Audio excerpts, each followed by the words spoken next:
Yo! Oh my gosh. Chat, what's up? Welcome back to another week of streams. Did it say 9 a.m.? Bruh, I'm doing a temporary switching of schedule, okay? Please, please.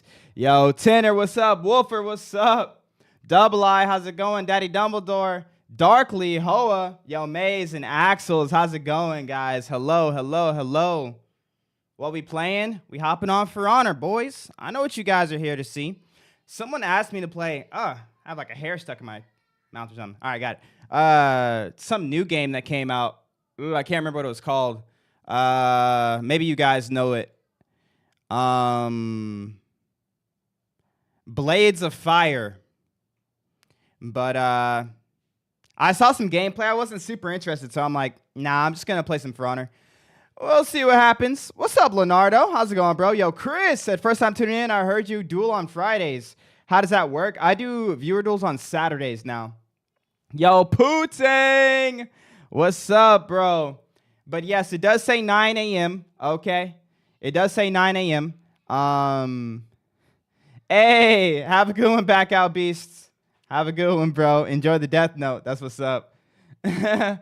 Blades of Fire is mega mid. It looked okay, but it didn't look like anything like worth putting too much time into or even a full stream.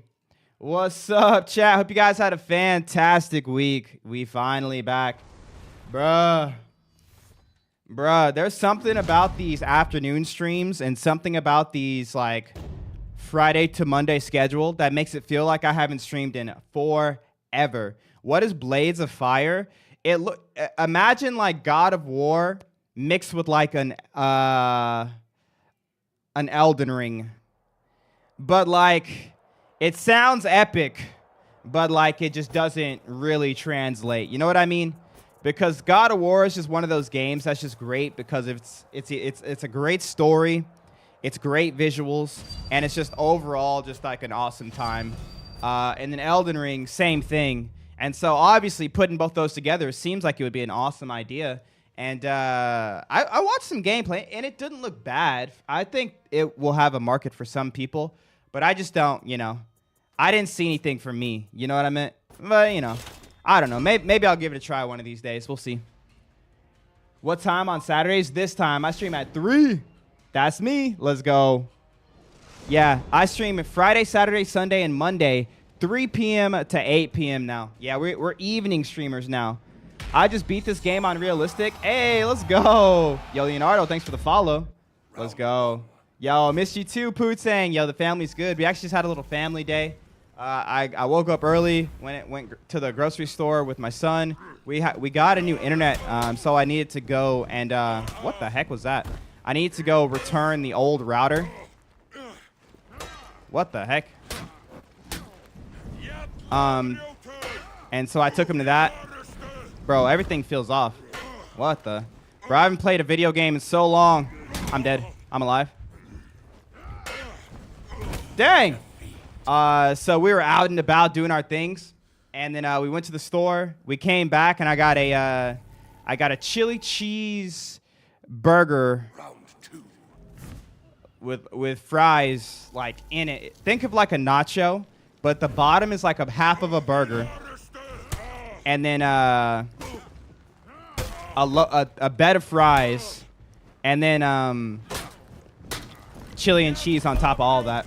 That's what I had for lunch. And right when I was finishing lunch, every Friday, which it didn't feel like Friday, but today is Friday, so we take our son out for ice cream. It's like a family tradition. We do ice cream on Fridays.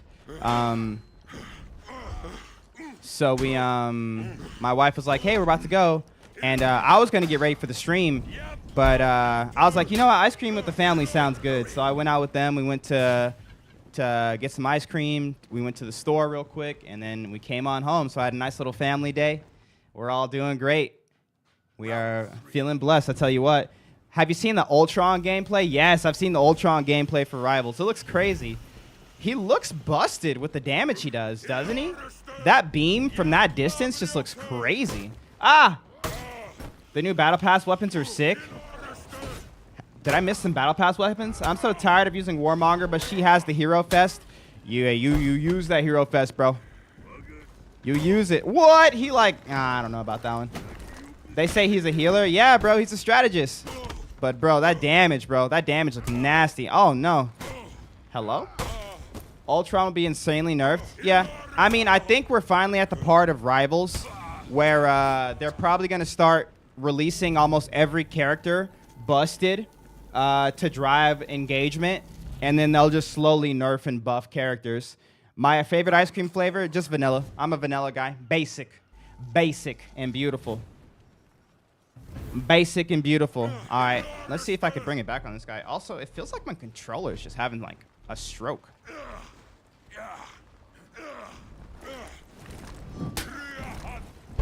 I don't know.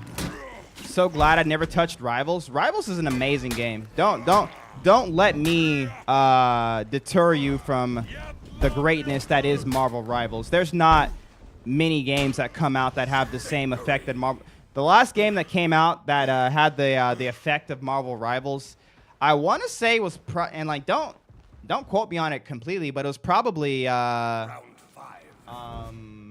What was that game called where you're fighting for democracy and freedom? Helldivers. It's just one of those games that like everybody plays, and like if you have friends that you've played games with in the past, do you ever have a group of friends you played games with in the past, and then like your game type switched? Like for me and my friends, we all loved MMOs, but now it's like some of us still love MMOs quite a bit. Some of us are into shooters, some of us are into MOBAs, and like, you know, we just don't get the chance to play together a whole lot anymore. And then Rivals comes out and just everyone's playing it. And so it's one of those games that's super special. One, because of how it brings the gaming community together, and two, how it just reignites old gaming circles. Like playing games with some peeps I hadn't played games with in like years was awesome. It happened with Fortnite too. Helldivers are fighting squids right now to save Super Earth. Yeah, good luck. None of the people I play with have touched Rivals. Oh, well, there you go. Haven't touched Helldivers either. I stick to 3 games: Rust, Rainbow Six, and Apex. Okay.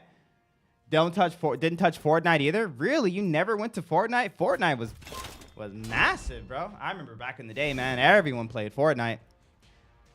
I played Marvel once with you. Yep.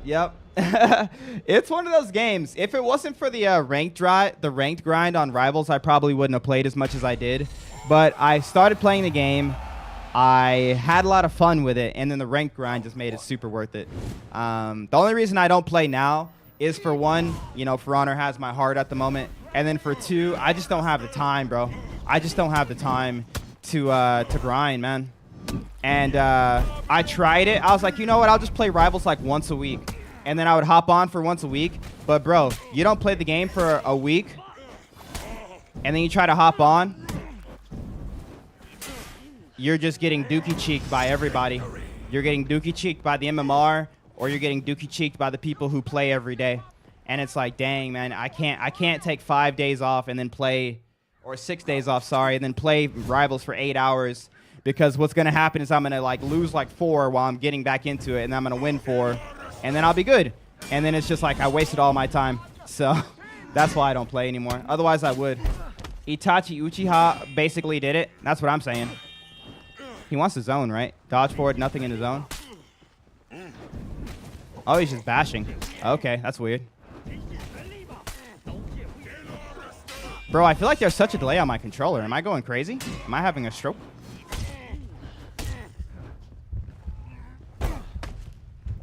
Muli, you might like it again now. Cap got a slight buff and he's disgusting. Oh, I know. It's not that I don't like Rivals or that I wouldn't enjoy playing it. I just don't have the time to make the grind worth it. Round 3. Is Rivals a better version of Overwatch? They're different, but Rivals is definitely more popular right now. None of my friends like For Honor but one. Aw, rip, bro. I tried For Honor. It's fun, but it's kind of hard. Any tips? Find some friends to play with. Yeah, I'm going to reconnect my controller after this. It feels off. I did connect my controller before I, oh my goodness, great balls of fire. I just mixed that guy up like 8 times in a row. Zone. Hard read. I don't have any stamina or CP dead. he is dead anyways. GG.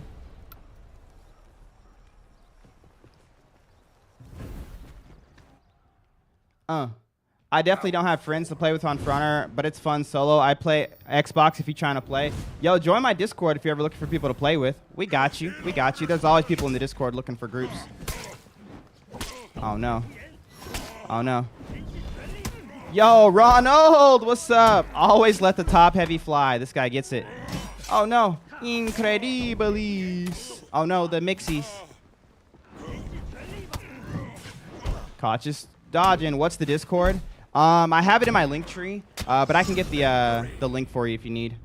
Let me get the link on all my profiles real quick. Yo, GG, I got that guy. Let me reconnect my my controller. Let me get it for Twitch, TikTok, and YouTube. Oh, thanks, Ronald. I should have known Ronald had it for me. My boy. Yo, hope you had a great week, Ronald. What's up? All right, there you go. All right, let me reconnect my controller.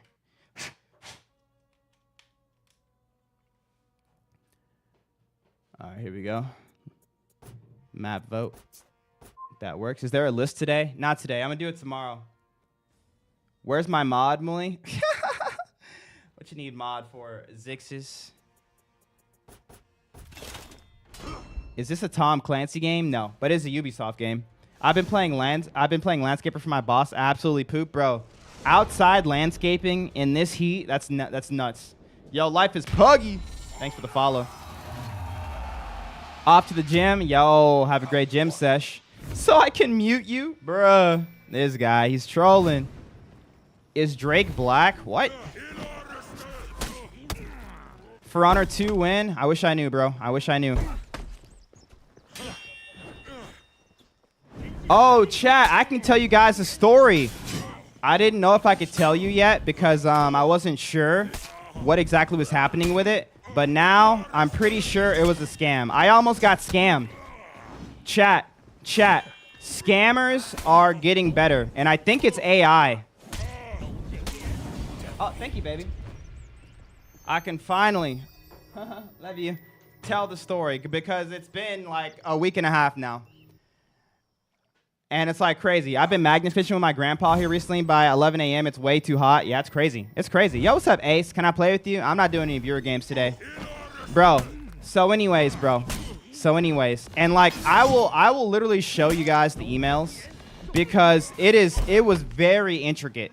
And now, I'm still like only 99.9% sure. But like, that's a pretty crazy certainty if you ask me. I'm just saying. So, you know, I'm pretty certain it was a scam attempt. But anyway, so if you guys have ever heard of a game called, no, I didn't get scammed. They didn't get me, bro. They didn't get me. Round 3. They didn't. What's up, Nefarious? But so there's a game called Wolf Among Us, right?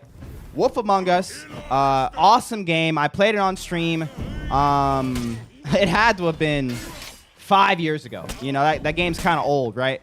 So I played this game on stream 5 years ago, but this really doesn't have anything to do with the story other than the fact that I enjoyed the game.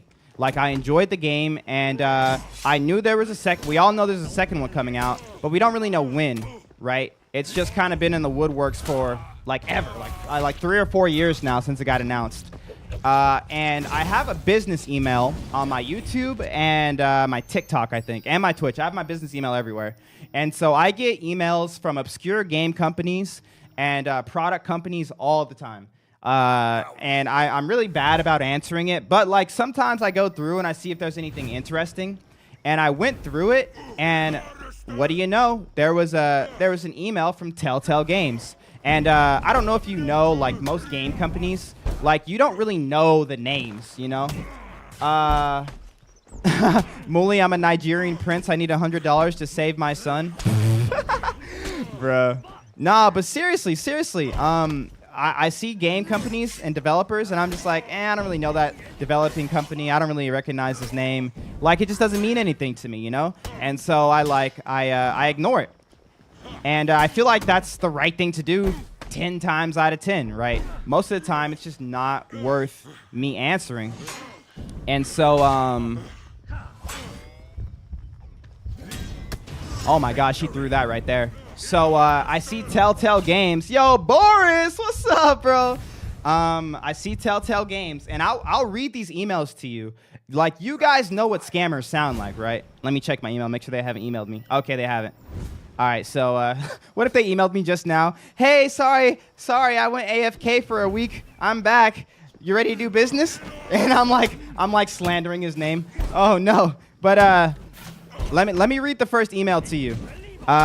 Hey, my name is John D. Dawkins, and I'm a publicity manager at Telltale Games. We're thrilled to share that our upcoming title, The Wolf Among Us 2, is set to launch in the near future. This is a long-awaited sequel to the critically praised original, which you've maybe played. You might also know the Telltale as a studio behind the Walking Dead game.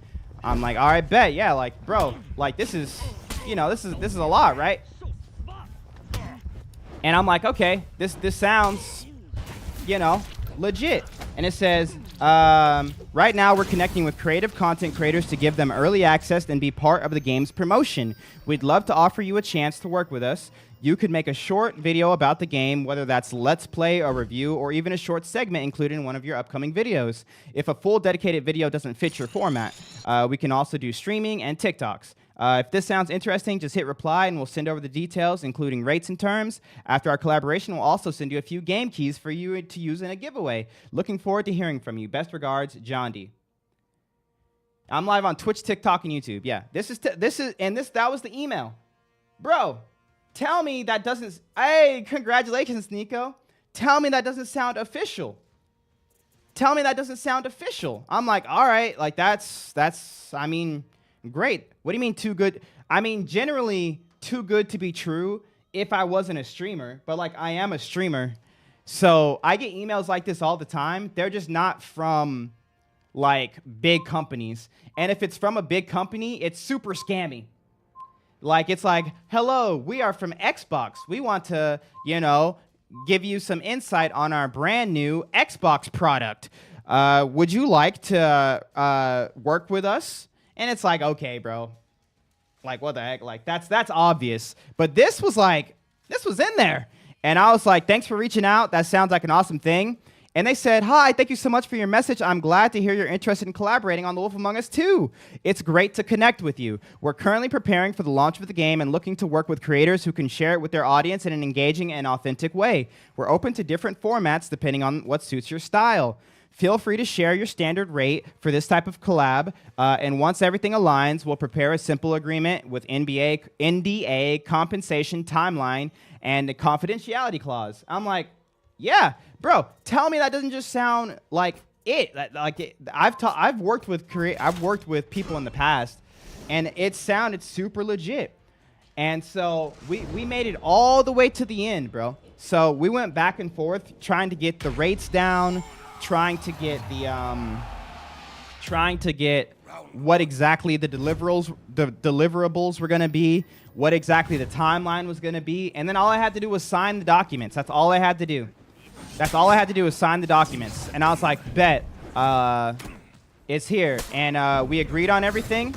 And then finally they were like, all right, awesome. We're going to send you over some documents to sign them, and then, you know, we'll go from there. And I said, bet. I get the Doc Hub. They use a legit site, by the way. They use DocHub.whatever, which is a legit document signing site. It's not a scam site. They send it to me. It says, attention required, document signing. And the document was Telltale Partnership Agreement was the name of it. The sender was Telltale Games with the right name. The due date was all good. Everything was great. And he gave me a code, but this was my first red flag. This was my first, and I honestly still don't know if it's not legit or not. At this point, I'm just assuming that it's not because they haven't responded. But this is where the first kind of red flag happened.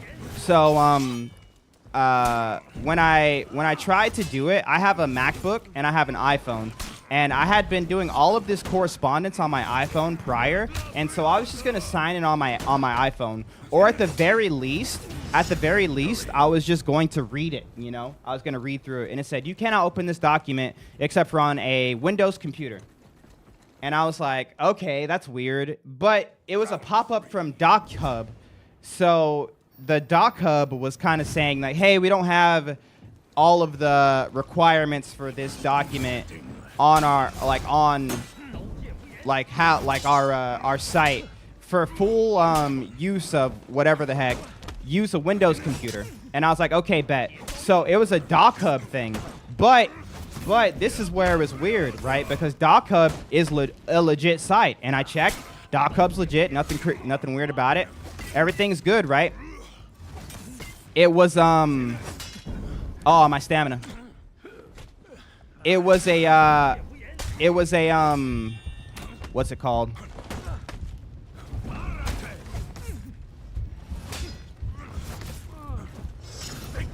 It was a security check that wouldn't happen on Apple. On Microsoft, it happens. On Apple, it doesn't. And so when I finally got to my desktop, I open up the thing, and it says, this is malware, don't open. Now, listen to me. This happens all the time. Like, for instance, when I try to download like a third-party like software, even when I download OBS, since it's not from a trusted Microsoft provider because they have their own app store, it'll stop the download and say, do you trust this download? And so I was like, okay, maybe it's just like a weird little red flag. Let me try again and like put in the code and try again. And then it said, nope, this is malware. And then it had an extension through Chrome that said, do you want to send this to the Google sites and get an official, like, they'll tell you whether or not it's malware or not. And I said, yes, because that's just something Chrome does. And I sent it off, and it says, yes, this is malware. And I was like, crap. What the heck is this? Maybe, but remember, they said they were going to send me assets. They said they were going to send me all the stuff I needed for the stream. I said, maybe there's just something in there. Maybe a picture or a video or something that's just being weird, And so I emailed, and this is when the scammy scam came in. So I emailed him back, and I said, hi again. I'm excited to get everything signed for the project, but I'm concerned as Google Services keeps flagging this document as malware. While I know things like this can be wrong, I'm always cautious when it comes to safety. If you could double check or rescind the agreement without any extra assets or anything that might be causing the system to flag it as malware, I'm ready to get it signed. Thanks. And I sent that on May the 16th. And this person was responding like on the day, like super quick. He even responded on a Sunday one time while we were getting everything ironed out. And then no response. I have not gotten a response since then. And I don't know. I'm like,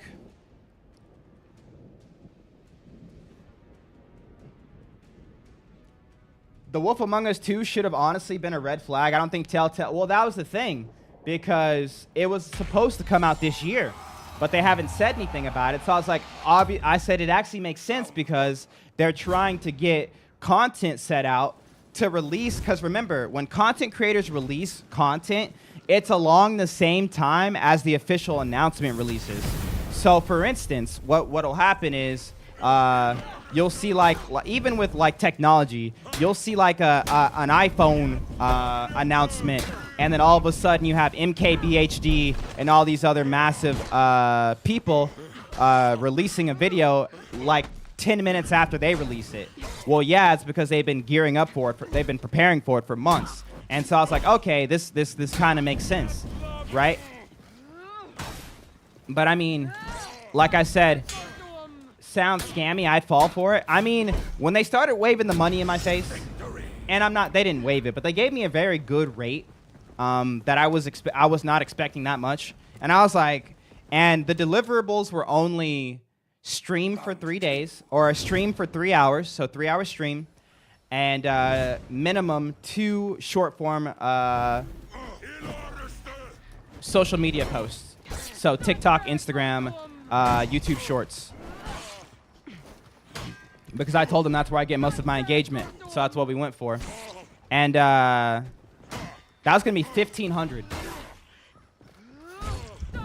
And I was excited to sign it, bro. I was excited to sign it. And I almost ignored the malware. I was like, whatever, let me just, because if you think about it, malware is not that bad. Like, at the very most, you'll just need to hard reset everything, whatever. Like, it sucks, but I don't really do anything on this computer. It's not like it's my life computer. It's my gaming, working, streaming computer. What's up, Salty, by the way? And so I was like, maybe I'll just do it, and then I'll run a virus check afterwards. But I was like, you know what? I'm just gonna email them, and I'll see what happens. And so I emailed them, and they never responded. Muli sellout confirmed. No, bro, I promise, I'm not a sellout. Bro, I'm not a sellout, bro. Believe me, a lot of the back and forth that I was doing with these guys, it was to make sure that the content was, like, not sellouty. Because that was my big thing. Because they were like, oh, you know, do this or do this. And I was like, nah, bro, like, I'm not. Malwares can be different if that's your gaming, streaming, YouTube computer. They can snatch all your passwords and keys from that computer. Really? Oh, well, then it would have been bad. How many subs to play the story? What kind of question? To play the entire story. That's too many subs, Annex. What file type was it? It didn't even let me get into it. Amen, Robin the Hood. Amen. Well, there you go. I'm glad I did the right thing. Wulin faction needs a new hero. They're getting a new hero in January. Zone. I thought he was going to dodge forward into zone. What up, Daddy Canes? You're welcome, buddy. Thanks, Reza. Jesus blessed your PC. Amen. Yo, I'm blessed daily. Amen. Until they get your YT or Stream API, and then they can bypass two-factor. Ooh, that would suck. But, bro, that was extremely intricate. And, like, who cares about my stuff? Like, I'm not Kai Cenat over here running the Streamer University. I'm not XQC, Osmongold over here, you know, millions of viewers across platforms. Like, I guess if they just want to ruin, you know, I don't know, my week. I don't know how long it would take to get all that stuff squared away. But, like, they're not really getting anything, you know? Why do they announce a character a year ahead? I don't know, bro. I wish I knew, Jared. Because Ubisoft. GG, Muli, I love you. Hey, love you too, bro. The TV in the back got malware. Relax, bro. Relax. But anyways, hope you guys all had a fantastic week. Happy Friday. Let's go. Let's go. It's going to be a great day. You got sponsored by Black Myth Wukong, so don't belittle yourself. I know. I get sponsorship things all the time, but generally it's from either third-party platforms like through Twitch Bounty Board or Stream Elements Bounty, or if it's directly from the developer, it's like, hey, please play our game. Here's a key, and we can give you some keys for your community. And it's like, that stuff's cool, but like, I'm not gonna play those games unless I care about them, you know? This was different because I actually cared about the game too. Just stopped by to say happy Friday. Hey man, yo, thank you, J-Rock. This game is awesome. Yeah, it is. What's up, Mysterious? Kai gets viewers because he rides the algorithms. Lord baby Jesus hasn't been part of the algorithm in a while. What? Kai doesn't just ride the algorithms. He just makes great content. And he actually thinks through it. And I don't know if it's just him or if he has a team. You know, once you get to that size, you know, it's hard to tell, you know, what's what. Right? Once you get to, you know, once you have a team of like editors and writers and people coming up with stream ideas and how everything's going to work out. It's like, and I'm not saying there's anything wrong with that because, hey, more power to you, you know? But Kai is just a super, super energetic person who is very rememberable. So, like, everyone, like, you see him once, you're like, yeah, Kai. The name flows off the tongue. And, I mean, my guy farms clips, man. Literally farms clips. What's the planning for the weekend? I wish I had a plan. I'm going to think of one today. I was thinking that before stream. I was talking to my wife when we were on our way to get ice cream. And I was like, man, it feels like I haven't streamed in forever. And she was like, yeah, but like you're like an authentic streamer. So like they kind of like when you don't have a plan. And I said, yeah, but like they also like when I do have a plan. And so even though I don't have a plan for today, I'm just going to get back into the swing of things, say what's up, have some cool conversations.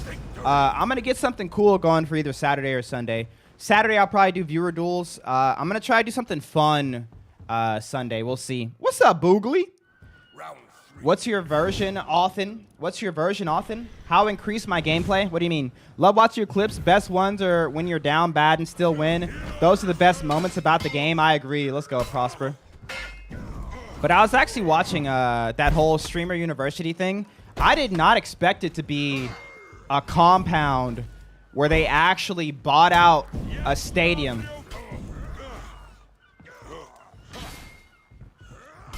Like, they actually bought out a university, and they had people actually living there for like a week or so. All IRL streaming the whole time. Like, that was crazy. That it breaks my brain what content is now. Because, like, yeah, Mr. Beast is crazy with his streaming stuff, or sorry, his YouTube stuff, but it didn't really correlate to streaming when he tried it. Same with PewDiePie, you know? But, man, who would think of that? Oh, we're going to do a streaming university, invite everybody in, give them all phones, and they're all going to be IRL streaming all of the classes all the time. And they have their own... you know how category, for honor, is a category on Twitch? They have streaming university category. So you can literally just go and look and see all the people. And I didn't watch any because I honestly didn't care that much. Like, I know, like, the idea is cool, but, like, I don't care about, like, ooh, let me see who's in, you know, art class or anything like that. But, like, it really makes you stop as a creator and think, man, could I be doing more? Because... that's insane. Like, who thinks of that? Like, what? Like, but obviously you need resources to do stuff like that. But still. Anyways, yo, what's up, Dudley? How's it going, bro? Yo, it was great, Boris. He did amazing. We enjoyed it. Obviously, it was just a little showcase of the little skills he does. And I go watch him in gymnastics all the time. So it's not, you know, nothing I didn't see before. But overall, it was a great time. Yo, Nix, what's up? Kale, what's up? How's it going? What's up, Benjamin? The idea is always there, but we're on different servers. How are you and the family? Oh, we're doing great. Thanks for asking. Did I read about Abraham? I didn't, but I actually had to go back to Genesis recently because I was talking to my my father-in-law about when humans became meat eaters because he's a vegetarian. How are you? Yo, I'm doing great, dude. How are you? What's up? Hey, what's up, Mr. Ink? What's up, America? I recently just started and forgot how to play. Just play, bro. Kai is kind of fake and corny. I don't know if he's fake, corny, you know. Opinion. That's an opinion. It's subjective. But definitely not my style of content. And that's how it is for most big streamers. It's just not the kind of stuff I enjoy because I like more, you know, down to earth. Like, I'd like to have a conversation with the streamer that I'm watching. Or I'd love to get some sort of insight, you know. Not just be a random person in the chat waiting for him to say, chat spam W, and then I spam W, and I'm like, yeah, I'm a part of this. Like, it's just not my thing. How was Monday, Mooney? It was good, Boris. Oh, wait, Boris, you weren't even listening. My boy Boris had places to be, things to do, but it was great. My son did great. We got to hang out with the family. We all went out to eat afterwards, and it was just a great time. I enjoyed it. Kai is fake and corny, I agree. Well, honestly, you guys might be a better tell than I am because I don't really know Kai. I don't watch his content. I don't know what he was like before he blew up, so maybe he is a whole lot different. But I mean, it's hard as a streamer not to at least pay attention to what's going on if you open up a stream and you see 600,000 people watching. Oh my, I'm sorry. It's okay, Boris. I forgive you. Only this time, though. Glad it was fun. Oh, it was. Isn't there drama about how fake he is and people leaving his group? I don't know. I don't keep up with that. How'd the combo with the pops-in-law? So essentially, he used to be pretty big into gematria. And what time is it there? It's 3:30, and super big into Bible theory. He even wanted to write a book about his predictions on either end times or something. Like, he wanted to write a book on it. Like, he was super big into it. And so whenever he brings up stuff, but like this is his thing though. He went too deep. Round 4. Like that one song, I'm in too deep and I'm trying to keep all the something in my head. Instead, I'm going under. He went under. And he saw the adverse effects of his relationships. And this is something that could happen if you go too deep into speculation or speculation Christianity. It's going to be rough for the people around you more than anything. And that happened to him. And so now you could kind of tell he's very reserved when he has opinions or if he has a biblical thought. You could tell he doesn't really want to talk about it, but like, I'm cool with it. Like, I'll have a conversation with him. And so he said something about wanting to eat meat again because he was vegetarian for a long time because he doesn't like the whole animal cruelty thing. Fair.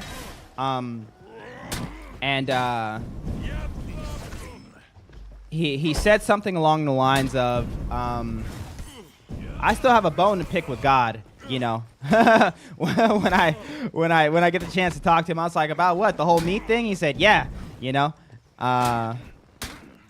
because he just, to him, you know, any sort of you know, animal suffering for the good of other people is just a big thing. You know, he doesn't like that. So like, he won't even go fishing because like, if it puts the fish in the hook in the fish, and he's like, I think what was it? I think there was a story they told where either my wife or like somebody said they were going fishing, and he said, why don't I put a hook in your cheek and see how you like it? Obviously that's not funny, but you see like why he's reserved in his biblical thoughts now.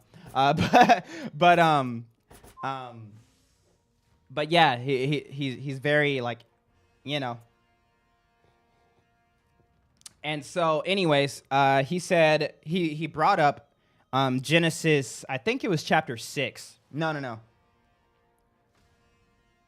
It was chapter 2.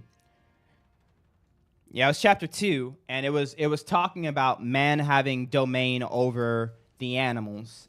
Because, of course, that's what a lot of people assume. People assume that in the garden, there was such an abundance of food that we didn't need to eat animals. But it was after the flood. After the flood, where they said, hey, I'm making a covenant. I will not flood the earth again. You can now, like, eat animals. You have dominion over them. That's essentially what happened. And so people predict that's when the whole, like, hey, we eat animals thing kind of came from. Yeah, I know, Putang. Hey, what's up, Al? Do Griffin and Oslo have high skill ceilings? They can, but it's more so just skill knowledge checks. It's 22 p.m. here. Oh, that's crazy. When did your son start gymnastics? About 4 months ago.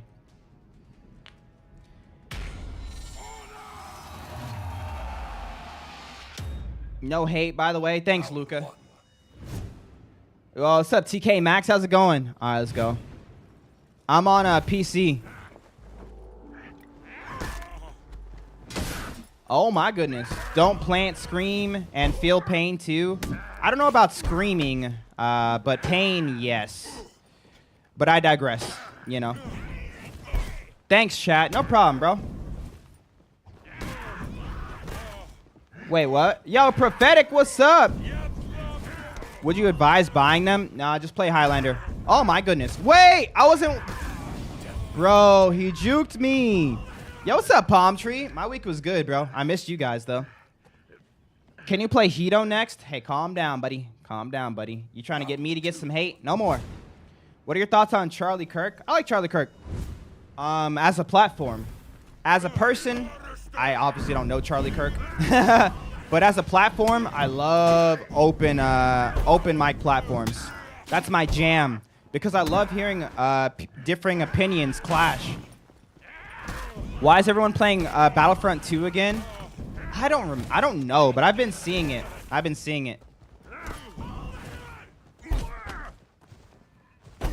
I remember someone came in last week and they said, hey, Battlefront 3 is coming. Prepare, or something like that. I can't remember what he said. And I don't know if there's like some weird like Reddit rumor going around or what. But yeah, Battlefront 2, it's an awesome game. And it's just, you know, I feel like it's about how you define pain, the experience, or the biosignals, because there's two different questions. Ah, yeah, Curtis. You know, bro, I had a similar conversation with my friend, and I talked about the animal instinct, how we have predator animals and prey. I believe in the garden, we all had requirements. I think in the garden there was no predator prey. That all came after, because there was just an abundance for everything. But of course, there's no real way of knowing. That was just like a thing. Why not? Because I'm gonna get flamed for playing Hito, and you're just gonna be there like, oh, that's awesome, and everyone else is gonna be like, really, Hito Kiri?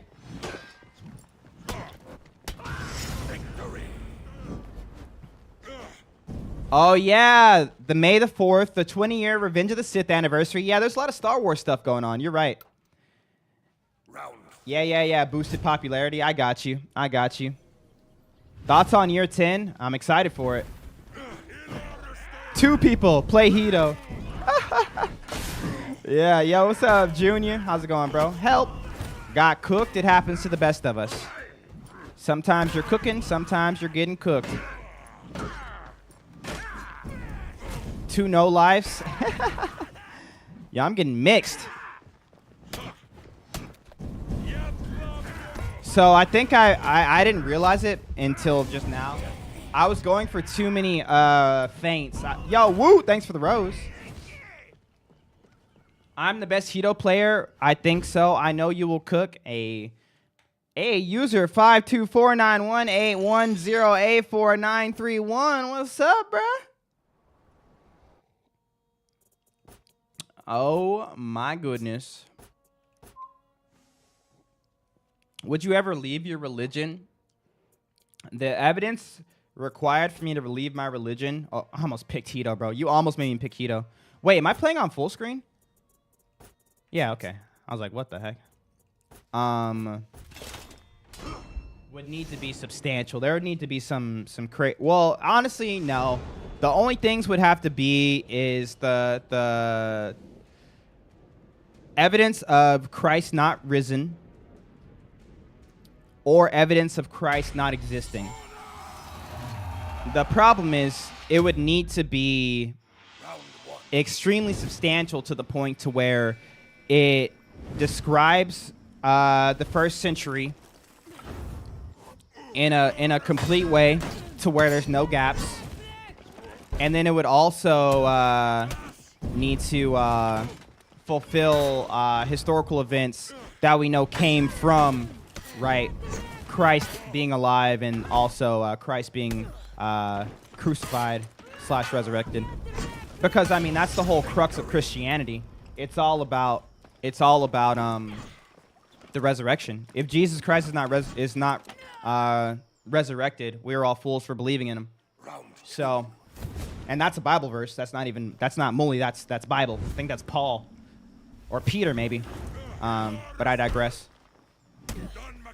How are you yapping and destroying at the same time? That's because we're yapping for the Lord. And when you yap for the Lord, you know, it just works for you sometimes. Sometimes, not all the time.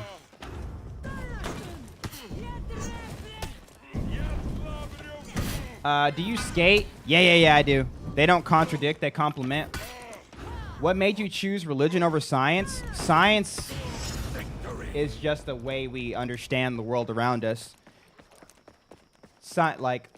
I would never fall for the scientism trap that they try to get in the Western world. Don't fall for it. Science is a great branch of knowledge.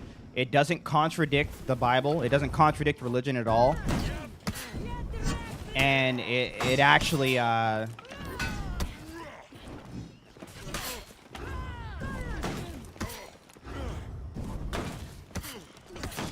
my goodness. Light work. It actually is a trap to think that that science is going to be the end all when it comes to answers for this life, because that's just not how we live. That's not how we live, right? You don't base your life off of science ever, right? So don't fall for the scientism trap. That's something that's been around for about 20 years now. And it's somehow got a grasp on some people where they think there's some big like misconception, or the farther we get in science, the farther away we'll get from God. But it's actually the opposite. The more we find out in science, the more we realize, oh yeah, this wasn't no accident. You know what I mean? Which is why I think there's a big revival happening right now in the religious sphere, right? People are coming back to a God, at least in groves, which obviously is nothing in and of itself. But you should look at these things and say, why is this happening? Your Valk is crazy. Sometimes it is. I don't know where the thought comes from that science and religion are somehow juxtaposed. I think the thing with science is that Christians in like the 60s to the 90s are probably what made this whole scientism thing come. And look up what scientism is. Scientism, it's in and of itself is a logical fallacy, because to say you believe in science is to say that you only believe something if it can be scientifically proven. But that statement in and of itself cannot be scientifically proven. It's a philosophical statement. So even just the idea of, oh yeah, I believe in science is like, obviously if you don't think it through, it may not seem that crazy. But if you think it through, it's a very dumb statement to make, because you can't scientifically prove that unless you can scientifically prove something, it's true.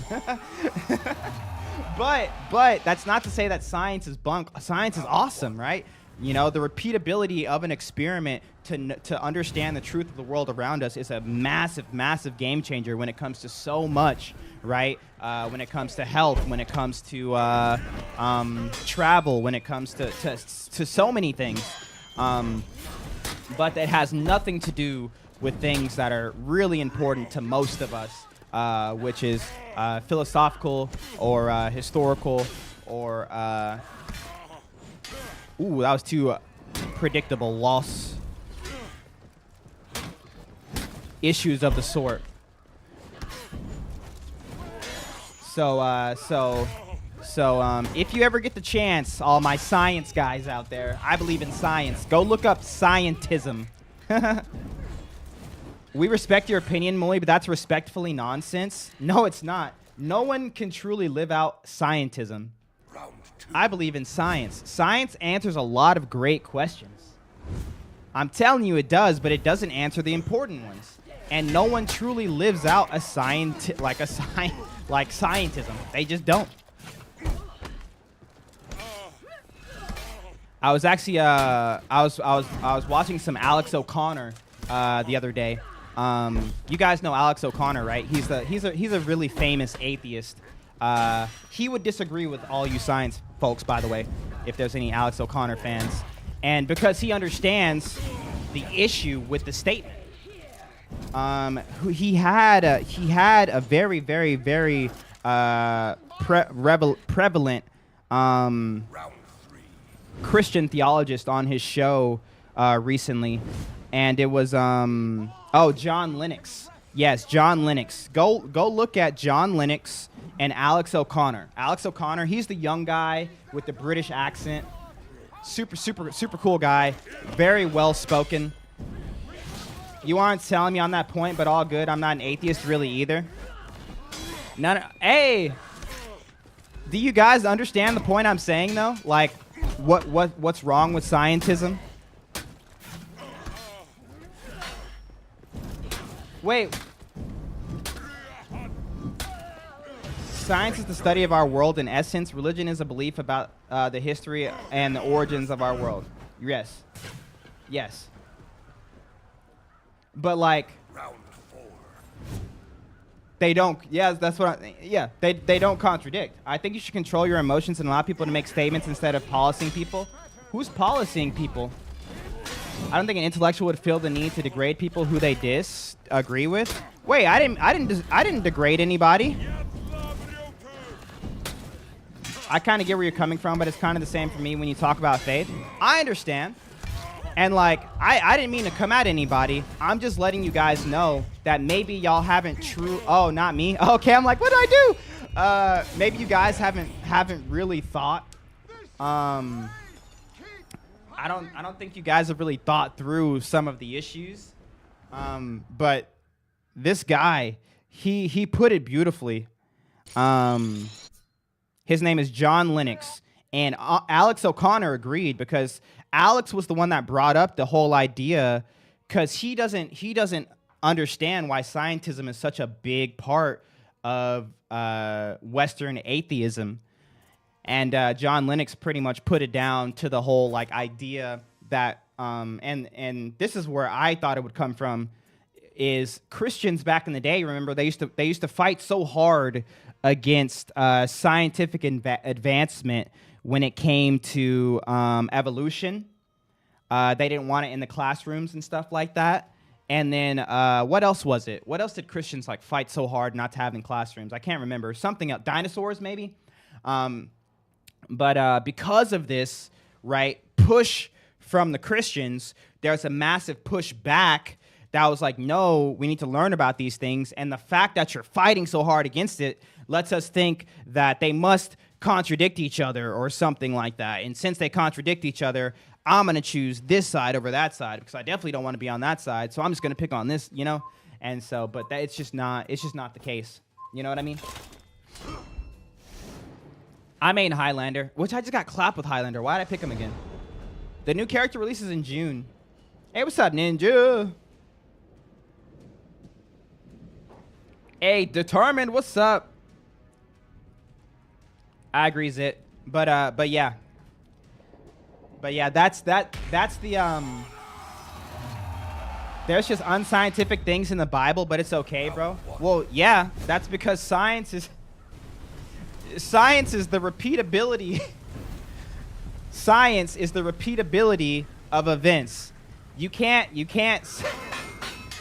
scientifically prove pretty much anything supernatural.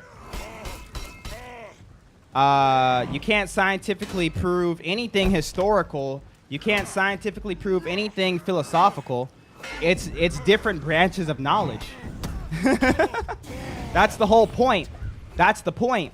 And while science in and of itself is an amazing branch of knowledge, to focus all the way in on that one, you're missing. You're like one or 10. You're missing pretty much the broad spectrum of what matters.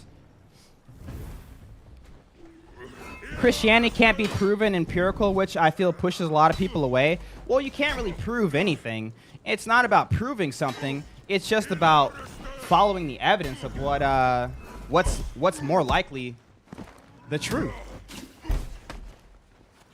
Especially when it comes to historical knowledge. He wants to go top here. He went nowhere.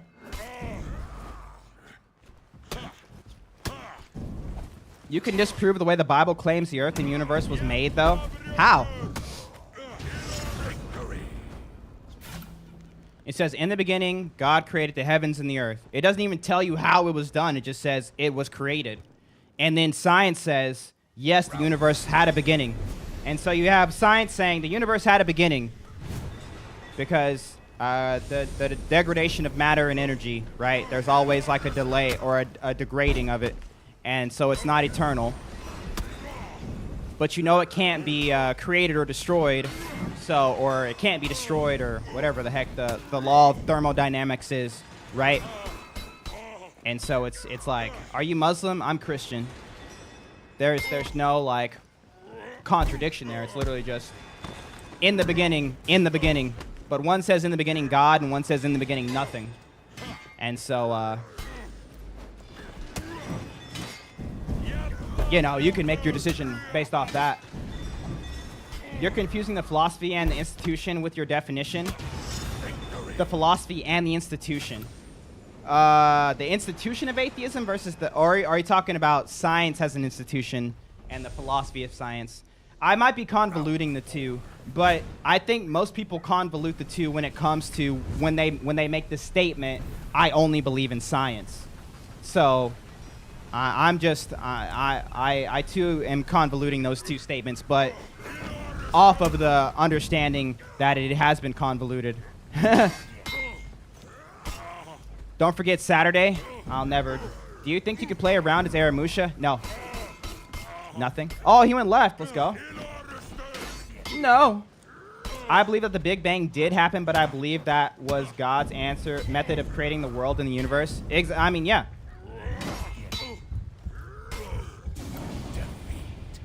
The whole idea of a beginning is what led what was his name? Albert Einstein to deism. The whole idea of a beginning. And while I don't know what his conclusion when it came to who he thought God was or whatever, but that was the whole point of him doing his whole like fudge factor thing. He was trying to disprove the Big Bang because even he knew if something has a beginning, it has a cause. And so, yeah, no.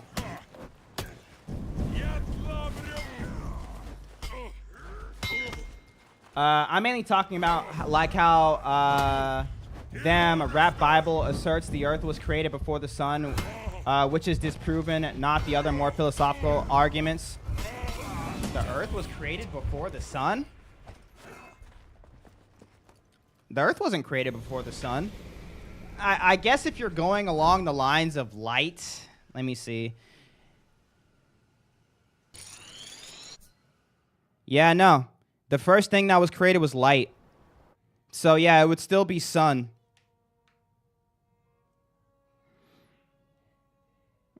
Well, heavens and the earth, but heavens is universe here. In the beginning, God created the heavens and the earth, so like stars and earth. The earth was formless and empty, and darkness covered the deep waters, and the Spirit of God was hovering over the surface of the waters. Then God said, "Let there be light," and there was light. And so I guess your idea there is the "let there be light" was when he created the sun in the third verse. I would urge you to go towards heavens and what they use for the heavens word there, because that is always used for the terms of like anything outside of Earth. So like Mars, Jupiter, stars. Do you believe we are not alone in the universe? Aliens? I don't believe in aliens, no. Back to the thing, we mark our calendars to the past 2,000 years. You having a good day today? I'm having a great day, bro. What is this? Greek mythology? No. Greek mythology is a couple chapters later. I'd say let there be light is the atmosphere clearing and allowing light to shine through. Yeah, I mean, it could be anything. I mean, it doesn't directly say the sun was created after the earth. That's just kind of reading into the text. It would have to be the sun. Those gases collect and expand first. Planets are not as dense as stars. Yeah. I mean, yeah. Yeah, sure. The Bible isn't perfect and completely correct either. It was written by humans. We're imperfect in our understanding. Oh, let me play my Valk. Of supernatural, higher dimensional beings. It's obviously going to be flawed. Well, you have to. The Bible also says that all of the Bible is good for teaching and correction. So, even though there may be flaws in the sense of, you know, the way people have written something so people can understand it, or how it has been translated so, you know, a certain dialect could understand it. When it comes to the overarching theme and the story where it pertains to us, that always remains the same. IMO science gave us more knowledge, but the more knowledge we gain, the more destruction we cause. Why I believe God intended life to be simple. Hence, don't eat the apple. I like the theory. I wouldn't quite go that far, but I like the theory, Calvin. I like that. One day is like 1,000 years to God. It can be interpreted in many ways. Yeah, I mean, it's poem. It's poetry at the end of the day. If I'm not mistaken, the sun was created on the 4th day, not the 1st. Round 2. The sun? On the 4th day? Let me see. Marking the... on the 4th day... Nope, it said the waters created the sea creatures. No, that was creatures. Earth...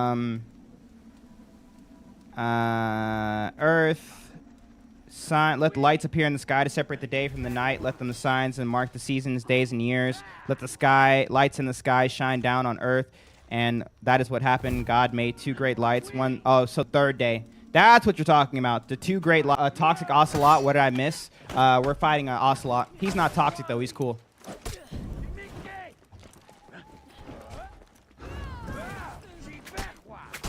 Is this enemy good? Ocelot or the enemy just bad at the game here?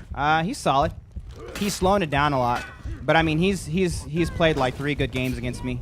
So, he knows what's up. Why does God not reveal himself aside from a dude 2,000 years before videotape? He's revealed himself countless times. To me, to people all over the world, constantly.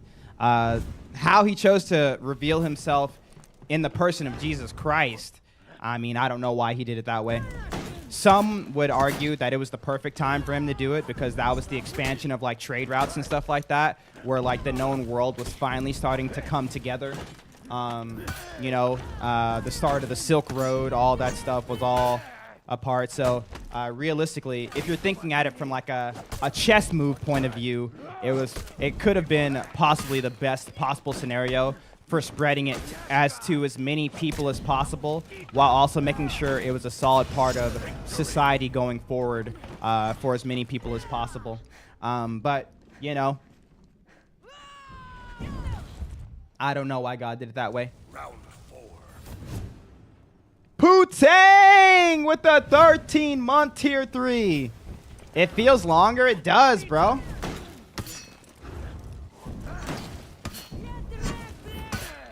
To my knowledge, the whole purpose of the church and pastors is to help decipher the message of the Bible so the imperfections can be identified and smoothed out.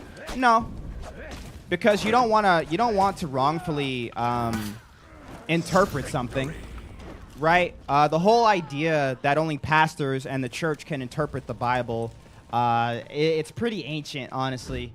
And as long as you know that you have the writing of the Bible in pretty much its entirety to its original context, and it's an original form, even though it's going to be in a way that you can understand it, anyone should be able to interpret the parts that matter.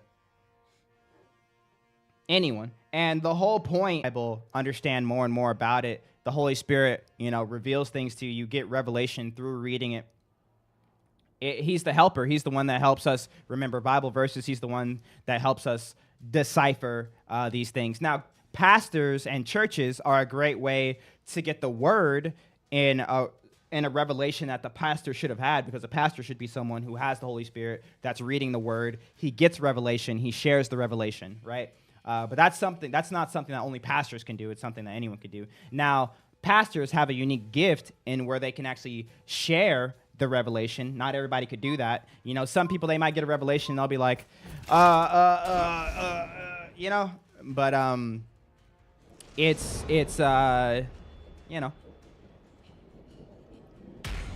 it's very easy to read in context for the most part.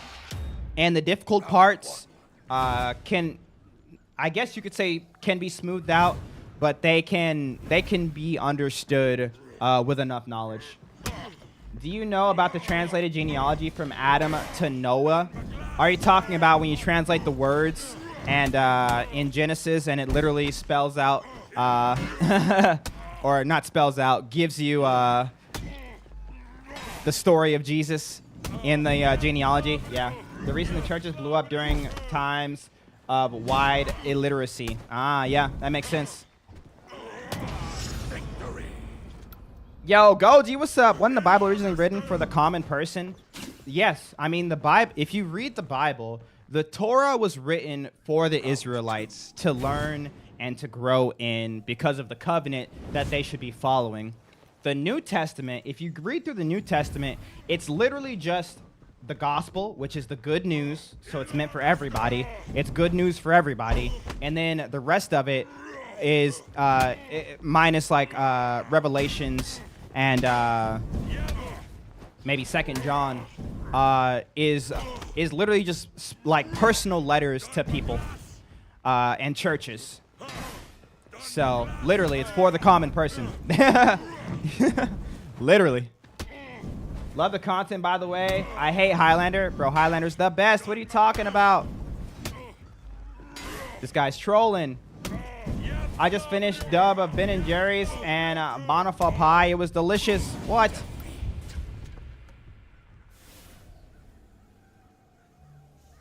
So cool considering it was hundreds of years before Jesus. I know, bro. Round 3. Highlander's the most annoying player? What? Oh, thanks, Big Charles. Trash? Who, me or Palm Tree? Which one? Because that guy, he has all of the interesting topics that we love to talk about, and he gives us the historical point of view from it. And every year, literally, like not even that long ago, I think it was I think it was like 2 weeks ago, he had his yearly review of the Book of Enoch and like what it means to us and like what it is. And I was like, oh, what? I was like, oh, that's great. I love reading about stuff like that. But yeah. My cat's breath smells like cat food. Oh no. I miss my parry.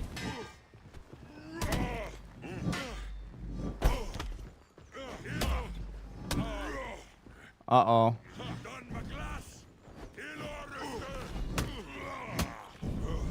Oh! Wanna play? Oh, you guys getting some games in together? Lucky. Who's your favorite character and who do you think's the best character? Highlander. Next question. Let's go, Gondas. Round 5. Yo, Arch, have a good night, bro. Battlefront 3. But yeah, the Book of Enoch, if you want to learn more about it, go look up Wes Huff. Also, W's in the chat for Poo-Tang again, by the way. Thank you so much. That was our first and only sub of the day. And it's a tier 3 sub. Let's go. He said, only 13 months. It feels like longer. Bro, it does, bro. It does. Thank you, man. W's. Thank you, Poo-Tang. I appreciate that. I was yapping, so I forgot to get the thanks in the chat. I appreciate you, my guy. Always, always.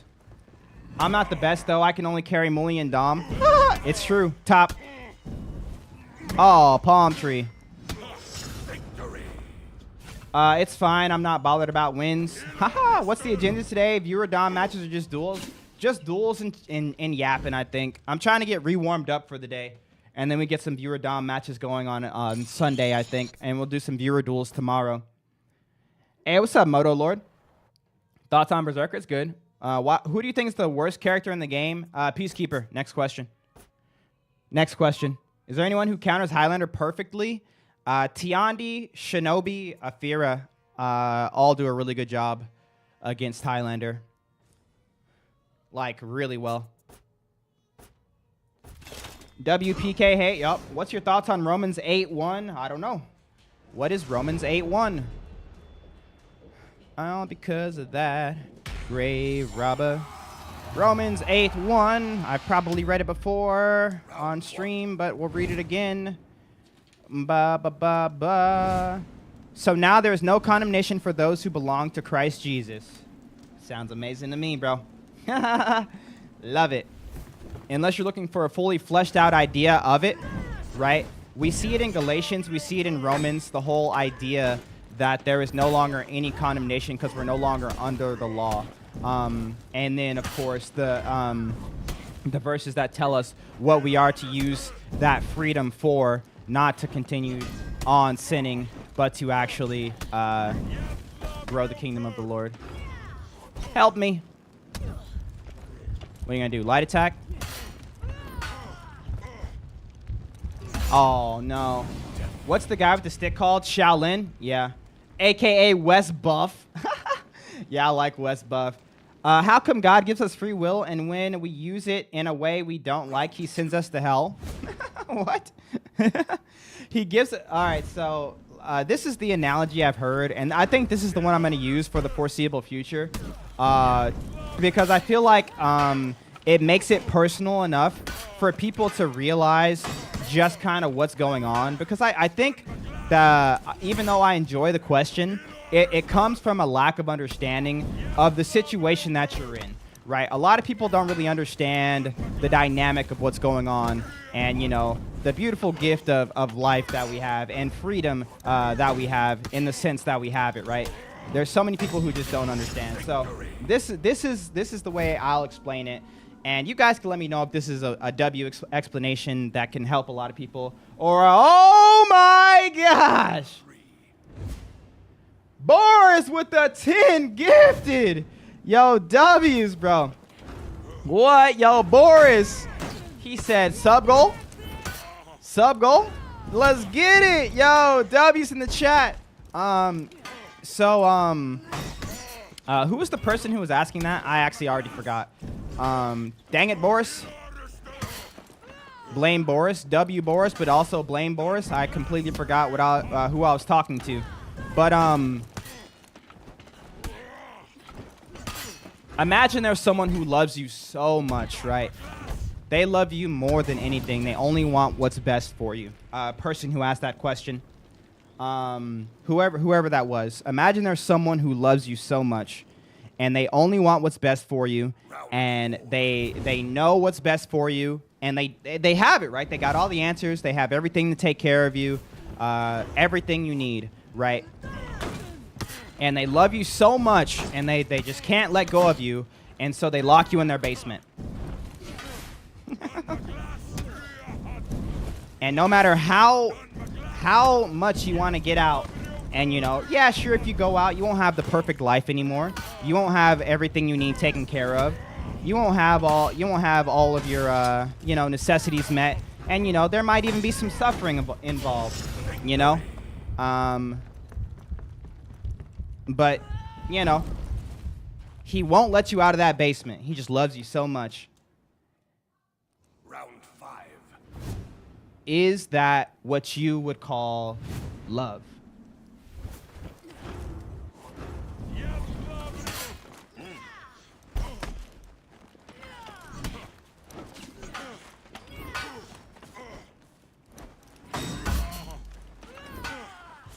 Sorry, Squire.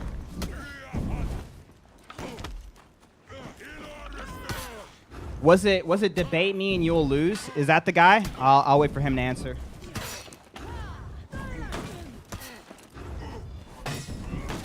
Would that be love? Would that be love? I'm just waiting for a yes or a no.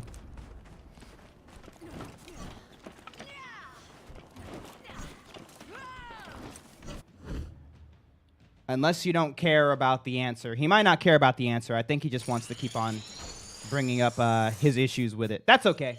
Well, I'll answer it for everyone else. I don't think he wants to have an actual conversation. Or he's talking to multiple people. So I'll just go on. Sounds kinky. I don't know if I'd call that love. I think most people would say that no, that's not love, especially if you're a woman. You know, imagine a guy that's like, I love you so much. I want to take care of you. I want you to have my kids. I want you to be a stay-at-home mom, lock you in the basement, and you're going to have my kids. You're going to have the best life ever because I know what's best for you.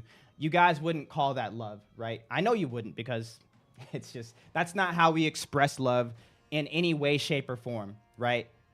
That's not love. But if that same person loved you so much and he met you where you were and he wooed you and he showed you, like, look, I'm here, like, I'm not trying to take your freedom away from you, but I want to take care of you. I want to give you everything that you need. I know what's good for you, but, like, I'm not going to lock you in my basement. Like, but if you want to come live with me, you can, and you have the option of saying yes or no, right? If you say yes, you get the good stuff, you get the perfect life, whatever. If you say no, then, of course, you get, like, the not-so-perfect stuff, whatever, right? This is just a picture of kind of, like, what's happening here. If you say yes, that would be a description of what we know to be love. Because in order for love to be real, it needs to be free. It needs to be freely given. In the same way, you can't pay someone to love you, right? As soon as the money runs out, they're out of there, right? Because it's the money that they're there for. It's not for you. And so it's not about the good stuff. It's about the relationship. And this is why God didn't make robots. Because God could have said, you know what? Everyone has to do good all the time. I want to have a loving relationship with people, but I want to make sure none of them ever have to do anything bad. And so they only, 101101000110001. They have to do good. They can't do anything bad. And then everyone gets to heaven. If anyone ever woke up and was like, what the heck is going on? We would realize that we're all locked in a basement, right? It's not love. Take it all the way back to the Garden of Eden, right? Take it back to the Garden of Eden. Everyone's always like, why did God put that tree in the garden? What was the point of having the tree in the garden? There needed to be another option, because if Adam and Eve were in that garden with no other option except for to do what God says, right? They can't do it their own way. They have to do it his way. They're locked in the Garden of Eden. And the Garden of Eden is perfect. Everybody wants that. You live forever. You get all the food you want. You don't have to wear clothes. It's awesome, right? But there needs to be another option. Otherwise, it's not free. And if it's not free, it's not love. But despair not. Despair not, because the God of the Bible himself says it is not his desire that any man should perish. What? God doesn't want anyone to go to hell? He wants everyone to be redeemed? Well, that's weird. If God wants everyone to go to heaven, and hell wasn't even really made for humans, why the heck do humans go to hell? Well, it's not God. What is it?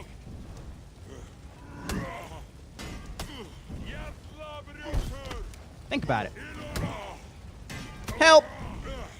Yo, you be Adam with the push-ups. I got you, bro. Right after this.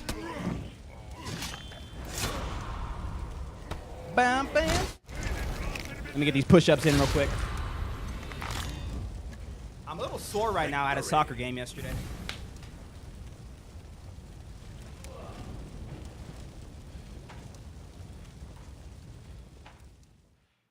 Round 2.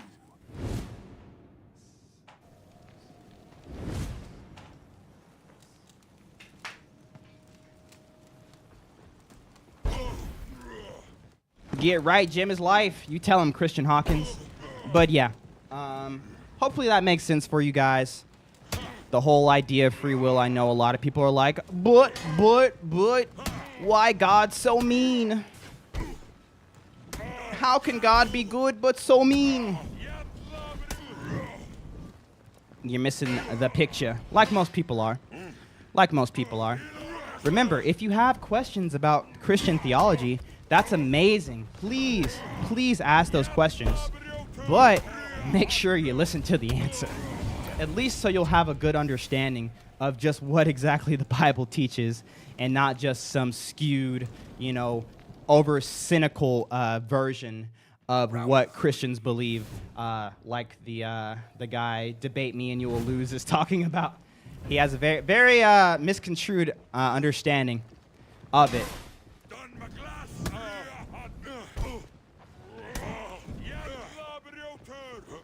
Which is crazy, because I've been very impressed with atheists lately, but most of the time they're atheist apologists. So I don't know if that's really a fair comparison to make.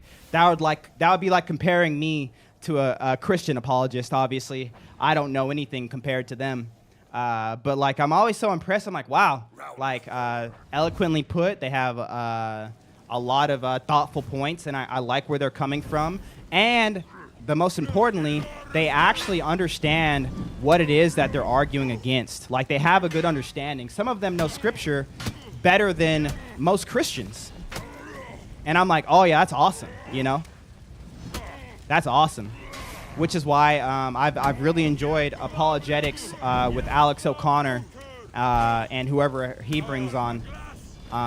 He did that other guy recently about God, Jesus declaring to be God, and then he recently the one with John Lennox. Atheists wear fedoras and it's gross. Not all, just some, Brink. What's an atheist apologist? An atheist apologist is someone who is under the atheistic worldview, and they go around debating people on why their worldview is correct or why other worldviews are incorrect. That's apologetics is literally just defending one's worldview. Of course, not to interrupt the conversation of the moment, but can I ask what's on the TV in the back? That's a great question, Porygon. That's for me to know and you to find out, buddy. Let's go, bro. Hiya, hiya. What's crazy about God in the Bible? There's 20 different religions, and they got written years and years after the actual events took place, so I can't help but doubt it all. The book's centuries old. I mean, it is an old book, and the earliest writings we had were about 20 years after the fact, but that's really nothing when it comes to historic antiquity. Look at any other historical event, and look when the earliest writings, especially around that time, and look at when the writings of that event happened, or even biographies sometimes, right? I think the most famous person around the same time as Jesus is Julius Caesar. And go look at the evidence we have for Julius Caesar and the evidence we have for Jesus Christ. You'd be surprised just how amazing the evidence is, pointing to the reliability of the texts of the New Testament documents, at least to the degree of certainty that we know what the eyewitnesses wrote. Now, whether or not you choose to believe what they wrote, that's a whole different story. But to come from a point of was obscurity the right word? To come from a point of no, not obscurity, like a denial from a historical point of view or a historical evidence point of view, I think would be foolish, at least when it comes to the Gospels. What do you think of the multiverse theory? I mean, it's an interesting theory, but I got nothing for it. It's just, it's a thing. Do you think it's possible that we were visited by an ancient civilization that gave us a boost in genetics to mutate us into consciousness, and to that civilization, they would be God to us? I mean, it's possible. It's possible. It's possible.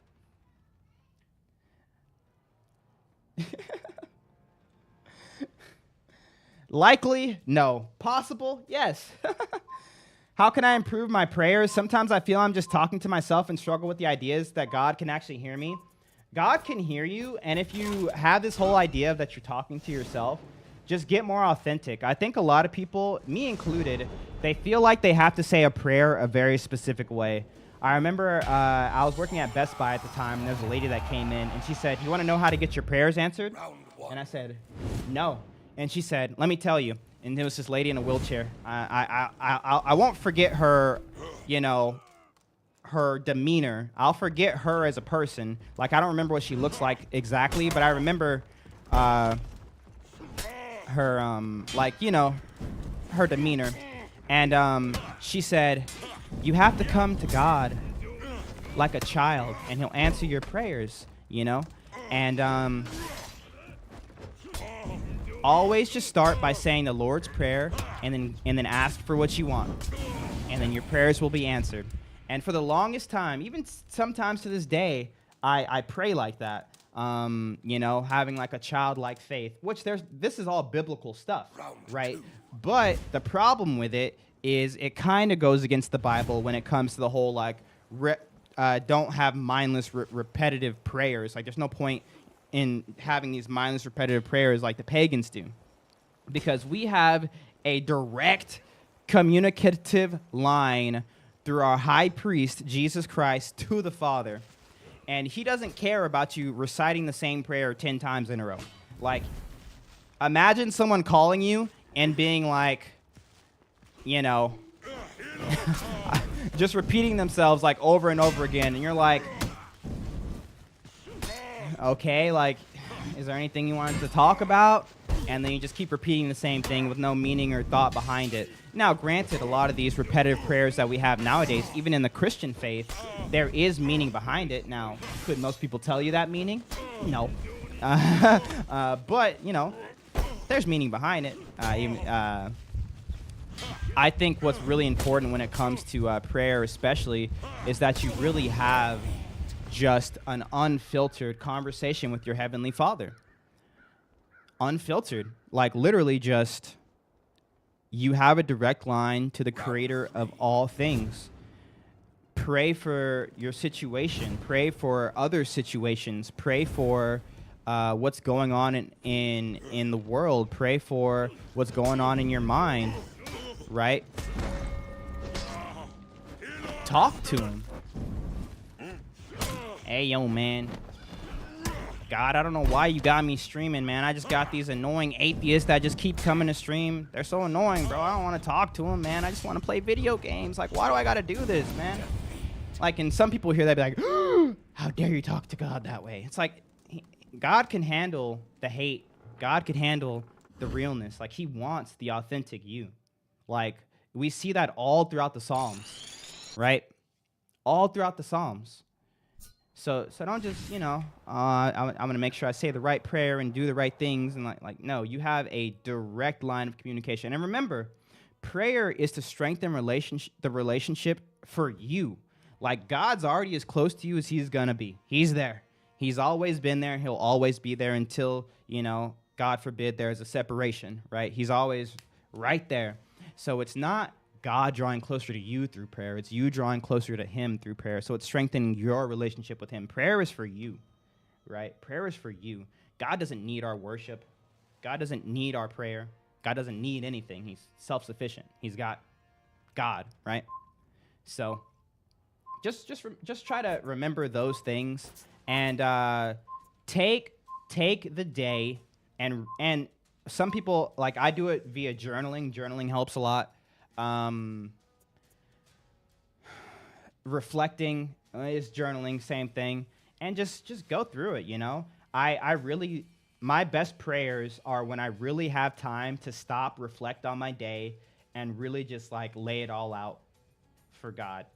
But it's not like God didn't already know what happened throughout all my day, right? It's not like He needs me to tell Him, God, you know, I tripped earlier and I hurt my knee. It's like He was there. You know?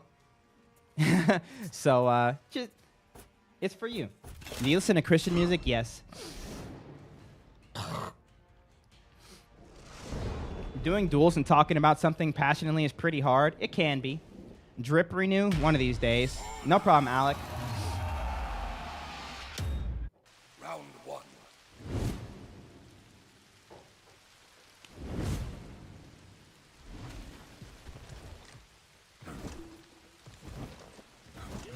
Ask yourself why someone, a God, who created us in the first place, why He create people who need things from Him, who need answers.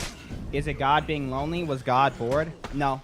God was self-sufficient. This is why, and I know a lot of people don't understand the Trinity, but this is, yo, it's Shot. Thanks for the roses. And Hayden, thanks for the 20 roses. Thank you, guys. I appreciate that. This is why, in order for... So the way we understand God is via a title, right? God is a title. He's got a name, and He's got characteristics of how we know that we're talking about the right or the same God. So, for instance, if I said, I have an all-loving God, and then you said, I have an all-unloving God, we would know that we have two different gods, right?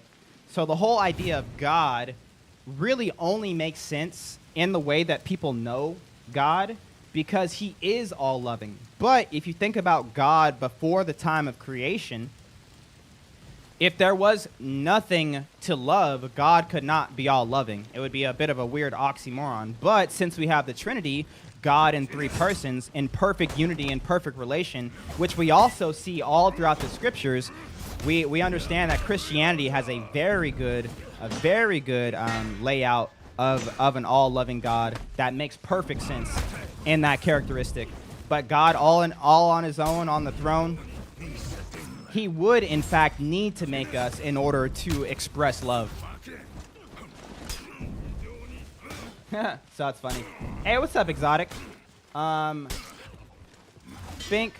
Oh my goodness, he got that? Ah, you stink.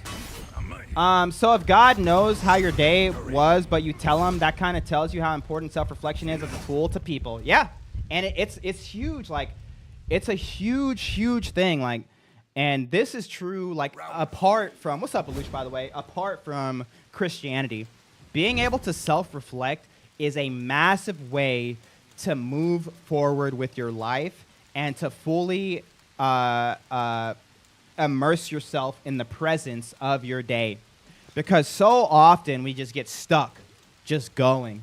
But when you truly stop, reflect, maybe write it down or journal or something like that, you can really truly move to your next day full, ready to go. These dudes just slapped us around. I'm so sorry.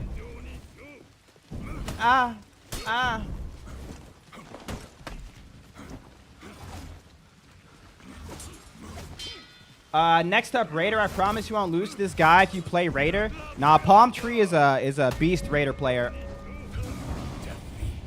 Wow. Wow. Wow. It be your own people, chat. It be your own people, chat. Yo, Mr. Sick Gaming. What's up? Thanks for the follow. Wow. Why do we think God is an individual? Is it possible that there's multiple gods watching over people, different species, even on different planets? Well, yeah. These are, Santa, these are all possibilities, right? And this is what's so big and detrimental about Christianity and Jesus Christ, because none of us are smart enough to understand each other in any way, shape, or form unless we come out of our shells and we truly get to know each other. Like, let's say, you know, my good friend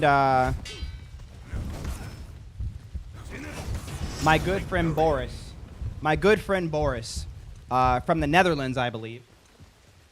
Was it Netherlands? I can't remember. I'm actually bad with geography. Don't quote me. Came towards me one day, and it was his first time in stream, and I was like, yo, what's up, Boris? And he never talked in chat. What is the likelihood that I would know what Boris is like, what his name is, where he's from, what he likes to eat when he goes to Taco Bell? You know, what's his go-to order? What's his favorite drink? What makes him happy? What makes him sad? What he thinks is good? What he thinks is bad? I'm Dutch. Yeah. Yeah, it's perfect. I wouldn't be able to know those things unless Boris opened himself up and said, hey, this is me. Right? Like that Camp Rock song. Right? You remember at the end of Camp Rock when the girl is singing? And she said, this is real.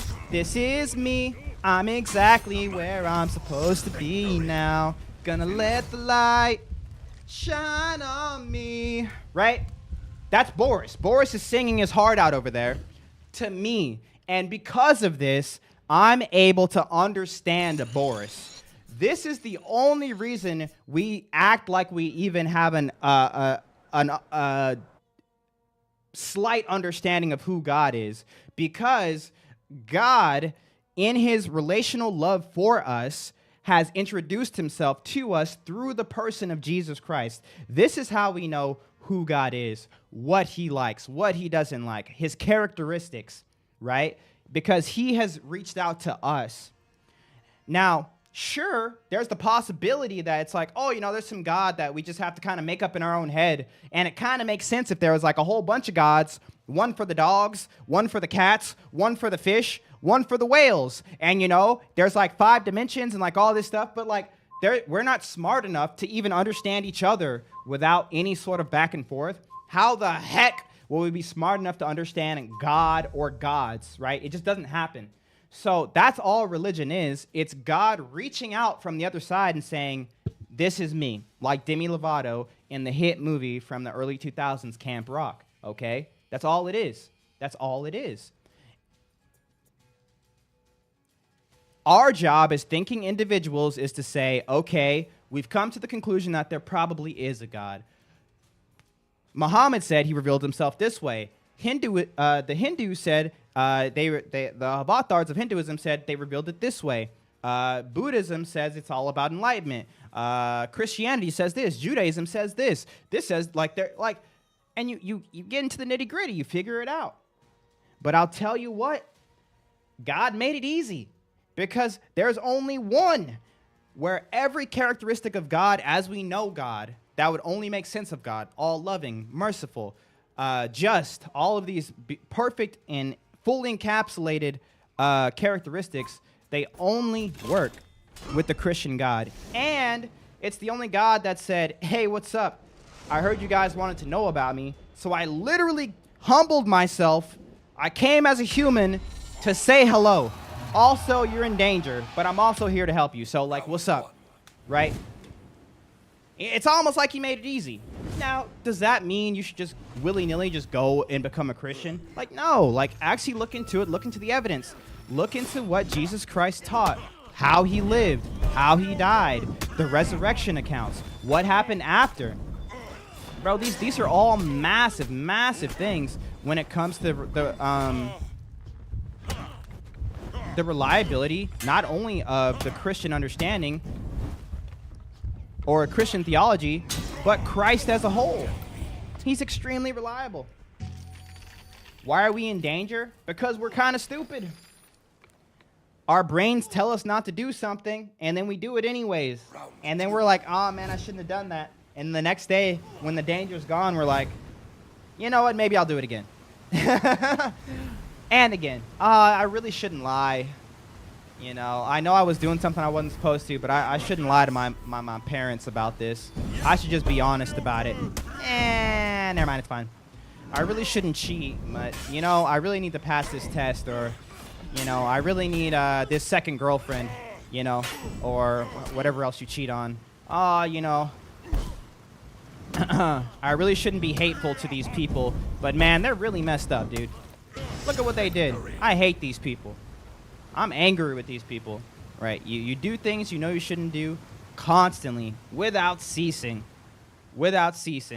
And then Jesus came in and was like, hey, anyone who has sinned has fallen short of the glory of God. Of course, this is something we knew prior to Jesus, but Jesus just fully encapsulated it for us in the understanding that there is no working your way out of your bad deeds.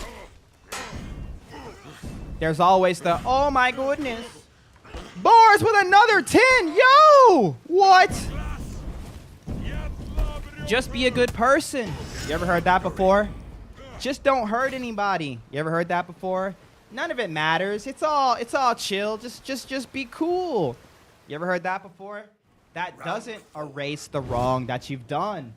It just doesn't. I'm sorry. And Jesus says, none of that erases the wrong that you've done, but I am he. Sent on a rescue mission for you. I got you. Look at this guy. His name is Taco Man. It's beautiful. I need some W's. W's in the chat for Boris. Thank you so much for the 10. Gifted again. Taking that #1 spot. Easy. Thank you, bro. That's for your story about me? Well, I just used you in the story. Who is Yahweh? Yahweh, that's God's name. That's how he introduced himself to us. Or to Abraham. Or, sorry, not Abraham, Moses. New hero coming out in June. Yahweh. It's YHWH. Yahweh. Zed, or I don't know how to actually say it in the way that Hebrews used to say it, but like in the Hebrew, but Yod-Veh Had-Veh. How do you say it? Whatever. Yahweh. We say Yahweh. It's the English the English alliteration of it. Yo, W's for Boris. Thank you, bro. We're good for today and tomorrow, chat. Let's go. Gifted subs for days. Are you aware that during the time the Bible was created, people were experimenting with mushrooms and other psychedelics? And one line said of Jesus, he turned water into wine. Many people on mushrooms. Yes, I've heard of the theory before, yes. Psychedelics have been used all throughout time, though. That would be like, hey, did you hear when they were making the, imagine 100 years from now. Hey, you hear when they were making vaccines? They were on mushrooms. Or people were on acid all the time. You remember that drug Molly? So, you know, maybe it was just Molly and, you know, all this. It's like, that's such a non-objection to the issue. The Bible's clear. Be of sober mind. It would be dumb for the people who witnessed either Christ or the events of Christ, or the events after Christ's death and resurrection, to be like, you know what? I know it was all about the mushrooms, but let's hide it from people now and tell them that no, they should be of sober mind at all times. It wouldn't really mix. Would you ever do a viewer tourney? The idea is there. I love the idea of running tournaments, man. It's so cool, but it's very time consuming, and I would just need a lot of help, and then I would just, you know, the idea is there. The idea is there. I want to do one in the future, but I want it to be worth doing, and I want it to be consistent if I do it. So, you know, it'll be like it'll be something that's in the woodwork for quite some time before it comes to the forefront. Hello? Whoa! Dude, did you draw this? Yeah. This looks so cool. The Spider-Man one is cool. Yeah. Spider-Man. It's a cool one. Oh my goodness. Wow. I did another one. You did another one? Where? Oh, dude. That is sick. That is so cool. Good job, bud. Can I have a hug?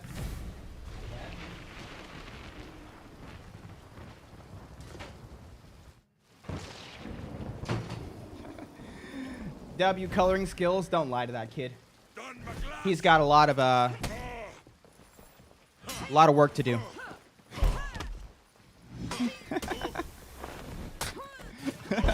Hey, what's up, Javen? I wasn't. Sure. Hit the 3 dots on the top right to turn off live chat. You could also just long press the screen. Oh! No dodge there. Interesting. I've got no stamina. I had to chill.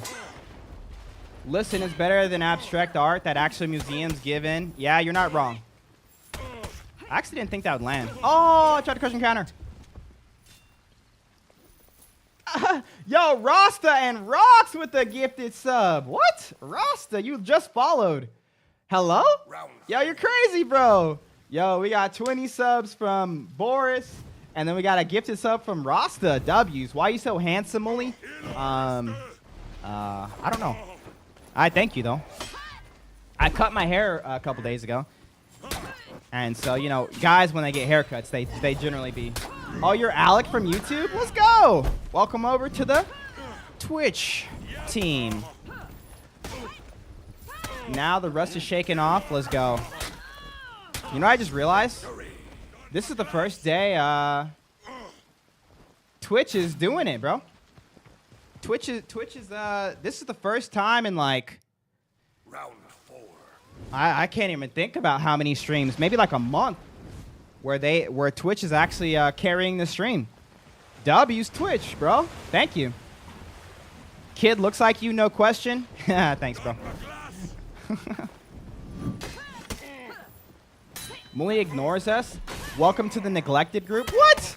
Yo, Twitch, be real. I don't ignore y'all. If anything, TikTok be like I be ignoring them. Not today. Oh, you got me there. Wait, what's he gonna do? Light attack? Nope. All right, it's me. Hey, what's up, Edvin? He's got a dodge. All right, I could win. I could win right here. Don't mess up, Taco Man. Do you like tacos? Yes, I do. When are you gonna join us and complete the 4 stack? How many people y'all got right now? Yo, Taco, you threw right there, bro. GG though. Hey, yo, Santo, all day, bro.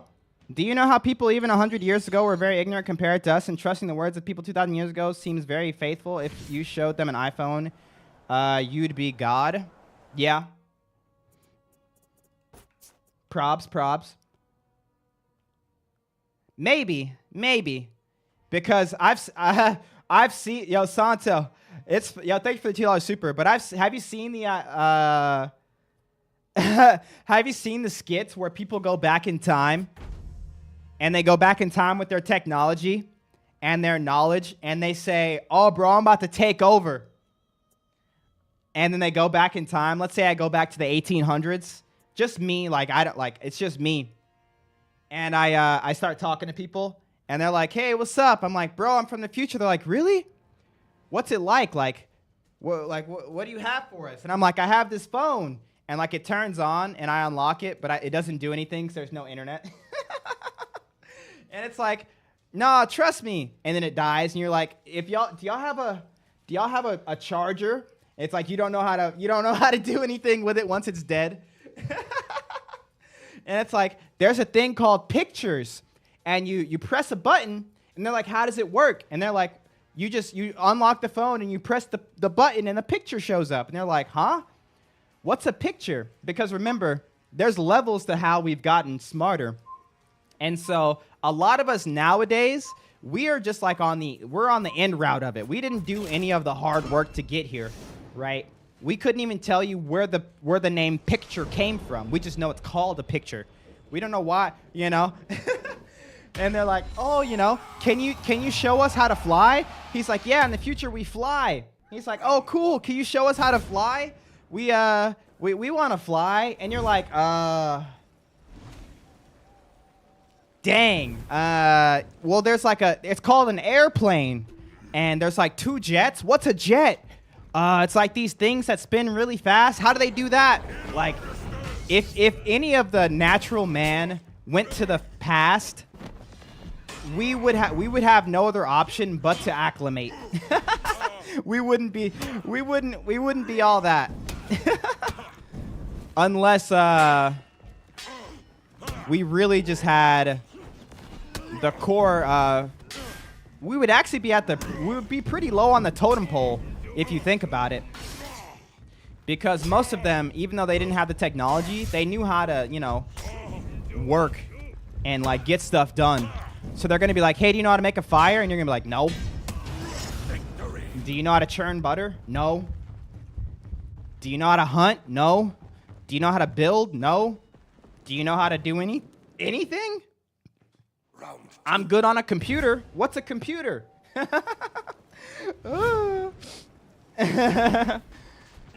I just love being the steel man in the situation because debating is a great way to bounce ideas. Oh, I agree, bro. Hey, what's up, Ghost Death? Hey, what's up, Johnny Saurus? What rep is my Highlander? Rep 90.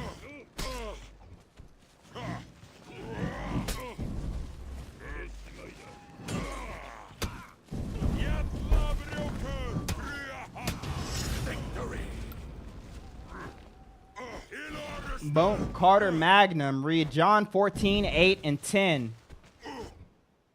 Saying Jesus is God is Catholic indoctrination. What?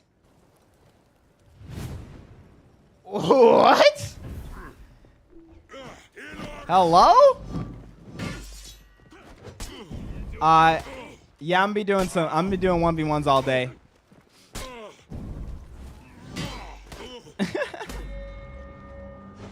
Oh, that almost worked against me. Boink. Not the Catholic indoctrination.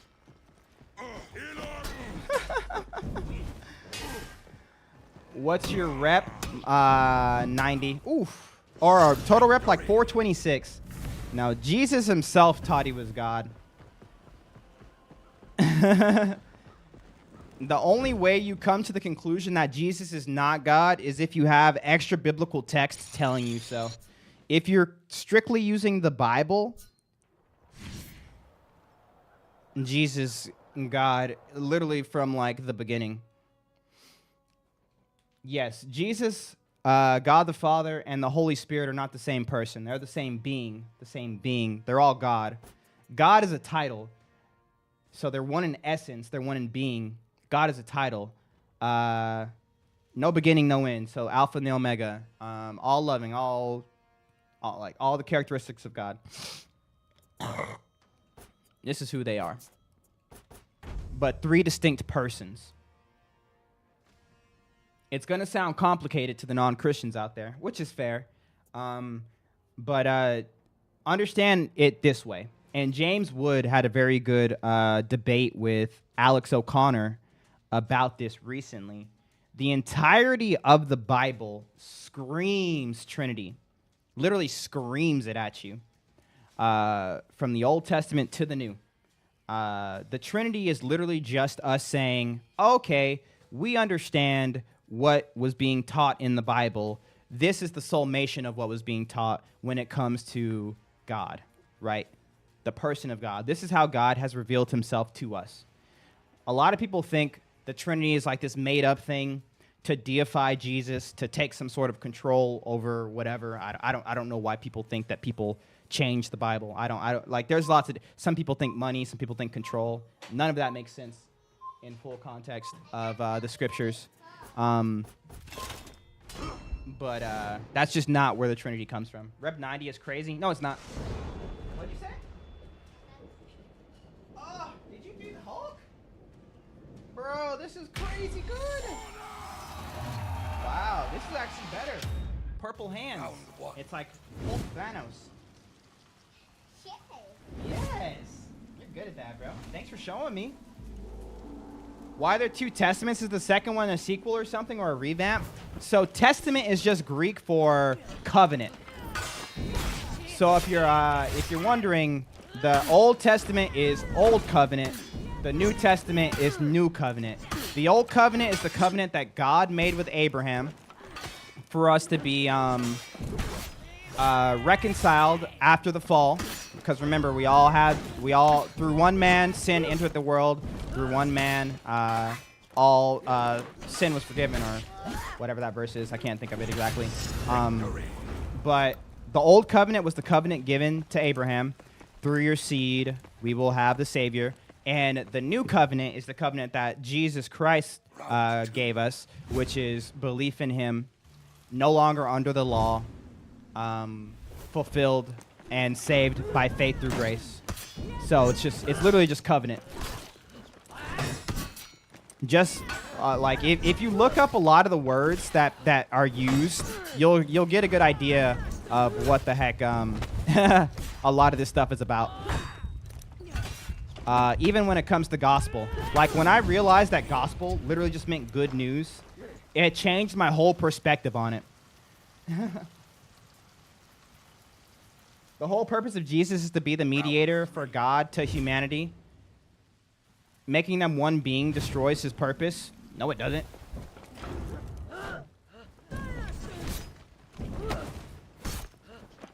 Unless you're prescribing this is something that God's incapable of doing. But I mean, that's a whole nother can of worms. Tell him that's sick. Oh, I'm getting mixed right now, bro. Nice. The Pharisees and whatnot weren't confused by Jesus' claims. No one was confused by Jesus' claims. What people do now is they take the current lens of how we think about someone would come and claim to be God, and without reading any of the Old Testament, without reading probably barely any of the New Testament, they make a claim that, no, that doesn't make sense for God to do that, or God wouldn't do that, when that's literally been the whole point from the beginning. Of course, people didn't see it at the time because this was all prophecy before. And so we're like, what the heck is the Bible talking about, this Son of Man coming on the clouds at the right hand of God? What's all this? What, where, what? But when Jesus came and said, I am he, the Son of Man coming on the clouds, I am the Alpha and the Omega, the first and the last, before Abraham was, I am, right? They all could instantly be like, I've read that scripture before. Like, wait a minute.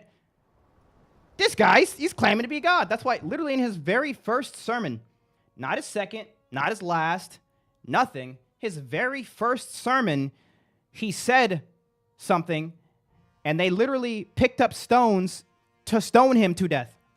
Why do you stone people to death in the Old Covenant? Because the Old Covenant is something that you had to be willingly put into, in the sense of you needed to be circumcised, you needed to keep the laws, or else, because you're keeping it, like, you know, there's some pretty crazy stuff that could happen to you.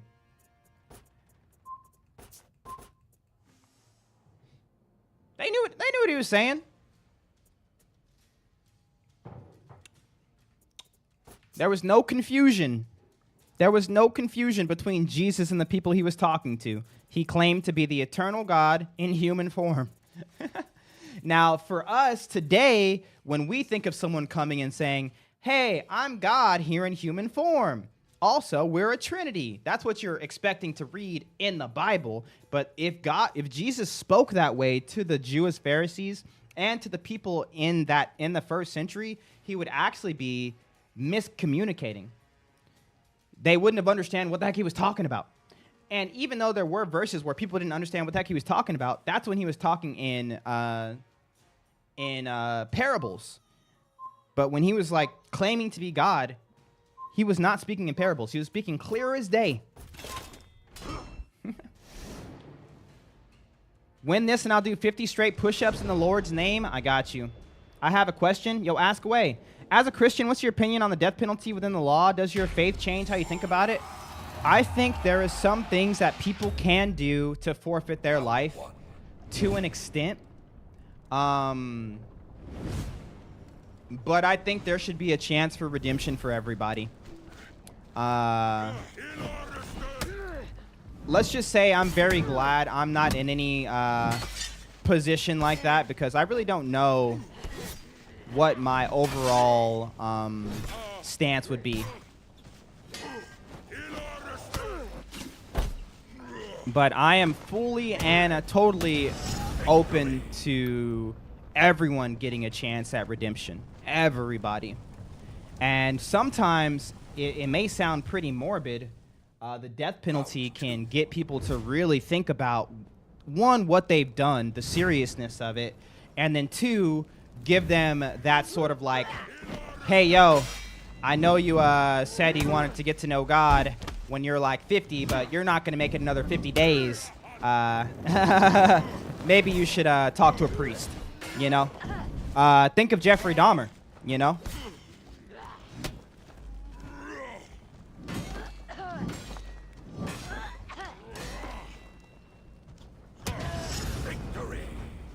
Hey, Muli, what are the chances I can get a fit check? 0 out of 10, sir. I'm trying to fight. Unless you can snipe me, then 10 out of 10. Why did Jesus never say that he himself is the Son of God? He always alludes to it, but never specifically says it. He does say it. Not only by taking the titles of the Messiah, of the coming Messiah, fulfilling prophecy, but also taking the characteristics of God.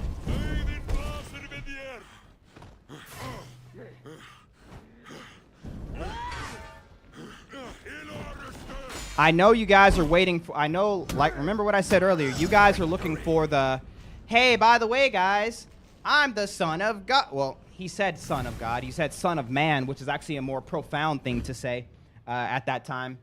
But it was always for the people listening at the time. And the people at the time listening who would have been well acclimated with the Torah. What was the Torah? The Old Testament, the Tanakh, right? What was that? It was all prophecy leading to the what? Messiah. This is why Jewish people who are still devout Jews, not Messianic Jews, but just regular Jewish people, are waiting for a Messiah, because the whole Tanakh is what? It's pointing towards the coming Messiah. So if you go to a Jewish person and say, hey, you waiting for the Messiah? Yep, he'll be here one day. We don't know when, but he'll be here one day. They're still waiting for him. So the whole point of the Old Testament was prophecy. prophecy, prophecy, prophecy, the covenant leading to the Messiah. Jesus was like, I'm him in like a million different ways. Like not a million, but a lot of different ways. Literally all of his teachings was like to punch people in the face and be like, I am Messiah, right? Like, this is me. Isaiah, he was talking about me. Abraham, Moses, they were talking about me. They were all talking about me, right? The people who knew the Tanakh knew that he was saying and what he was claiming. You may not understand now what he was saying and what he was claiming because you're looking for a 2025 alliteration of what God would be talking like. Remember, God is just a title. What's really important is, one, the prophecy is fulfilled, and the titles given to the coming Messiah, which is what Jesus took all throughout the Gospels. All throughout the Gospels. Because what you're supposed to do is, let's say when Jesus says, I will come back on the clouds, right, and I will judge, right? To you, that sounds like nothing. To you, that sounds like nothing. You're like, okay, clouds, that's cool, but you're Jesus, so whatever. To them, they're like, wait a dang minute. The one that's coming on the clouds is going to be the Son of Man, the one who will rule on the throne forever at the right hand. That's God. That's God who comes. It's Yahweh who comes on the clouds. And so him claiming to come on the clouds is literally him saying, yo, that verse was about me, bruh. Now, obviously, you guys are looking for the, wait a minute. He didn't say I am God. Well, yeah. That would be miscommunicating to the people that he was communicating with. The whole point is to look at what Jesus said, go back to the Old Testament, because the Old Testament is riddled with Jesus. It's literally all throughout it. And so they could be like, oh, okay. Does that make sense?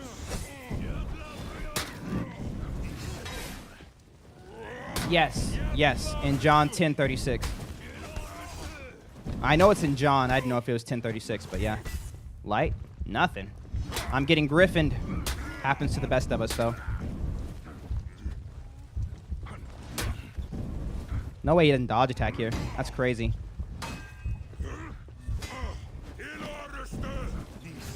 There it is. Hey, what's up, No Face? This is basic Christian theology set out by our Christian church fathers. Jesus, Son of God, took on flesh and was killed by man for our salvation, and thereby becoming the Son of Man. Hey, let's go. Do you believe in God? Yes. You smell bad? Move on. Ah, I got kicked. I was smelling myself. Wow, Bloody Shore. Wow. Hit me while I was smelling myself. Typical, honestly. Typical Griffin enjoyer. Always happy to hear you're preaching, especially after I regaled myself to Christ recently. Definitely not preaching, but just giving you guys Christian theology and answering Christian-centered questions. Not preaching. I love it, though. I'm happy you enjoy it. Thoughts on Nushya? Trash. I apologize for my mistake. It's not your mistake. A lot of people call it that, but like I promise I'm not like here preaching in any way, shape, or form. I don't have like an idea of what I'm going to talk about today. I don't have footnotes. I'm not like, hello guys, today we're talking about, I'm literally just answering questions in the chat, keeping it Christ-centered, amen. Research for the top 100, I've entered 56. My position is 8, I think. Nice, I don't know what that means, but let's go. John 11:14, when Jesus heard that, he said, this sickness is not unto death, but for the glory of God, that the Son of God might be glorified thereby. Amen. A sermon, yeah, exactly. How can I convince a gay friend not to be gay since it's not Christian theoretically? There's no way to convince them, because trust me when I say this, if they live in a Western society, if they are gay, they probably understand Christian theology on the term.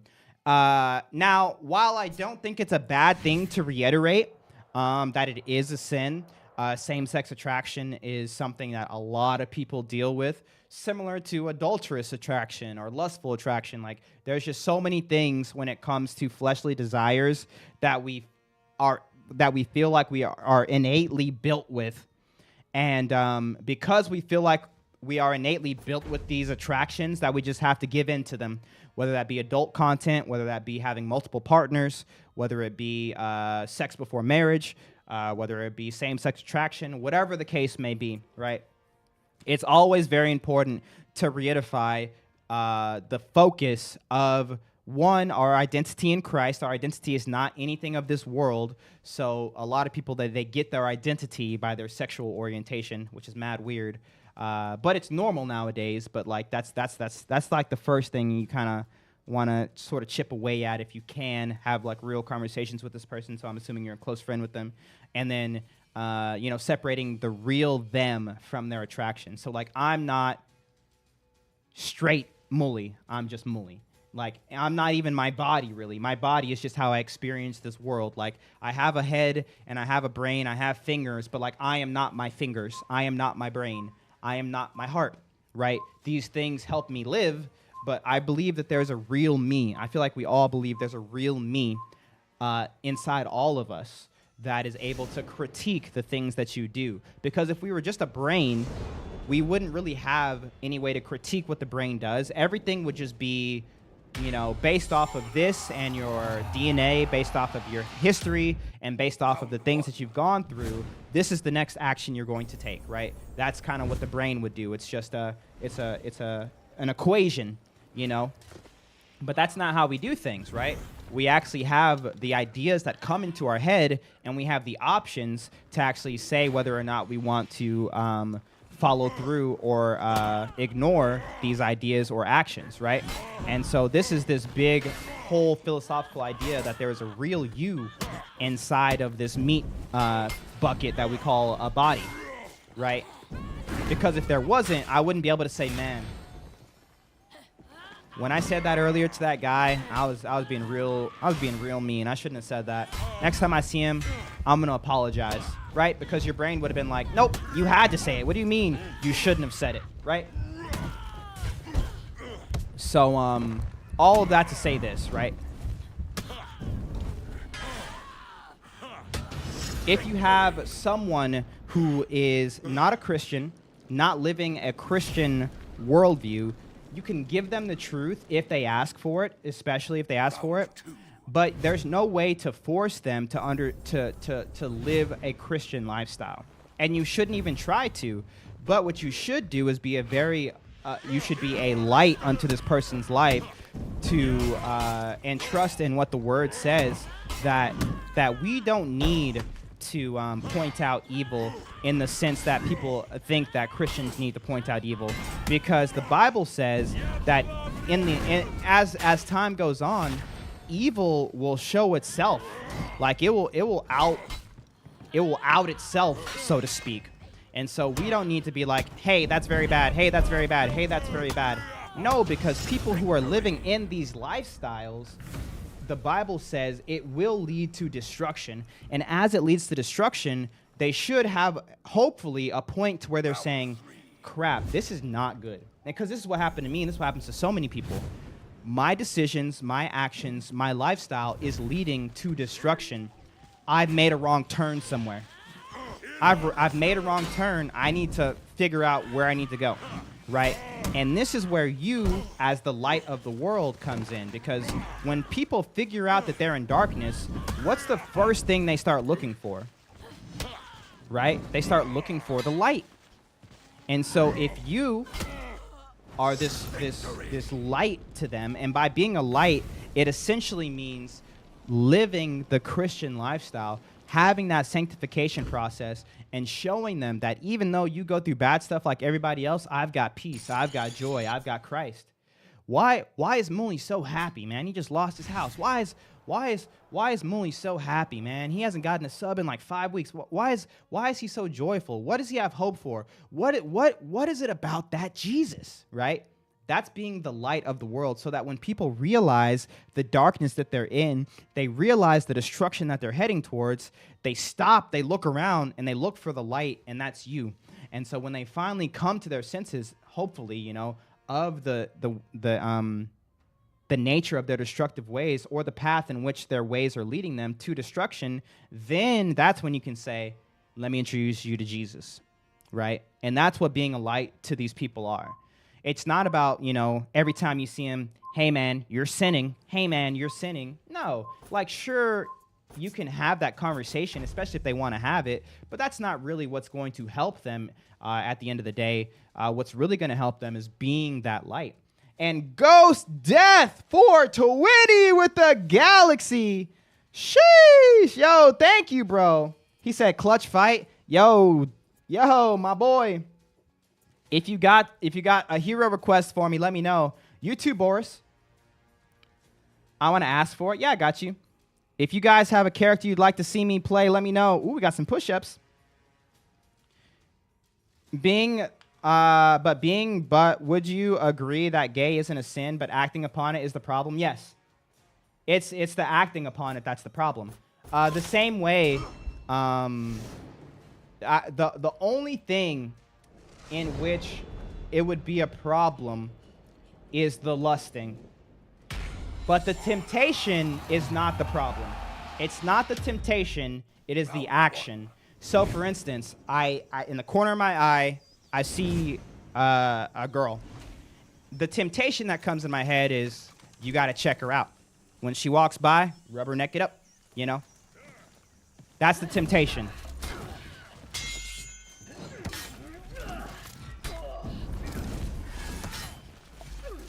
Does that make sense? But the action comes when I actually do it. And I say, you know what? Yep, I'm gonna do it. I'm gonna do it. I'm checking her out.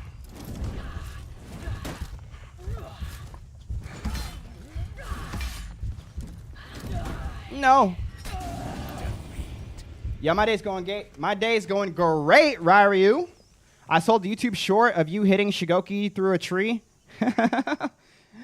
So what's your take on how animals are related to God soul-wise? I don't know if animals have souls. It's not really talked about. For what it's worth, 18 months ago, I was a materialist atheist. My conversion to Jesus was found entirely by recognizing the existence of evil as a metaphysical concept, not just a product of men. Ooh. It's awesome how people get there in different ways. Amen. Hiya. Yo! Let's go! Tomorrow. Yo, Kale with the $5 super. Sheesh. Let's go. Thank you, Kale. Appreciate it.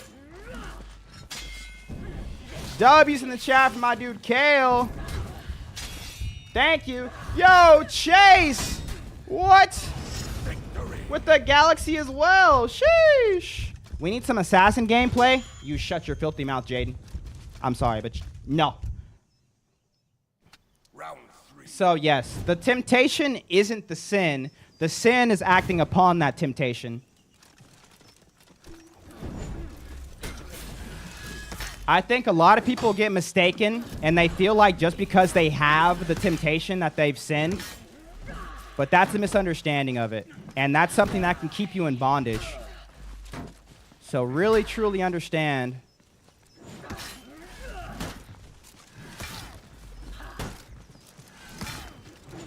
Oh. No. My stamina.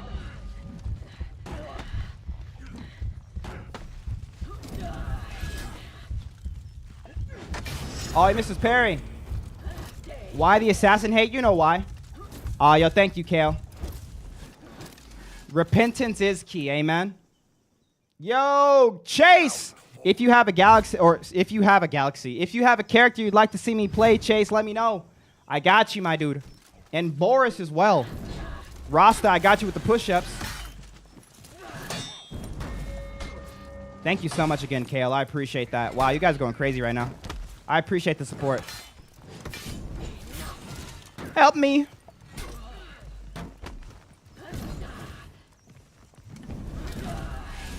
No. I think all classes are good and bad in their own way. I agree. Oh, he got me.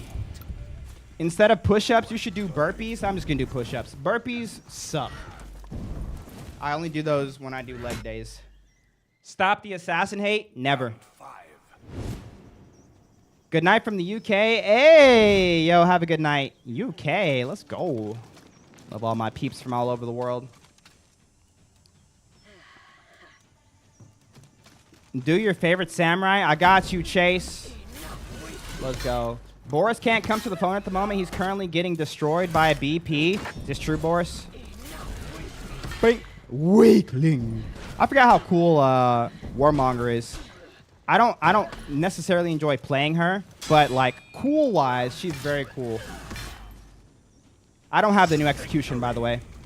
I'm getting my whole... Oh, my goodness. Yo, Priorities, what's up, bro? Yo, I am having a great day, and I am having a blessed stream. Thank you so much, bro. Who's your second favorite character? Highlander. Opinions on Warden? He's pretty good. My bad. Burpees with a push-up. No. Calm down. Calm down, buddy. Calm down, buddy. Calm down. All right, let's go. Let's get these push-ups in. I thought Highlander was first. He is.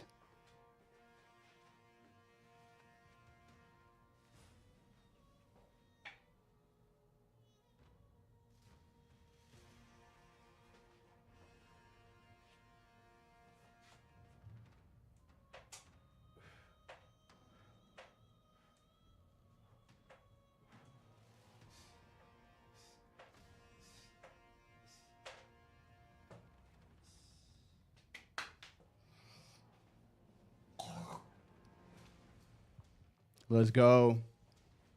Easy, tenor. Easy. I need a tea like that. I need some more like this. Might have to go back on some random sites and find some more oversized Christian teas. I love them very much. Oh, yeah, my favorite samurai. Kinsei right now. Usually it's Sohei, but I've been liking the Kinsei. This one's for Chase. Goji and Squire are so good at the game. I knew I was bad, but this is insane. Nah, bro. Nah, Boris. Please, bro. Please. You're built just like Highlander. Thanks, Lemon Raven. I needed that. Rewards percentage for this live plus 0.5%. Okay. You should run Dom and spread the word of God Crusader way. What the heck? What did I just read? Ah, Warden. We let that one rip. And that's going to be the way we start our mixes. Now he doesn't know what I'm going to do. No.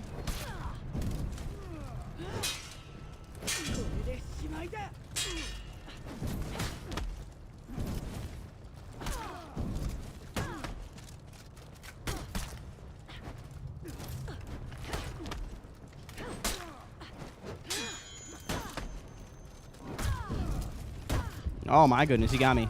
That was a weird fight. He got it though. Let's go, Nayburn.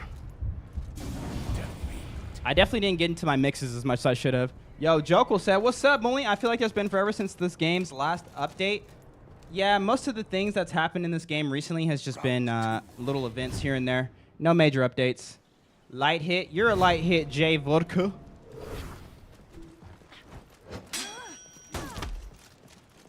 The reason this is a hard matchup, I think, for Kinsei is because you want to be able to get that top light, but that top light is very dangerous with Warden's crushing counter, and so you can bait it. We're gonna let that one rip. Oh no! No! And so now I really do have a hard time trying to remember what I should do here without dodge forward light. I have dodge forward guard break, but that's not as scary. I could dodge forward Or maybe I just... Do I really just have to chill defensively? I get zone? No. Zone's not going to get me into my mixes, though. I want big damage fast. What? I guess dodge attack is a good way to do it.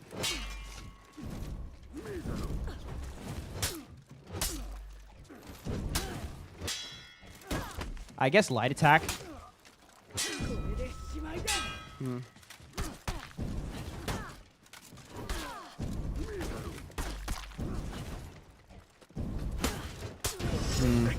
What rank you? I don't play ranked. I'm hyped for tomorrow. It's my first viewer duel with working Xbox. I know I'm bad, but it'll be fun. It's going to be so fun. I'm ready. The bash. Yeah, the bash. Warmonger Hero Fest will be disastrous for my mental health. Oh, no. What up, Chris? I bet I can beat you. That's what they all say, Chris. Or Juicebox. Nice. I wanted him to start pairing those. That's a big thing if they start pairing those raw heavies. Raw chained heavies. Oh, I missed that parry.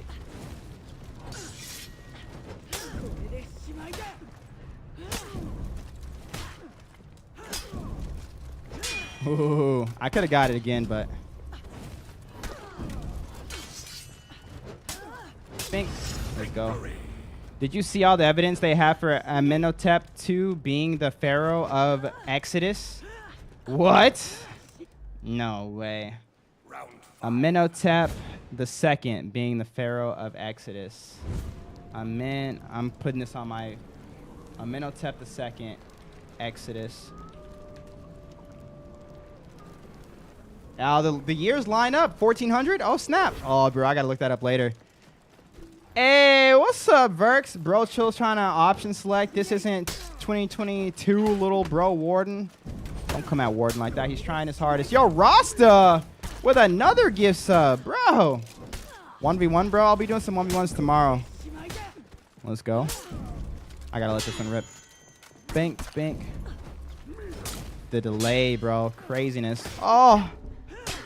Hey, Michael. What's up? Bink. I did a job interview today. Let's go. How'd it go? Yo, I need some W's in chat for my boy Rasta. Yo, Rasta.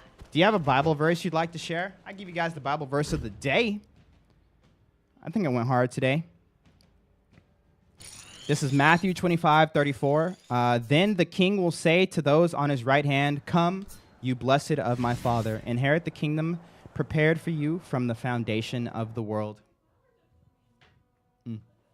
Butte. Yo, Rasta, that's 2 subs, by the way. If you have any hero requests you'd like to see, let me know, bruh. Let me know. There is so much evidence. His firstborn was buried with him, who died around 14, meaning his son died first. Only Pharaoh discovered who has boil-like abscess on his skin, too. Ah. Yo, that's cool. What? That's cool. And it rains. Amenhotep II, who reigned around 1450 to 1433, is one of the pharaohs considered to some scholars the pharaoh of Exodus. While Amenhotep is a prominent candidate, the biblical story of Exodus and the identity of the pharaoh who refused to let the Israelites go have been subject to much debate and different interpretations. The chronology matches. Son of Thutmose III. It was a short campaign. And there were biblical connections.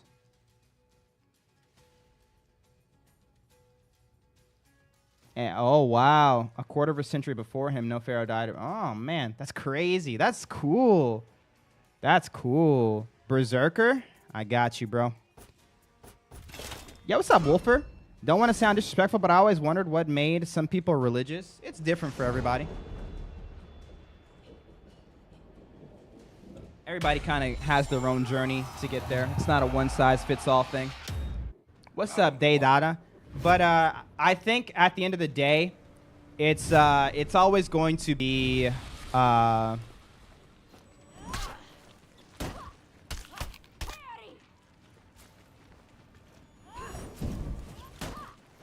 forgot what I was about to say.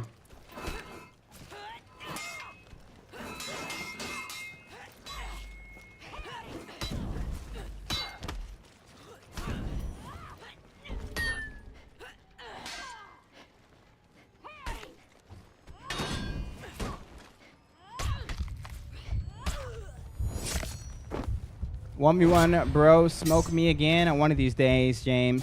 Do I have a testimony? Oh, I bet you do. If you don't mind me asking, what made you religious? Me, so I was an atheist for quite some time. I became religious after I realized that, one, I couldn't live out atheism, and two, I tested Christ's teachings, biblical teachings, and it was so in line with reality that I had to start reading the text in a way to where I was like, yeah, there's something to this. And, you know, the rest is kind of history.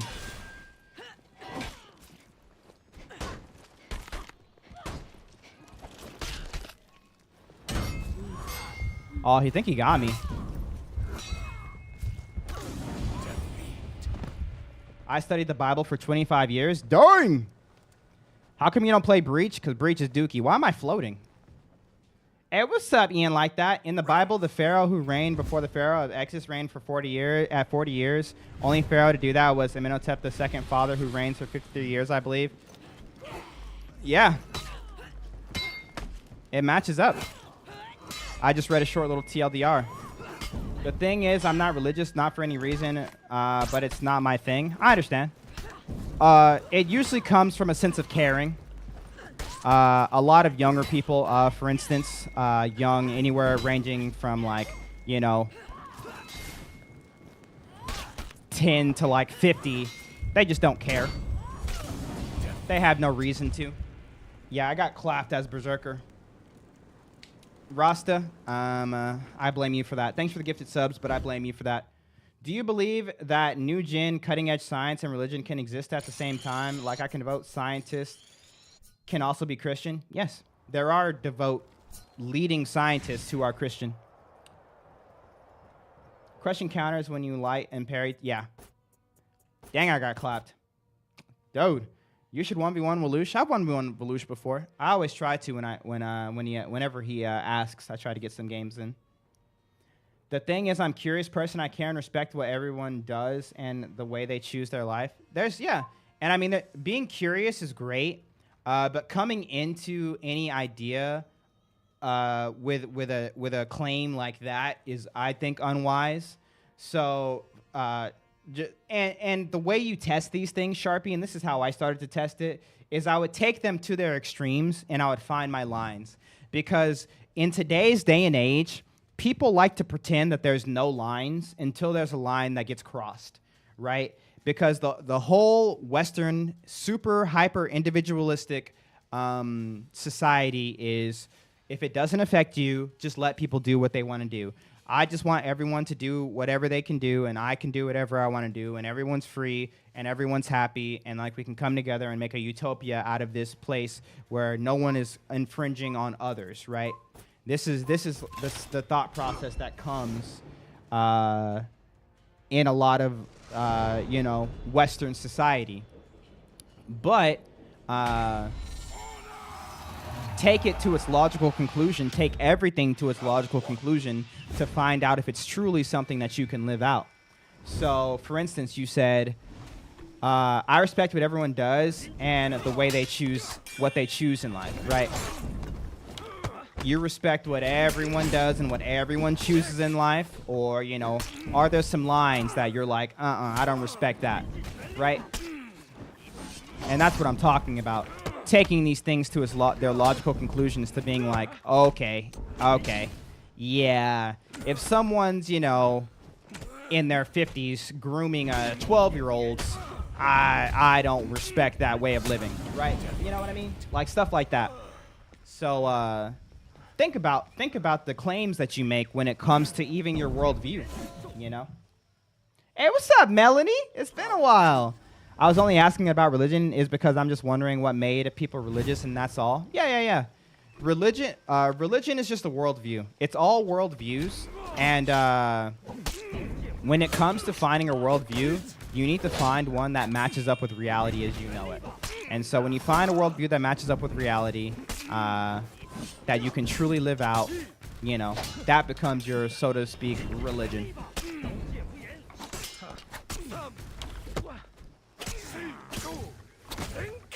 There's some stuff, but I know what you mean. Yeah.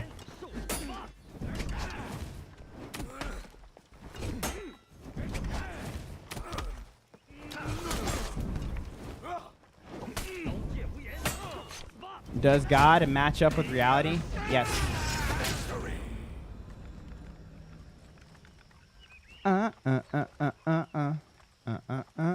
Something greater. Good deeds don't get you into heaven, faith, and repentance. Correct. They don't get you into heaven. Good deeds are a byproduct of your faith in Christ. Because when you make Christ your Lord, that means you listen to what Christ says as your Lord. How so? So, I mean, where do you wanna start with? Like the full like evidence of God, sort of like summation. So the reason I believe God matches up with reality is because the way I view reality and the way I assume most people view reality is incompatible with a lot of non-God worldviews. For instance, in the beginning, right, we have either in the beginning God, or we have in the beginning nothing, right? And so we ask ourselves, all right, so in reality, right, what have I and all people experienced in this thing that we call life? Do we experience things coming from things, or do you experience things coming from nothing, right? Because if in the beginning nothing, that means that in this reality, that is something that's possible, right? In the beginning, nothing.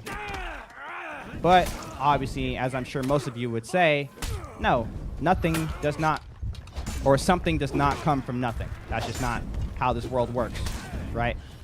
I think you all would come to that conclusion. And so God makes more sense in reality there. And then we have the fine-tuning argument. We have the possibility that, yes, over an extensive period of time, we have this fine-tuning of the organisms to match with the world around us. Not that the world around us has been matched to us, but that we've, matched up to it type of thing.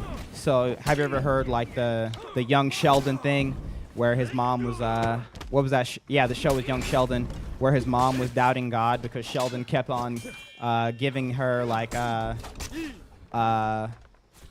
ideas against it. And then he saw she was losing her faith, and it was like making her change as a person. And then he started to come with the evidence of God. And like it was the fine-tuning argument. He said, did you know that, if gravity was just 1 point stronger or 1 point weaker, everything would cease to exist? And that's just gravity. And then if we were any closer to the sun or any farther away from the sun, or like all the fine-tuning arguments. Yes, the possibility that we have gotten hidden the ultimate jackpot, whatever the numbers may be, they're massive, is a possibility. But reality shows us that whenever we see fine-tuning, it comes from, a creator. It comes from a mind. The argument I like to use, I say argument loosely here, but what I like to use is someone looking at me and then looking at my phone. Hey, what's up, Tyler? You got to lock in? Oh, I lost, bro. It's over. So what would you guys say is more complicated? This cell phone right here. You see the cell phone right here? Or one single strand of my DNA? What would you guys say is more complex? This cell phone in my hand or one single strand of DNA? I love this song, by the way. Falling faster. Back to me. The cell phone. It's the DNA. Yes, it's the DNA. The DNA is extremely complex, and if even one little bit was out of order, I could just fall apart or, whatever, right? DNA is extremely advanced, even to the smallest, point of it, like one single strand of it. It's more complex than this phone. So ask yourself, just one strand of DNA, not all of it, just one. The chances of my DNA being the way it is, to where I am who I am, and that I have the attributes that I do, and that I'm able to survive the way I do, and like I have the lungs, and like it's made me able to live in this world. It could have happened by chance. Yes. It could have happened by chance. Could this phone, you see this phone? Over, you know, however many years, happen by chance? DNA is a product of revolution? Yes. That's what I'm saying. But look, if I looked you guys in the face and I said, hey, you guys see this phone I have in my hands? Yeah, there was an explosion. You don't even know. It's such an unfathomably amount of time. You know, maybe 300 million years. And after that explosion, the way that the metal and the gold and the glass all like heated up together, after a long period of time of it just cooking, you know, I walked through a field, and then I can tell there was an explosion there because there was just pieces, and I went through, and lo and behold, there was a cell phone just sitting right there in the middle of the field. You guys would probably look at me like I'm crazy. And this is something that's pretty complex, right? My boy Cliff Canetley, he uses an even more a funnier analogy. He said he does Mount Rushmore. He said, imagine going to Mount Rushmore and being like, wow, look at Mount Rushmore. Look how the rain has look how the rain has dripped along the face mountains, and oh my goodness, the way it dripped on that first face, that's George Washington. That's crazy. And that second face, oh my goodness, that's Abe Lincoln, right? You guys would think that people were crazy, and a single strand of DNA is I don't even know the number, but like a crazy number more advanced than this cell phone or Mount Rushmore. Things like that in reality, because remember, the whole idea that we're talking about right now is, does God match up with reality, right? In reality, you guys would look at me like, hopefully, I'm a crazy person if I told you my cell phone happened by accident, right? Because things like that just don't happen. If there is a building, that points to a builder. If there is a creation, it points to a creator. That's just how it happens 10 times out of 10. It's just the world we live in, right? We have never seen something come from nothing or something advanced happen by chance. Now, we believe that because of certain aspects of specific animals, and by the amount of time and the fact that we're here, that maybe we could have come from nothing, but it just doesn't happen. We don't see it. So when it comes to the whole idea of, does God match up with reality? Well, yeah, God matches up with reality a whole lot more than the idea that everything came from nothing, because nothing comes from nothing. And that's just the example of how we got here. That has nothing to do with creation in and of itself, because remember, if there is no God, and at the beginning it was just matter and energy and the Big Bang and the primordial soup, that would mean that life also comes from non-life. There was once no life, because there couldn't be life. It's just matter and energy, heat and such. But then things got so hot one day that, you know, the rocks and the water started to do something weird. Boop. Now we've got life. Well, does life come from life in reality, or does life come from non-life? Like, do we ever see it happen? No, we just don't. And so these are little things that you kind of like do to kind of get to that point of, there's evidence of there being no God, but there's also evidence of there being a God. And like, if I'm just tying it to my experience, the experience of the human race, and just like the world around me, God actually makes more sense here. Maybe I could look in. Just get better at the game, bro? Never. I'm always going to be slightly average. He's still yawling, always yawling. Where did God come from? God is eternal. The only reason we believe that the universe has a beginning is because of the law of thermodynamics. And because of that, we understand, based off reality, like we were talking about, everything that has a beginning has a cause. But remember that everything that has a beginning has a cause. The God of the Bible, what's his title? He's the Alpha, the Omega, the beginning and the end, the everlasting. He's the one that created matter, energy, time. He's not even affected by these things. That's why he's timeless, spaceless, and, you know, it's not like God has like a body. We don't look into the sky and see God like chilling above the clouds. You know what I mean? Not to say that it's impossible for him to show himself like that, but it's just not, right? So God has always been. God is eternal. That's special pleading. It's a fallacy. No, it's not, because if the only way that you could come to the conclusion of where God came from is if you're not reading or not understanding the argument that's even being made.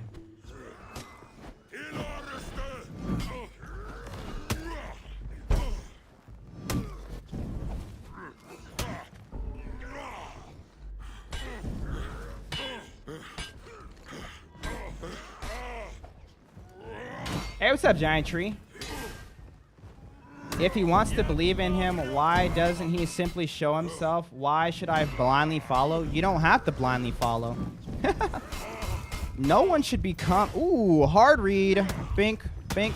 No one should believe blindly. You shouldn't believe anything blindly. Even though a lot of you guys, and like I'm not trying to call anybody out, a lot of you guys believe a lot of things blindly. You just don't think about it because, you know, some smart people told you, and so you just believe it blindly. But when it comes to faith in Christ, it's not blind faith. Christ teaches against blind faith because he doesn't want you to be fooled. He doesn't want you to be deceived. So he wants you to test everything. Everything. Okay? That's not it. You should only base your faith in Christ off of evidence, which is why we have the Gospels, which is why we have the whole first century of history to point us to the reliability of Christ. Amen. There's no historical evidence of Jesus. I don't know how I can have a conversation with that. I think you need to do a little bit more thinking about the topic.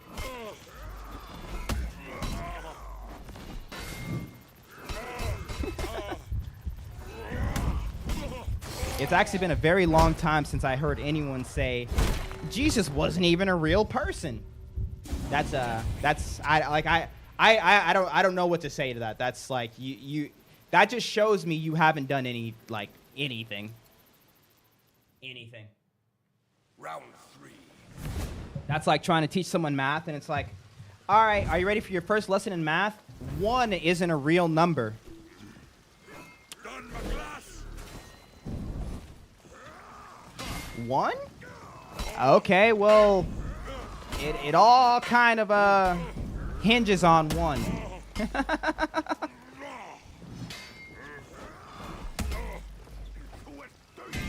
You don't believe 1's a real number, really? Yeah, 1's not a real number. I cannot help you. You're fun and cool. You're funner and cooler. You ever think about that, huh? Oh, I could have blocked that.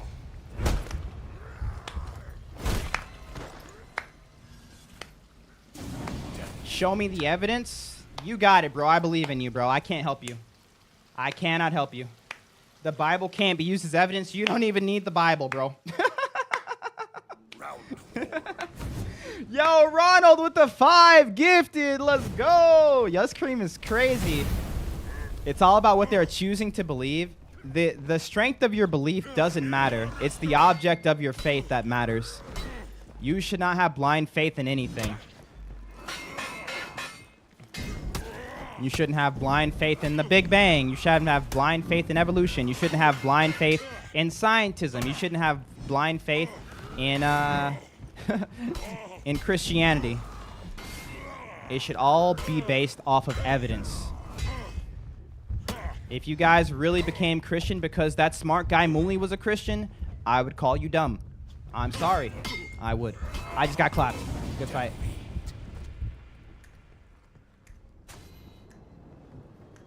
I have blind faith in Garfield. That's okay. That's different. Garfield is indisputable. Claims aren't evidence.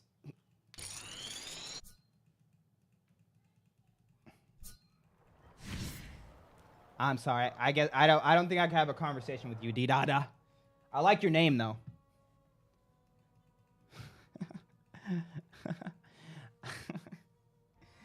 Oh my goodness. Oh my goodness. Will you please look at my message? You made several claims. Yes. You should have evidence based for the claims that you make. Yes. What did Tyler say? Tyler. W's in the chat for Ronald with the 5 gifted, bro. Always going crazy. Thank you. I don't see Tyler's message. Oh, wait. Can I ask why he wouldn't show himself like that? Why God wouldn't show himself? He's not going to overwhelm anybody with his power, is what I would philosophically think. The second thing is he doesn't have a physical body. God is a spirit. So I don't know if it's a he couldn't or he wouldn't, but at the end of the day, like you could come to a lot of different conclusions on it. What's up, Melanie? I'm going to bed, Millie. It's been a pleasure, y'all boys. Have a good night, bro. Seems like a lot of faith to make that statement. No? Wait, what's happening? There is undisputable historical evidence of both theistic and non-theistic sources that prove that he was in fact a real being. It's absolutely crazy. I mean, it's like I said, you guys, if you're ever having a conversation and it's about anything faith related, and if they say one of these two things, one, Jesus wasn't a real person. Okay? That's an issue. You can't have a conversation with that person. They haven't done anything. They've done zero work. You can't babysit them through the conversation. Or if they say two, there's zero evidence for God. You can't have a conversation with that person. Okay? Like you if you want to put it out there, you can, but you're talking with someone who doesn't care to do any work. So it's like I don't know. To me, you're wasting your time unless you have a really good script like Ray Comfort just put together of like, oh yeah, I'll give you evidence of God. 1, 2, 3, 4, 5, 6, 7, 8. Like you just say it time and time again. But if you're actually trying to have a fruitful conversation with someone and they say that, you can just be like, okay, I got you. Now, there's nothing wrong with someone saying, I don't believe Jesus was God. Cool, let's get into it. Or, I don't believe God is real. I think the evidence of there not being a God is more substantial than the evidence of there being a God. Boom, let's have a conversation. But like, hard read. You can't have a race with someone who doesn't know how to walk, bruh. You're going to be like halfway down the field and they're going to be like, I can't walk, but I want to race. And you're going to be like, I don't think we should race. It's a bad idea. And they're like, nah, bro, we racing. And it's like, you haven't moved. You can't walk. They gotta learn how to walk. They gotta know how to move.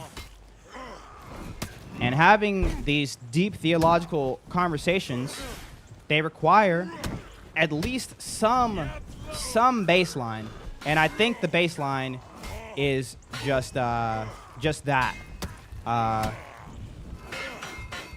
The understanding that Jesus was a real person historically, the historical evidence we have of him, both biblical and non-biblical, and that there is evidence of a God, but not to conclude that Jesus was God or that the Christian God is the real God or that there even is a God, right? But there needs to be some sort of foundation you can build on. Some sort of foundation, right? What happens to someone who doesn't believe? What do you mean what happens? I'm a pool warlord. Do it.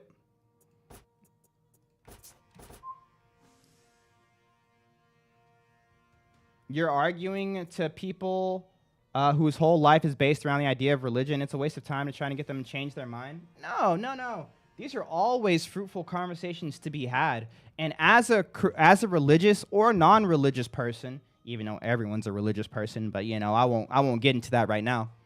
It's always important to be open to the understanding that you could be wrong. I'm always open to the understanding that I could be wrong. But like, bruh, it's got to be at least something substantial. It can't just be source. Trust me, bro. Also, I've done zero looking into this, by the way. But trust me, it's like, well, why should I trust you? Because I said. And it's like, I don't, yeah, you know.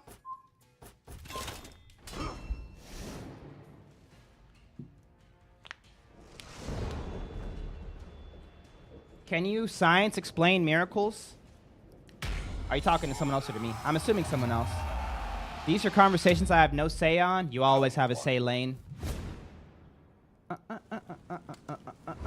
Hallelujah.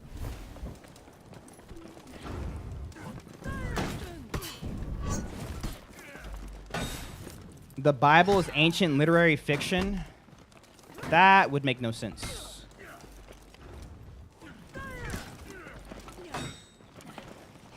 Because of the way the Bible's written, that would mean that not just one, but at least nine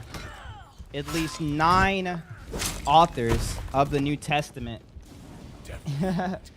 created historical fiction a couple centuries before it was made an actual literary style. But yeah, that's why older stories, when they were talking about things that didn't actually happen in places that didn't exist, it was once upon a time, or in a place that didn't really exist, in a place that's not verifiable, this happened, right? It's called epic, or it's called mythology. That's not how the Bible's written. The Bible said, at this point, at this time, with these people around, in this year, when this person was the ruler, this happened. Why was it written like that? So it can be verified. The whole point was the verifiability of the events. It's written as historical narrative. But if it was written in historical fiction, that means Matthew, Mark, John Mark, Luke, John, Peter, Paul, they all made up historical fiction centuries before it was made up as a literary style. People didn't know how to write like that. Yeah, that's a wild claim to make. I don't think people realize how wild of a claim that is to make.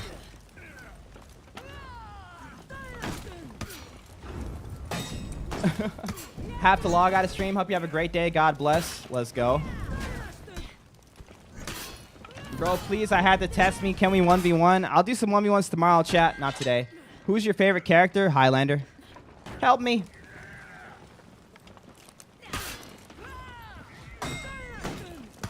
They were literally taught to write like that. What? They were taught to write in historical. So go. Woo. That's what they were teaching in the first century. Everyone was teaching how to write in historical fiction. A couple hundred years before the. I got it. I got you. I got you. All right. Oh my goodness.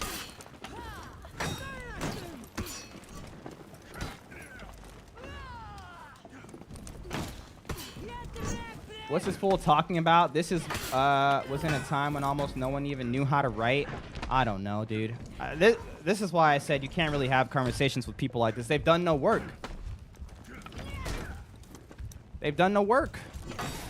It's a very unfruitful conversation.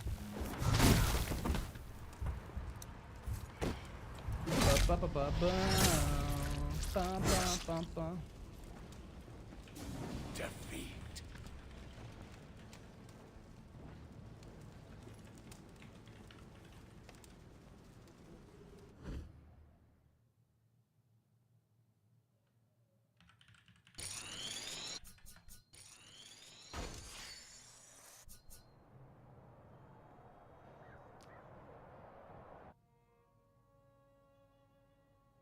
Oh my God. Yeah, when you guys get the chance, go look up when was historical fiction made as a literary style, and then get back to me.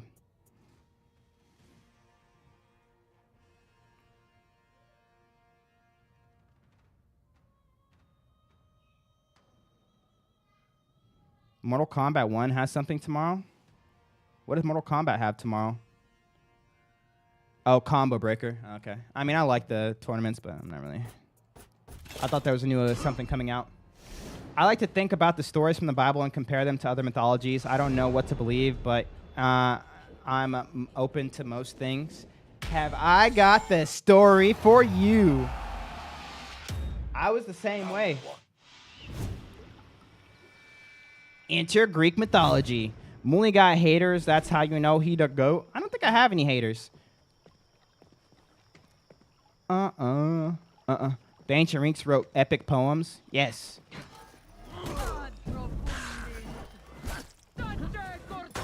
And mythology.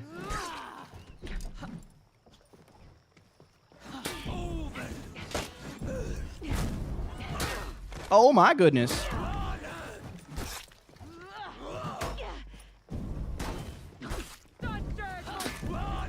You ain't got haters, you got one. Gotta take one for the team. That's life. No. Just like the Bible, the literary style of the Bible is epic poem. Oh yeah, I'm sorry. I can't talk to this guy anymore. I'm sorry. Round 2. Hey, wow. Have you worn wigs? I don't know if I've worn a wig before. I'm gonna keep it a buck with you, Melanie. Why? What's up? What's going on with wigs? I think we've got so many people with a secular mindset, we don't realize we are still being influenced by the old gods. Why else would all of the tech be named in the tech companies? Yeah, think about Nike. Will you wear wigs? I don't know. Bible is a big lie. Now that's a different stance to take. I can have a conversation about that. Is the Bible a lie? Is it telling the truth? That's different. Saying that the Bible was written in the literary style of epic poem, I don't know what to say. He doesn't get it. I don't get it, bro. I'm dumb. Help me. Got him. It's a reference to Lord of the Rings. Oh. Why y'all coming at me, bro? 2,000-year-old game of telephone? Are you saying the game of telephone is how we got the Bible that we have today? I would look into that. Do your homework first, or then we talk. If the Bible is true, then why you guys don't follow it, and some people think it got manipulated over time? Yes, some people do believe that. I don't know why, but yes, some people believe that. I don't know. There's a lot of different things going on here. There's stuff in Greek mythology that was taken from the Jews. Samson is probably Hercules, but embellished.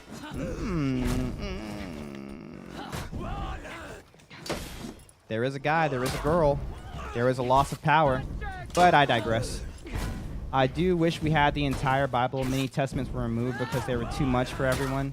There was nothing removed from the Bible. That was because it was too much. The only things that weren't in the Bible or aren't in the canonical Bible today that some people might still want in there is either the Apocrypha or the... No.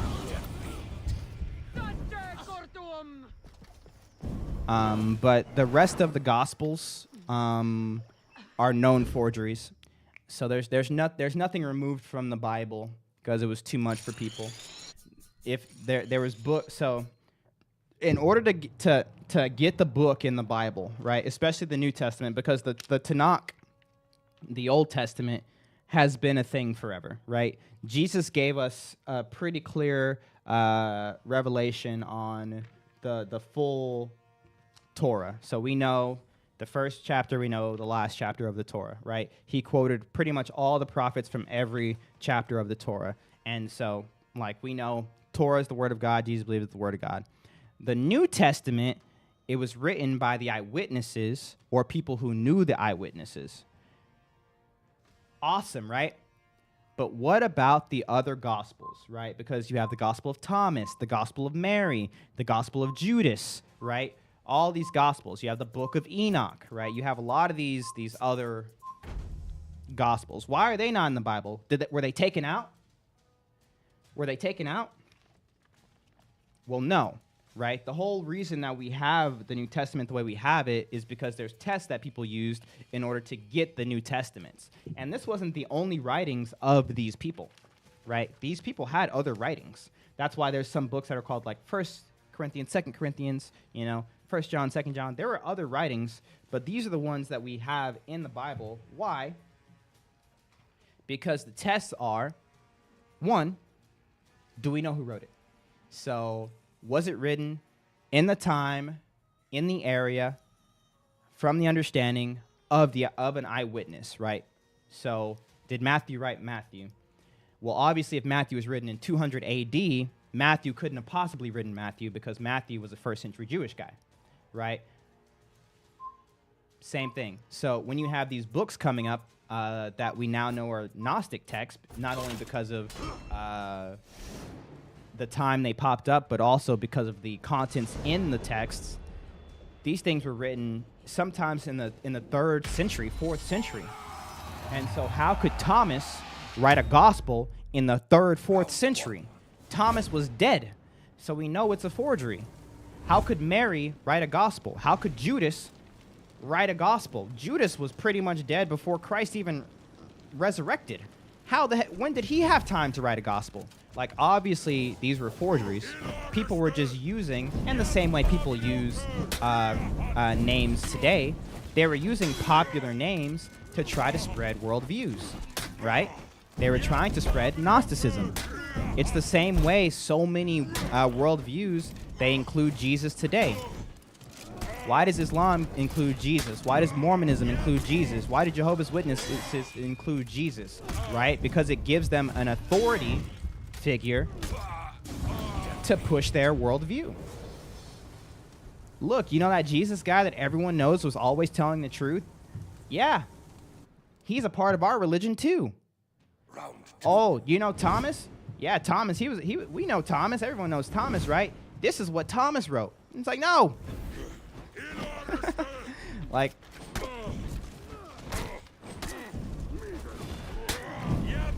yo, have a good one, Casper. I think we're not original that are in most New Testament copies today. Hello. Love your videos. I used to go to church. What's the difference between the Old and the New Testament? Testament is just a Greek word for covenant. So, covenant. Bro, play better? I got you, bro. Covenant. Covenant. Old covenant, new covenant.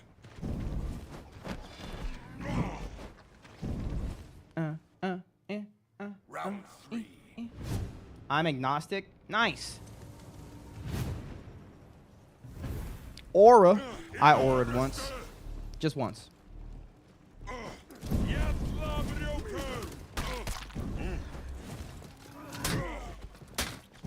What is covenant? A covenant is like a promise. It is a like a marriage covenant. You ever heard of a marriage covenant? What happens when you take a marriage covenant?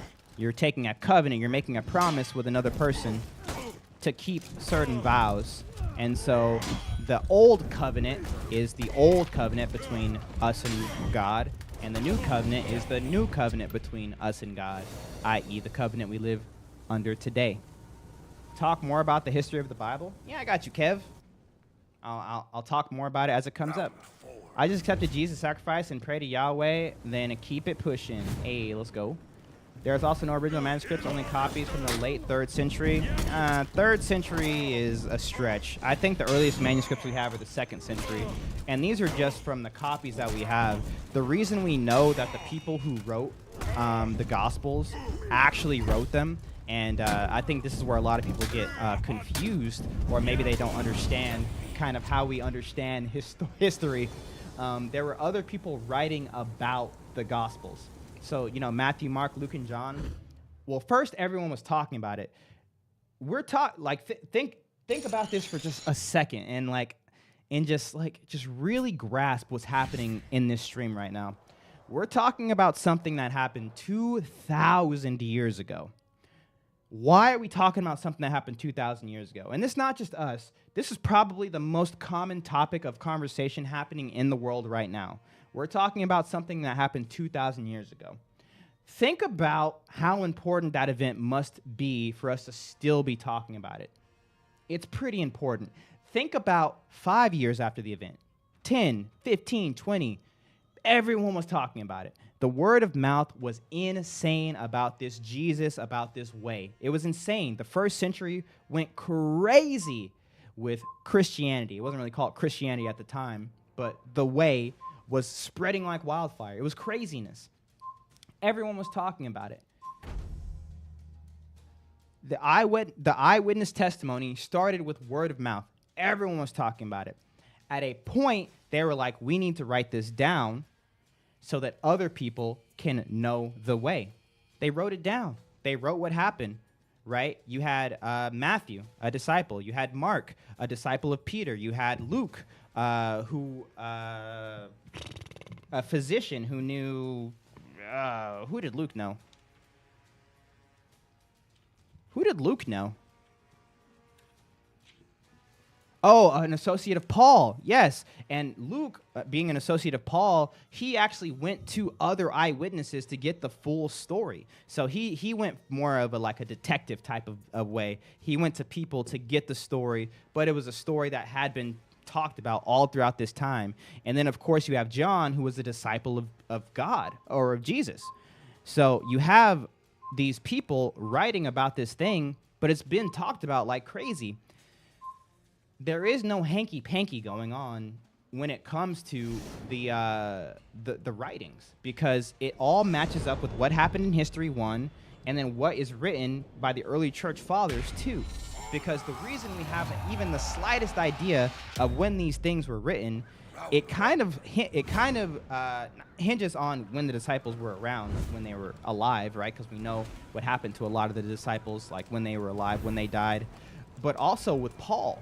Because Paul referenced these documents in his writings. So if Paul, we know for sure Paul is writing about these things, 60, 70 AD, and he's referencing the writings, what does that let you know about the writings? That they're already around. Same thing with the early church fathers. You have early church fathers writing about the New Testament so much, and this is dating back to the 1st century. The 1st century.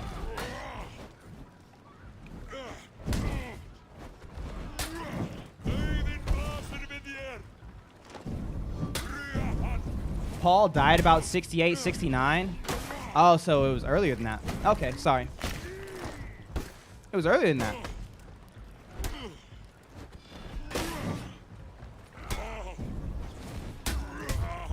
So this idea that, the Gospels weren't, written until, 2nd, 3rd century, it makes no sense.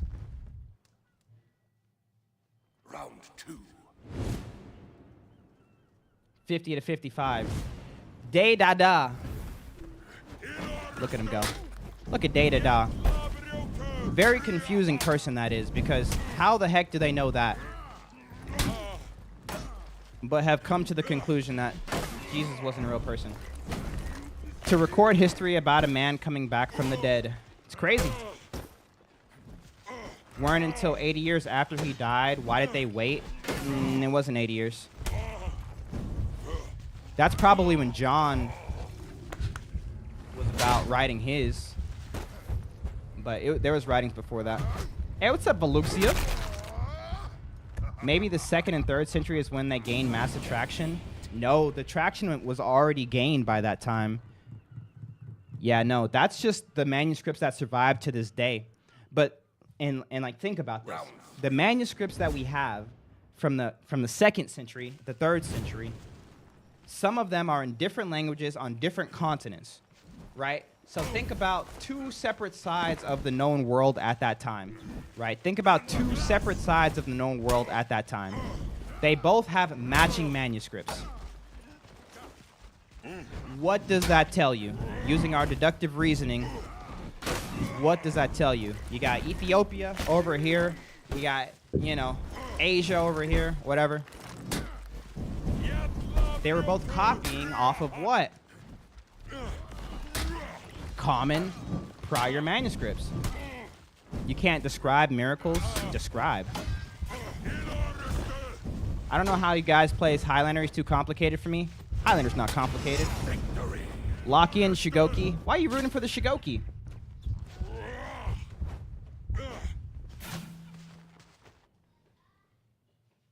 Round 4. It tells you people copied. There's no original manuscripts. No. Listen, Data. Listen. You have 2 different manuscripts from 2 different sides of the known world, both agreeing. There couldn't have been some collusion. That means that there was earlier manuscripts that both made it their way out to them, and they were translated both ways, agreeing. Meaning that there is a common ancestor.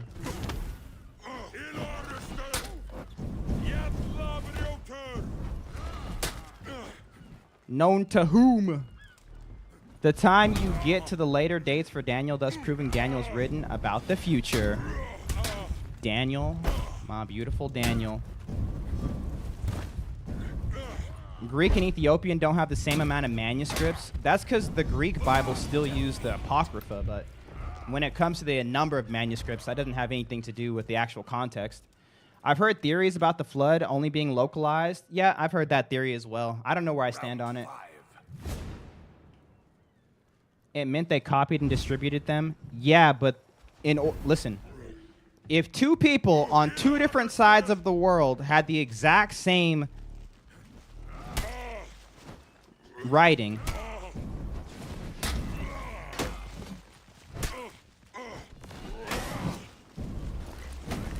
in the 2nd century, where they couldn't have colluded with each other,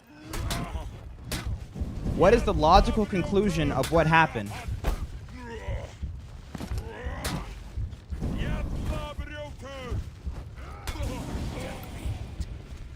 To me, and you can call me you can tell me if I'm crazy or not, but the logical conclusion is that there was earlier manuscripts making their way out into the known world and then being copied into native languages. Meaning there was earlier manuscripts than 2nd century. So the whole like, oh, you know, we don't have manuscripts till the 2nd century, like that in and of itself is like evidence pointing towards the reliability of the text we have, because there should be either collusion happening, which is what people would say, but how could they collude?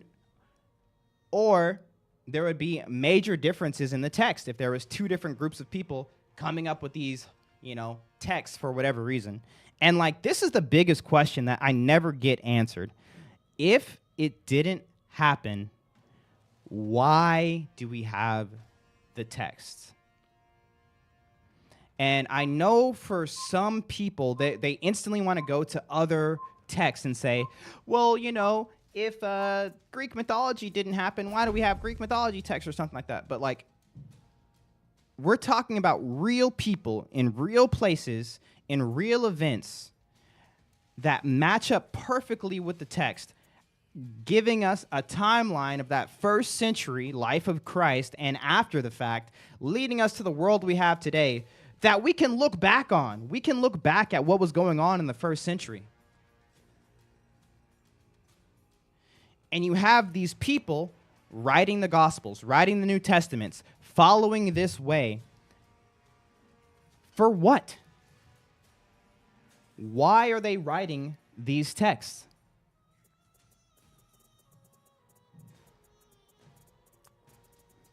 Like, that would be such an impossible thing to answer.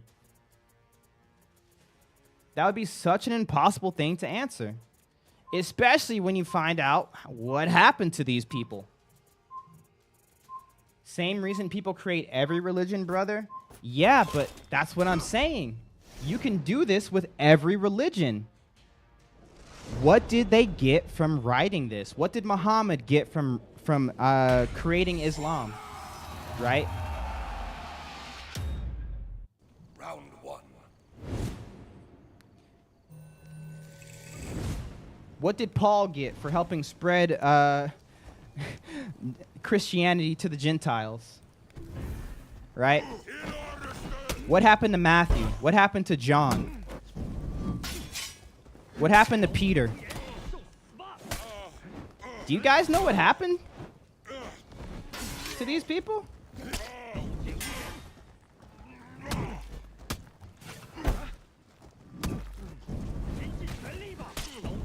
Paul got indoctrination, that's it? What do you mean Paul got indoctrination?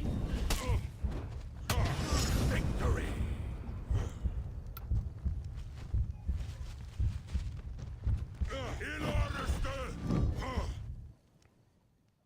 Round two. For those of you who don't know, they were brutally unalived. Like, in like terrible ways.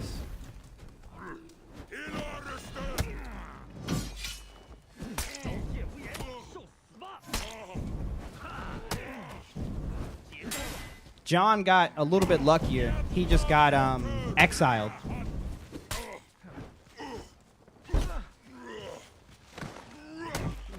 According to the Bible? No, not according to the Bible. This is history. This is history. Oh my gosh, this isn't according to the... Oh my... What? Bro.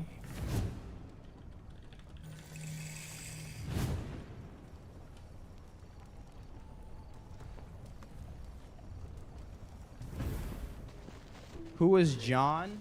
John was the disciple of Christ.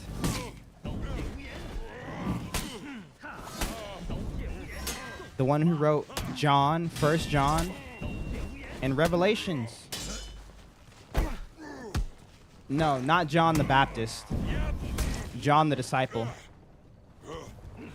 John the Baptist also had a bad end too. I don't know if you guys know how what happened to him. Yeah, John the Baptist also had an unfortunate end. I love how you spoke of serial killers earlier, but said unalived instead of killed. TikTok brain rot runs deep. It's not brain rot. It's just when you say things specific ways, you have to say it weird nowadays because your stuff gets flagged, demonetized, yada yada.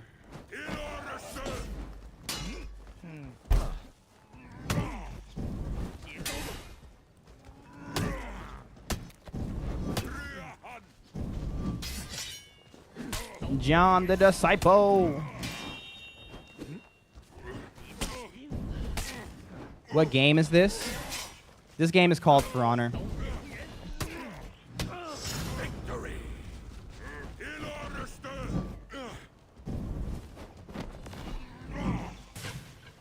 Unmoneyed. Yeah.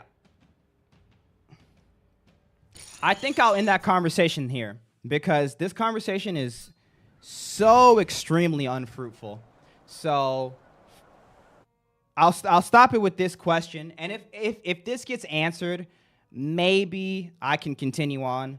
But like, bro, this is just a whole lot of nothing. I could be having such a much better conversation, or just be talking about anything else. But I'll end it with this: why was the Bible made up? That's my question. Why was the Bible made up? Specifically, the New Testament. Why did they make up the New Testament? And once I get an answer on that, I think we can sort of move from there.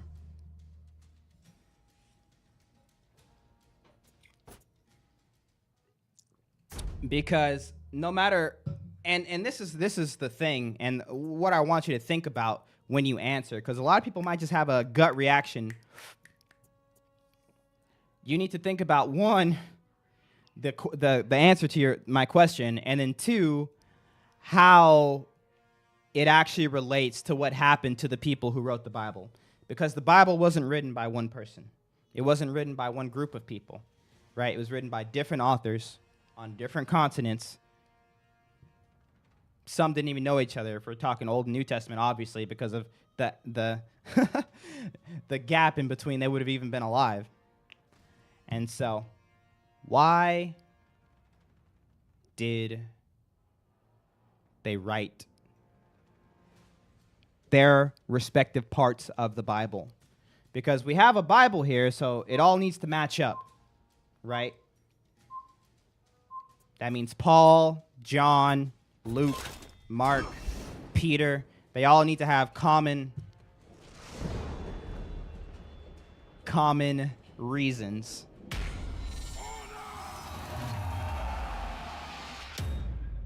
Round one.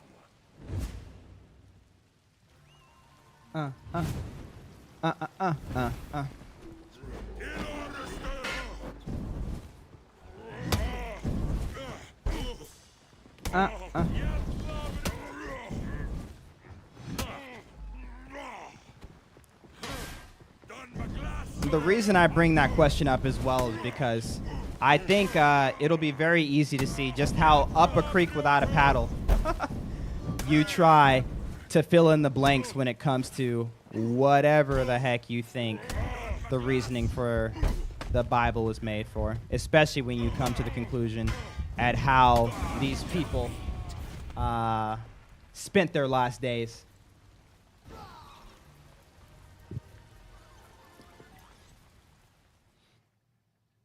Round two.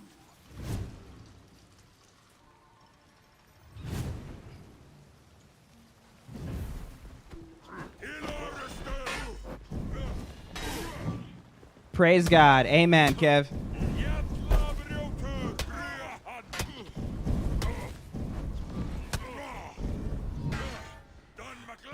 They did it because everything was said in the Old Testament and Jesus fulfilled them all, and they were eyewitnesses of Christ. And Paul, that was killing Christians as a high-ranking Jew, stopped killing them and became a Christian after seeing Jesus. The Book of Mormon is fan fiction. It's either fan fiction or it's Round three. what do you call it when you have like a you have someone control your body and you like write? You just write whatever, you know, the spirits tell you to do or something like that. Bum, bum, bum, bum, bum. Possession? That's another word.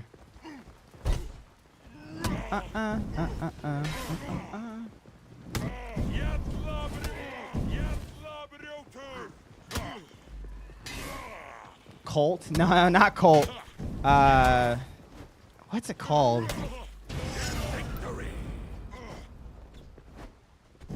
What is it called? Trance. Not trance. Well, if you go read about how Joseph Smith wrote the Book of Mormon, he would literally put the thing over the text or whatever, close his eyes, and just start writing.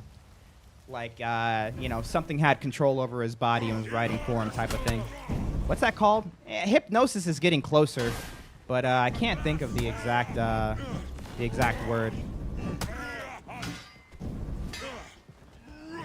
Hey, Molly, yesterday was my birthday. Could you play a match of Shigoki? Hey, let's go. Happy belated birthday. Let's go. So he was a moron? No. I can't think of the word. Joyful. Lush admitted in stream that you were better than him. When I play, when it's a Highlander ditto, yeah. But I think on a good day, his Berserker probably claps me.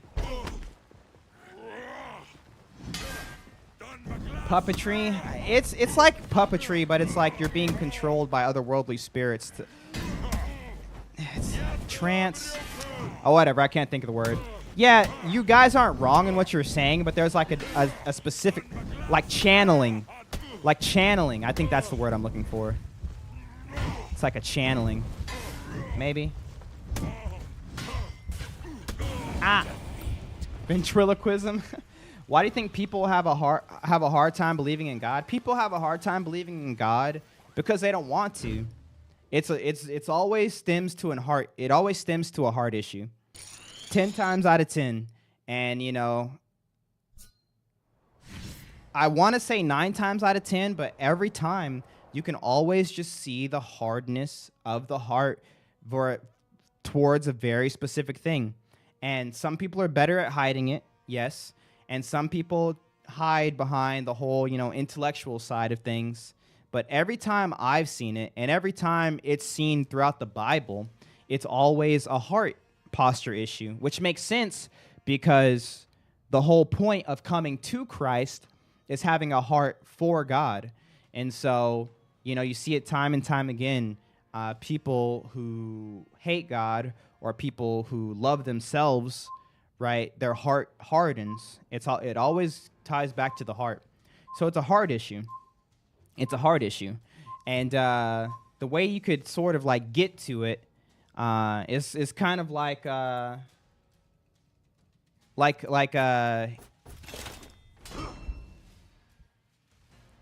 you're ridiculous. You don't actually listen to anyone. Oh, look. So Dim Stiller 7. Can I ask you a question? Dim Stiller 7. Yo, Jarby, have a good one, bro. Dim Stiller 7. Can I ask you a question? Dim Stillers 7. He said, "You're ridiculous. You're doing you don't actually listen to anyone. You just assume their hearts are hard gross." Okay, Dim Stiller 7. If Christianity, exactly as it was portrayed in the Bible, how Jesus came and said it, if that religion were true, would you be a Christian? If it were the truth, would you be a Christian?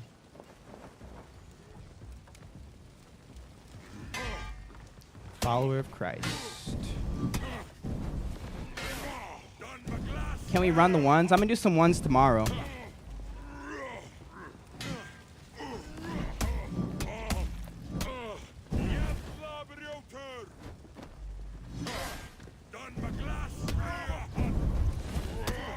Complicated, but probably yes. I wouldn't want to burn in hell for eternity. Fair, and that's an honest question. But you said it was complicated, and this is what I'm talking about. Yeah, Dim Stillers has been around. He just happened to say something right there. This is where it comes down to, because at the end of the day, when you have like, and this is why I said I generally stop having conversations with people.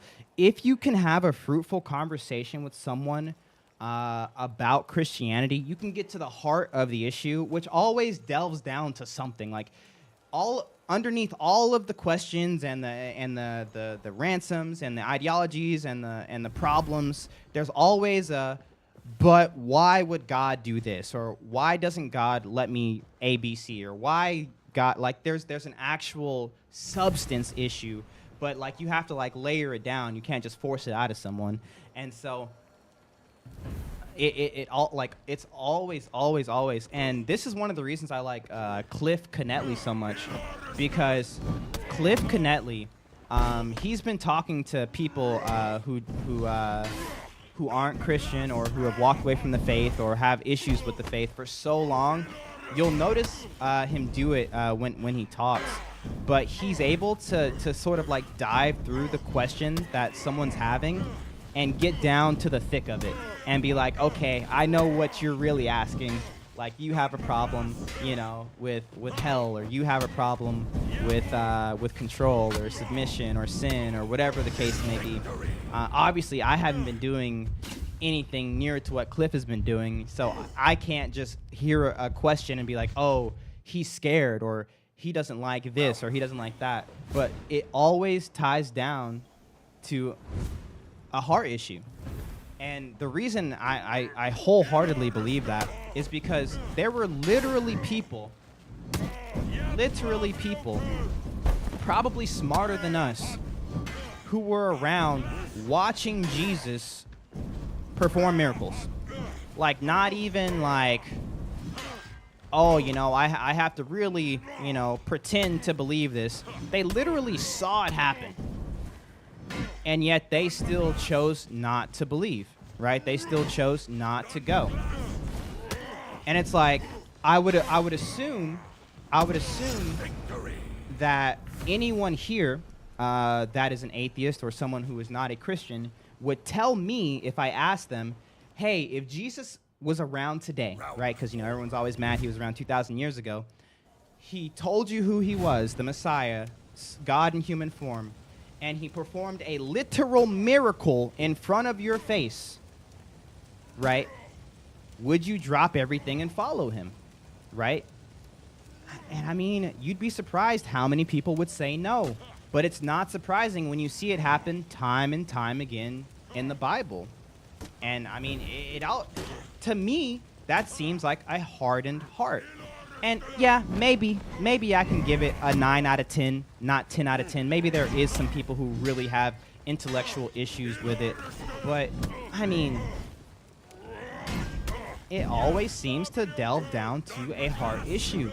Now, getting to that is tough because, like, I don't know what their issue is. Sometimes they don't even know. I know for me, when I was an atheist, I didn't know what my issue was with it, right? But of course, it came down to pride for me. And so that's why I say that. You're projecting? I don't think I am. I don't think I am. It always seems to be a heart issue. Believe what you want. Everyone speaks to believe what they want to. You lost. I did lost. Yes. Tilted. No. The best evidence of God is clear. It's literally the fact that Jesus is a real person that was crucified. He doesn't believe Jesus was a real person.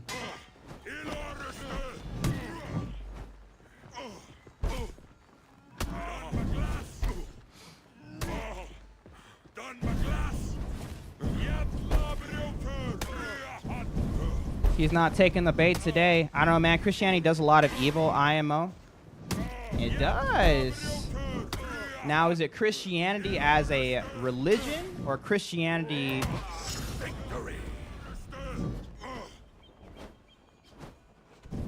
in its pure essence? I don't believe it's a hard issue for me. I would like to believe, but there is enough evidence. It all comes down to faith. I'm going to tell you it doesn't. It doesn't. Because the evidence is there. The evidence is ample.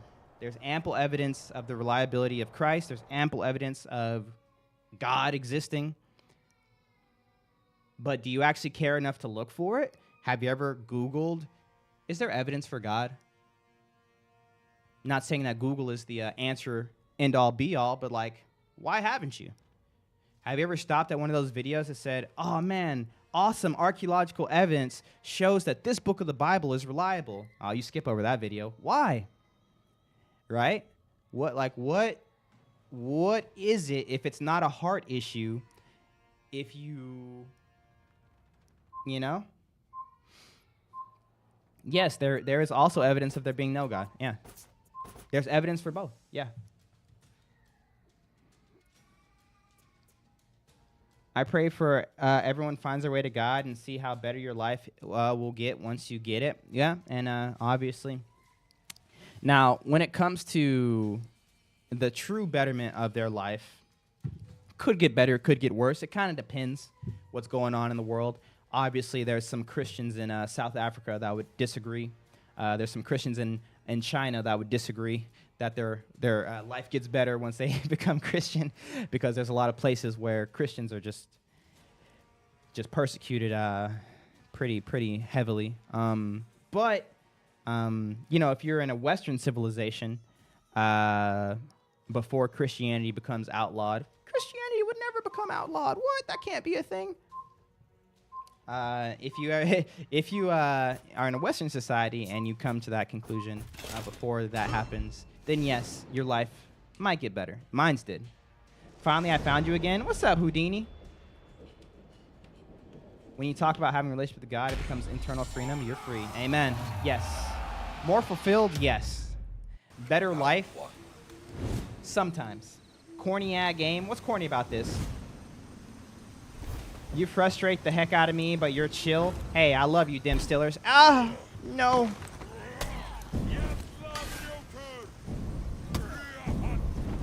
The evidence isn't very good on the Christian side. No, it's pretty good.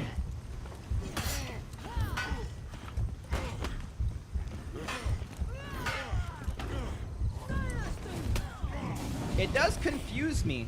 I will say this. I get confused, bro. Because I feel like, and obviously this is just coming from a weird point of, you know, opinion. But I feel like atheists used to agree, you know? Atheists used to all kind of have the same stance. And it was pretty straightforward. Like, you had a good idea of what was going on. But it's all over the place now. It really is. It's super interesting to watch the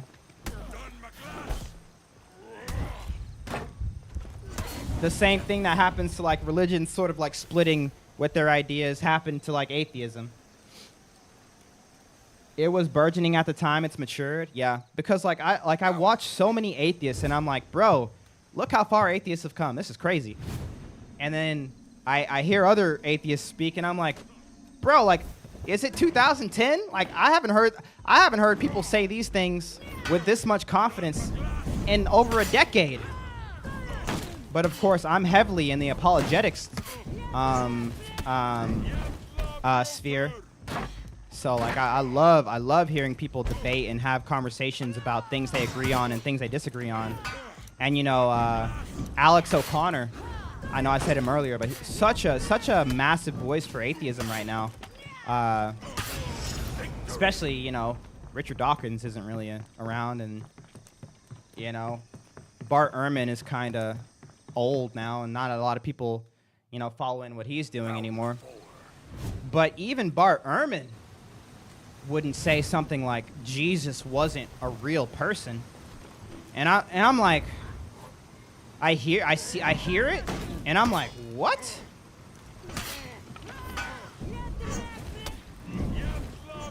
Even Alex O'Connor wouldn't deny that Paul wrote Paul, that the Gospels were written by eyewitnesses. Now, granted, a lot of his stuff comes from a mixture of literary styles in text, so he really likes to point to texts that he believed might have later been added or weren't a part of the original text, or it might have been written by someone else or another scribe. But I have never heard him say Jesus wasn't a real person. Oh, we don't know who wrote the New Testament. Oh, the manuscript, there's no evidence of Jesus. There's no evidence of the eyewitnesses. We don't know what happened to the disciples of Jesus. I'm like, it breaks my brain. It breaks my brain. And I'm like, what's happening? What's happening? Use Magi? Never.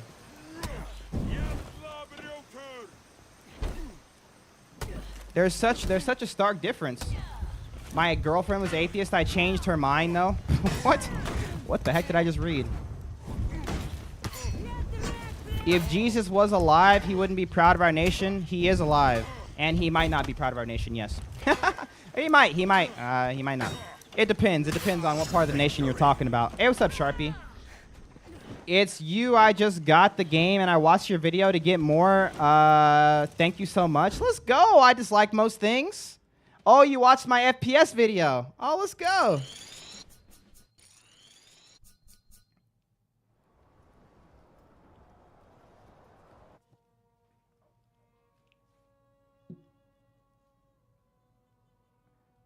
Only Billy Carlson. Yeah, Mark. Yo, Mark. Mark Lukomsky. That's a cool last name. Not just because you're agreeing with me, but because, or you just made a profound thing. But yes, is that what it is? It does sound like I'm listening to like Billy Carson, Terrence Howard, like the spiritualists and like the New Age people who are like really into the Apocrypha, really into the Gnostic texts. That's what it sounds like. It doesn't sound like the atheists that I know from the apologetics world that are just like so like profound, and like even if I disagree with them, I'm like, you know, I can at least get where they're coming from. I heard you talking about Paul. I heard some people say Paul didn't write that book. What do you think? Well, Paul, the book of Acts was written by Luke, which was heavily emphasized on Paul's journey. But when it comes to Corinthians, Timothy wrote it for Paul, or Paul wrote it for Timothy. Wait. Hold on. Oh, my Bible opened right to the Corinthians. Thank you, Lord. Yeah, no, this is written by Paul. Yeah, greetings from Paul. Who are they say wrote Paul if they don't think Paul wrote it? I hate this song, by the way. Paul literally starts his letters. This letter is from Paul. I thought maybe there was a scribe who wrote it for him, but no, it says this is from Paul. Whoa, no. When you get to the end of Corinthians, it does say, what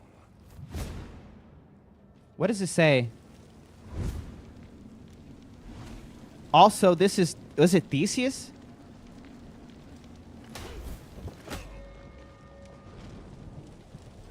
Who was it?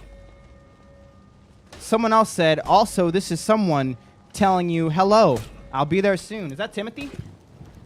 Yo, Propus, what's up? What's your favorite Bible verse? My favorite Bible verse is John 16:33. When I read it, it hit me.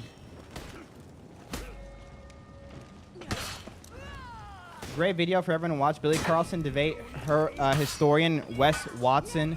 It's Wes Huff. Wes Huff. Or if you can't remember it, Wes Buff. But yeah, no, it does sound like a lot of the, that's what it sounds like.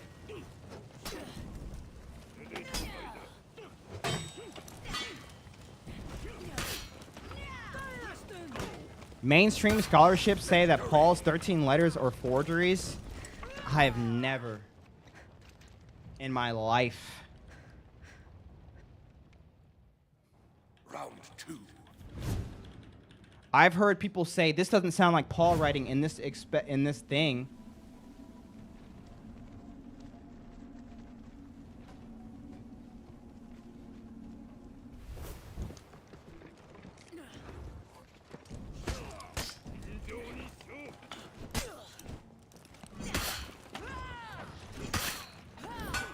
So Bart Ehrman, one of the leading historical atheists today, said the short answer, I think 7 undisputed letters of Paul are genuine, but other books are forgeries.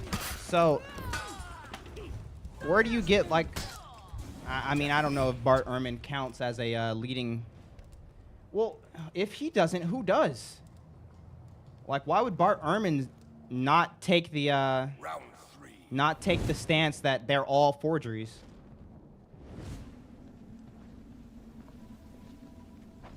See, and this is why I can't listen to stuff like this. Such an extreme claim, and like, what? Like, let's keep to arguing against points instead of attacking people. Yeah, I don't attack people. Wes Huff was wrong in some of the stuff he was saying and had to clear it up. When he was talking about the book of Isaiah, yeah, from the Dead Sea Scrolls, yes. But that was all. Forgeries are misattributed. I mean, but like,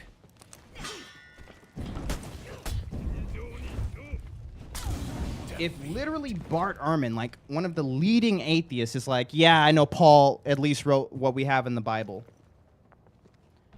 How does one come to the conclusion, oh no, they're all forgeries? I don't know. Like, cause he literally, it's not extreme, it's mainstream Christian consensus. Where? I'll be honest, I never even heard of the idea that any of Paul's writings could be forgeries.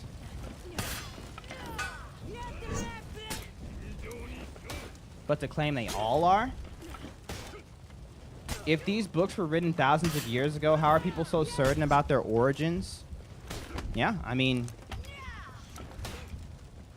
with me personally, it all comes down to what matches up with how the world has been shaped and what happened at that time. Unless the whole first 300 centuries of BCE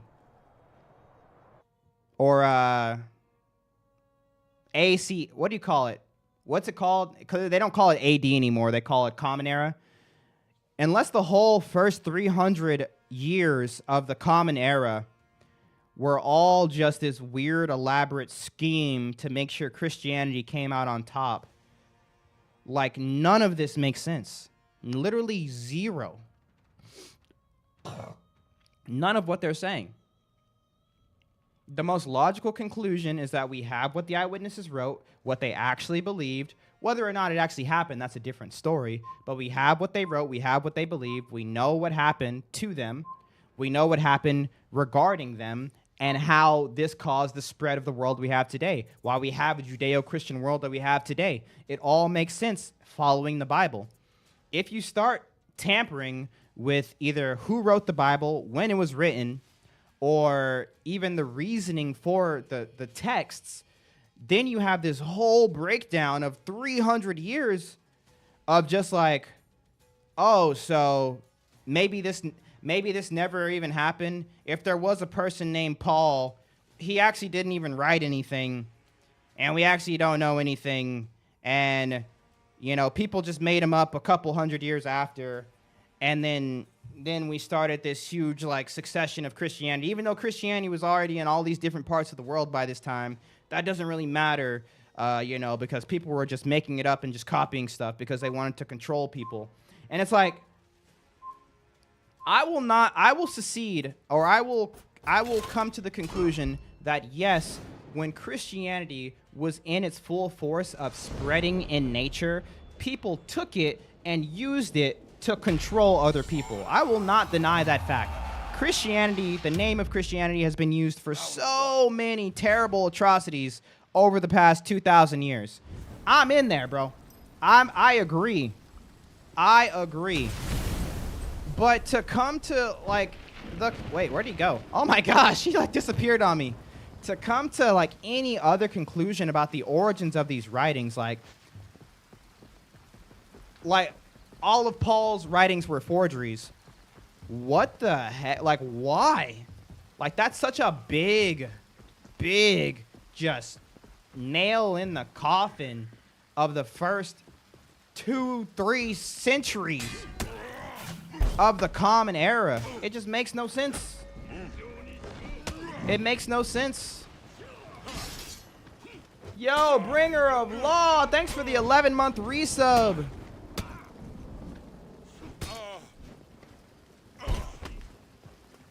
How is Sion for Honor? It says the servers are down. They're up for me. They're up for me.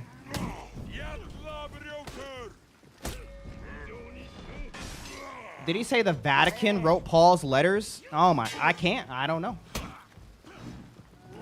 I mean, it does feel like I'm having a conversation with Billy Carson.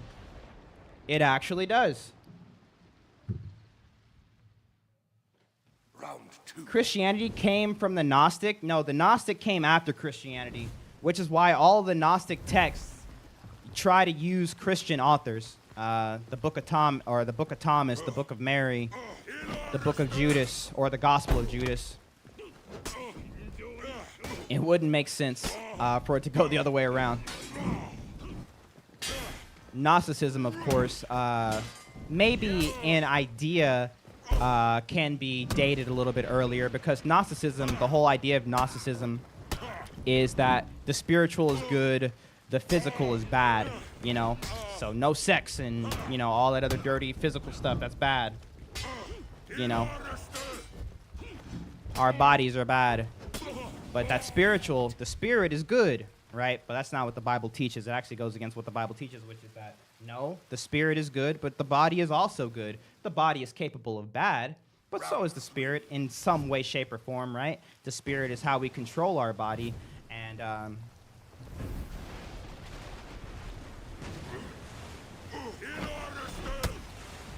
the body inherently isn't bad. It is a good gift from God. And the things we do with our body, like sex within the confines of marriage or things of the such, aren't just this disgusting, bad, terrible thing because they're physical. That's Gnosticism. I gotta go, but watch Sam Showman. I like Sam Showman.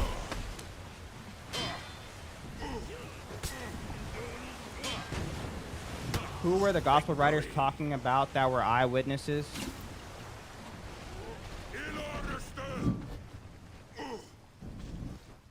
Where the gospel came from, it was passed down from the apostle then to the church. That's why we have the many church fathers who fought against heresy. The reason why we don't have false gospel like the Gospel of Thomas, for example, from the writing in the church, it could tell it wasn't from Thomas and the context that was in it. Yes, correct. I think this means I win the argument. I think. Nope, sure can't, Melanie. Can you not see what she says? The present calendar was invented much later.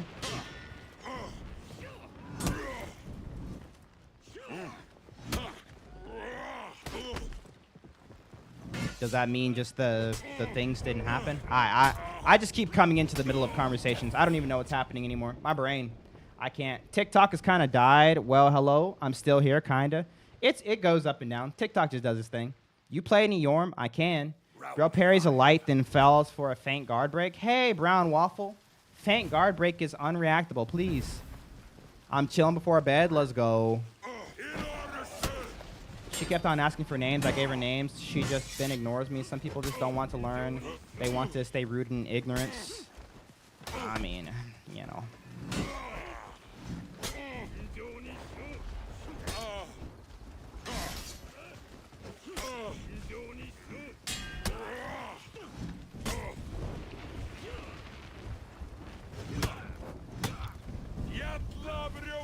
No.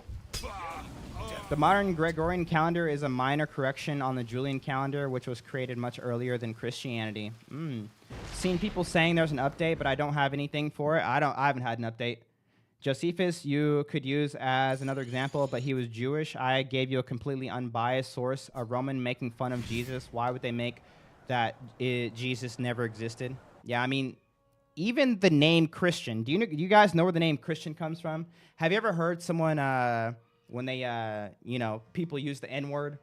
Black people use the N-word, and like we all know the origin of the N-word was from like slavery, right? It was a derogatory term, but then black people kind of took it.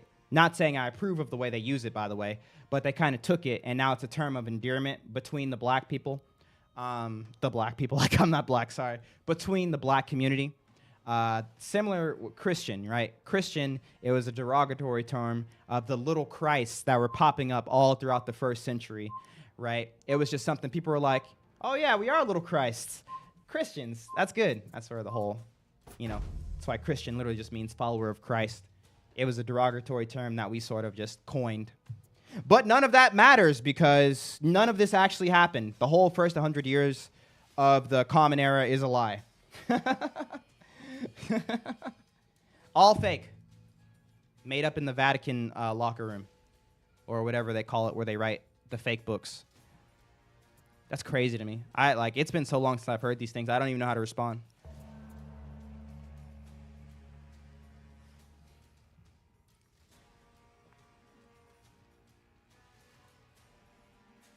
No, that's not Christian propaganda. Little Christ, bro. Look it up. Yo, KC! What's up? Christian propaganda. They were making fun of Jesus and the followers, bruh. Is that from the stories or actual documented history? Now you guys are making me question it. Let me look it up. Round one.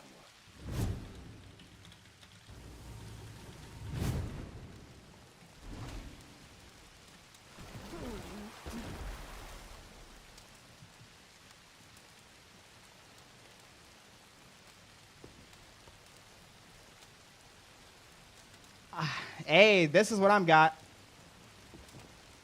This is a little Christ or mini Christ. This reflected a general Roman tendency to give satirical nicknames to specific groups. Roman suspicions and misunderstandings. Early Christians faced suspicion and distrust from Romans for several reasons. You guys could look it up. It looks like it's actual real history, even though you guys did make me second guess it. But check it out. Don't take my word for it. I didn't get to read through all of it.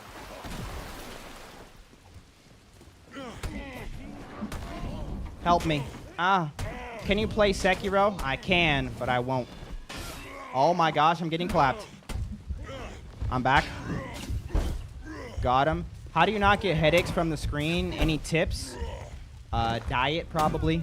You shouldn't be getting headaches just randomly off of looking at things. If you're getting headaches, there's another issue going on, probably related to your diet, because that's where most issues stem from. It could also be an eye issue. A lot of people, they used to use like the weird colored glasses to help them with eye fatigue. But even with eye health, it can start with diet. Why wouldn't you want to believe in God anyways? Help me.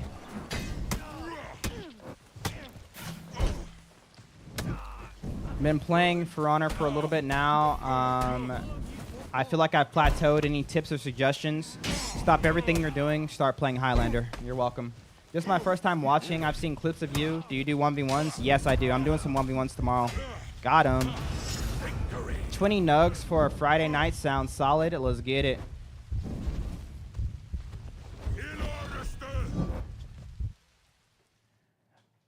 Round 3. Keep playing, baby. Never stop. Never stop. But realistically, find some people to play with, bro.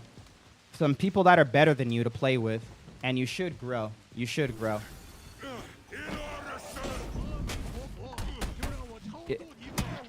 Do you do current 1v1s? Currently in a 1v1. I assume he meant like viewer 1v1s. I got leftover shepherd's pie for my birthday yesterday, so I'm set for dinner later. Bro, I forgot you said it was your birthday, Goji. I never did the thing you asked me to do, which I forgot. You asked me to play, was it Sohei? Hey, what's up, Ronan?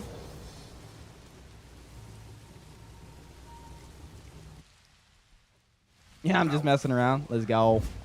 You will rage with nothing but Highlander. Hey, Melanie. Melanie, don't tell them that. I like you, Melanie. You the homie. All right. Yo, Casey with the 100 heart puffs. Thank you. Bro, I'm such a bad streamer today. I've been yapping. Yo, W's for Casey and W's for your daddy. Yo, Casey, hope all's been well. I haven't seen you in forever, Casey. I hope you've been good. Hope all is well. Hope you and the family are doing great. Hello. You're lying? Never. Lamb curry was dinner for me. What the heck is lamb curry? It sounds fire.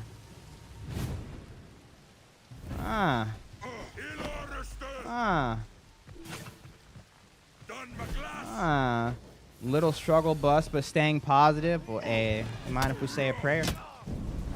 For all the struggle busters out there. I mean, I know. Don't get me wrong, chat. Come on, don't come at me. I understand lamb in the form of curry, chat. I'm not Dumba.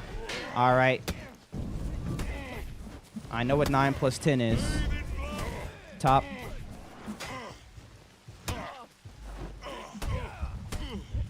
He went that way last time. Got him. I can't believe I won that. But, like, I've never, like, had a curry with lamb in it. But honestly, lamb isn't something we eat a lot here. So, like, it's all chicken, beef, pork, you know? Chicken, beef, pork. So, lamb is, you know, is off-brand. Is off-brand.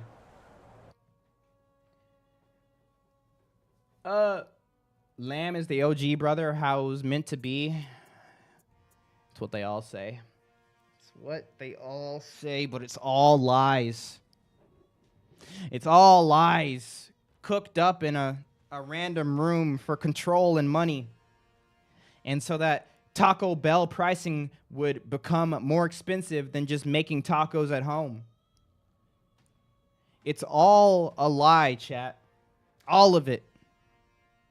I just want my crunchy tacos with a Baja Blast, but it doesn't make sense when I could make like 50 tacos for the price of the 3 tacos I get from Taco Bell? It wasn't always like this, bro, but this was always the plan. I know it was. It's all about control. It's all about control.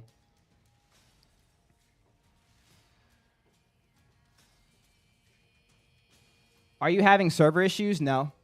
You ever going to get a haircut, a fade? I have a fade on the side and the back. A fade is when you go from light to dark. Now, if you're talking about cutting off the top, probably at some point. I used to cut my hair every 5 years. So 5 years, I would keep it short. And then 5 years, I would grow it out. So it'd be 5 and 5, 5 and 5. Your barber does a fine job, a well done fade. Hey, y'all are glazing right now because I cut my own hair. I don't want to show you guys up close when I said that, but because then you guys will start noticing. Stream sniper, where's the stream sniper? Where's the stream sniper? Ban him, ban him. By name. But I'm old now, bro. And here's the thing. Here's the thing. When you get old, you need to have a hairstyle that works, bro. And I'm gonna tell you right now, bro. I'm gonna tell you right now. I do not want to be in my mid-30s growing out my hair, bro. I just don't. I just don't. You know. Way to be first.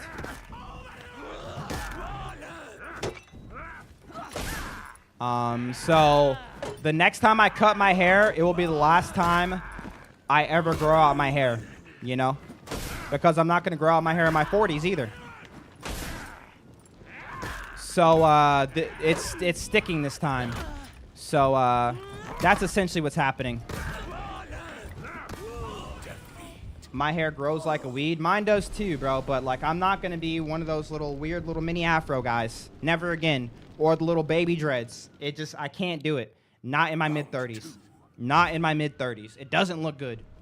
If I cut my hair, it will remain short for the remainder of my life. So I will keep this hair probably until, I don't know, 37. Because there comes a point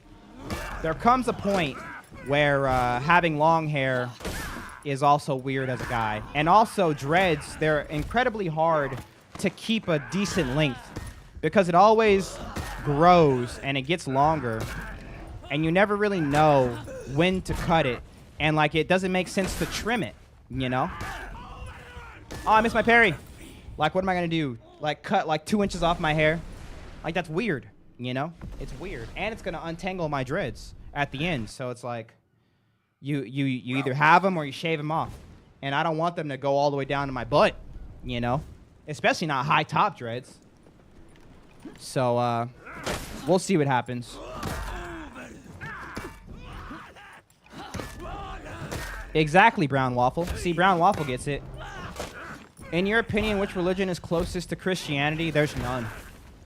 Because Christianity is the only religion that says there's nothing you can do to earn your way to God's love. Victory. There is no action on this earth that will make God be like, yes, I love you more than that Merm guy. Mully, you know, Mully is a much better name than Merm. That Merm guy, smelly, stinky, eats lamb for dinner. Mully, I like you more because you talk about God on your stream, right? That's not Christianity, right? There is no following of the rule book to make, you know, God like you more or you more righteous than the other person. The Bible says our works, our good works are like filthy rags in the sight of the Lord. Not to say that you shouldn't be doing good works as a follower of Christ. That's not what I'm saying. But that's not the point of Christianity. The point of Christianity is that God did all of the work that we could be reconciled with the Father. He's done it all.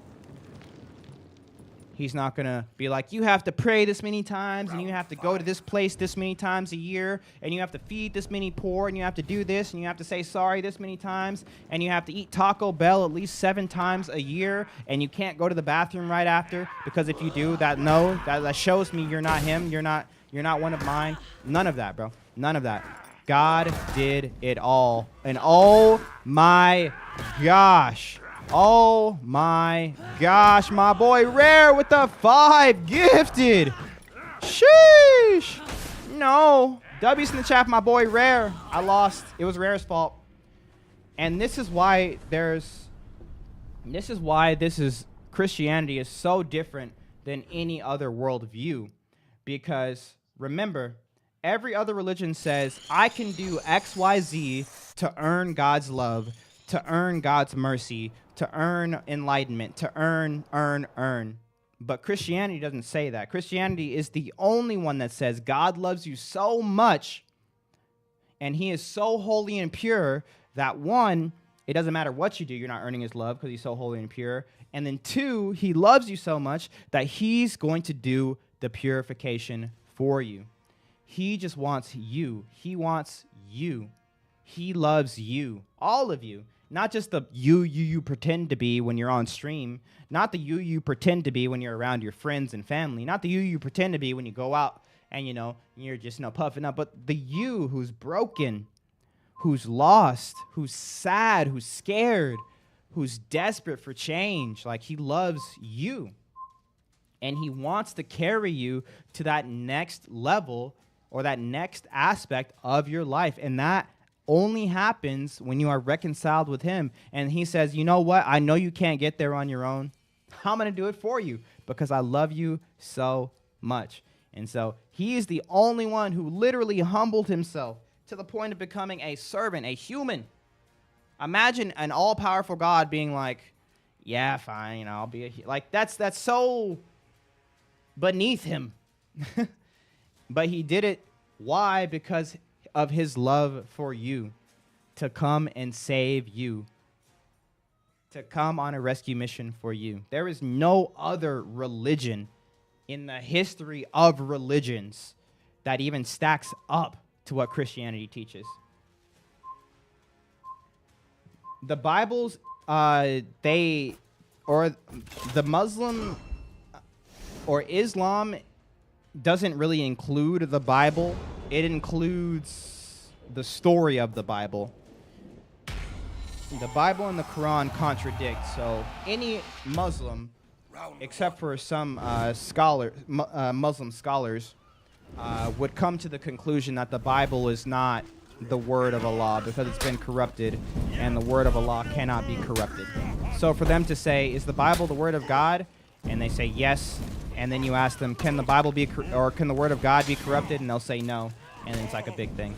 So to answer your question, no. Even though it's supposed to be, it's not. Yo, what's up, Spacewalk? And W's in the chat again for my boy Rare.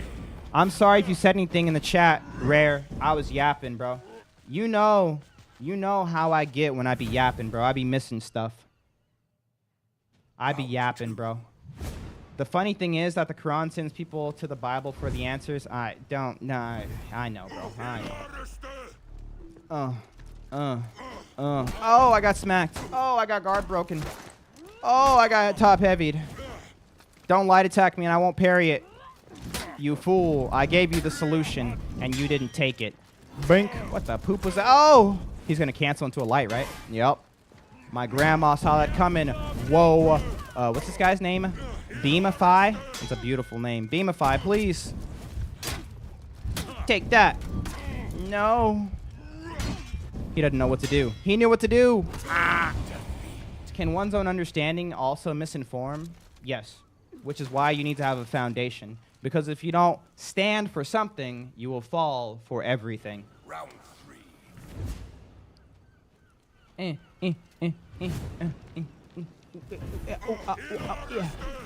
Oh no, get smacked. Yo, oh, Yap-O-Matic 9000. You tell him, Han. What up, Han? Hiya. No. Think. Oh, I tried to parry. Yeah, you got nothing, buddy. You got nothing. You got nothing. Like that one song by Darius Rucker.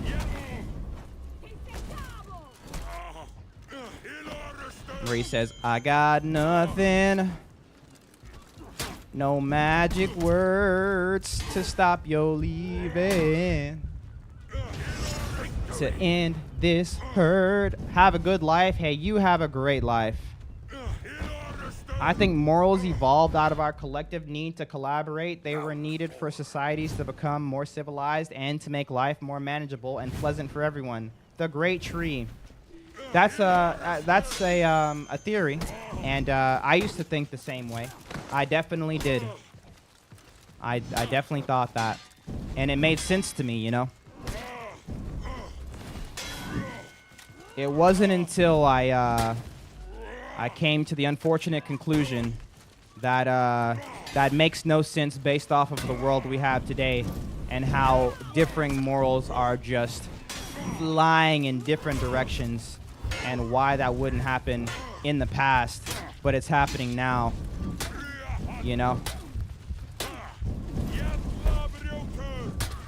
I saw someone litter. I know it sounds dumb, but I saw someone litter.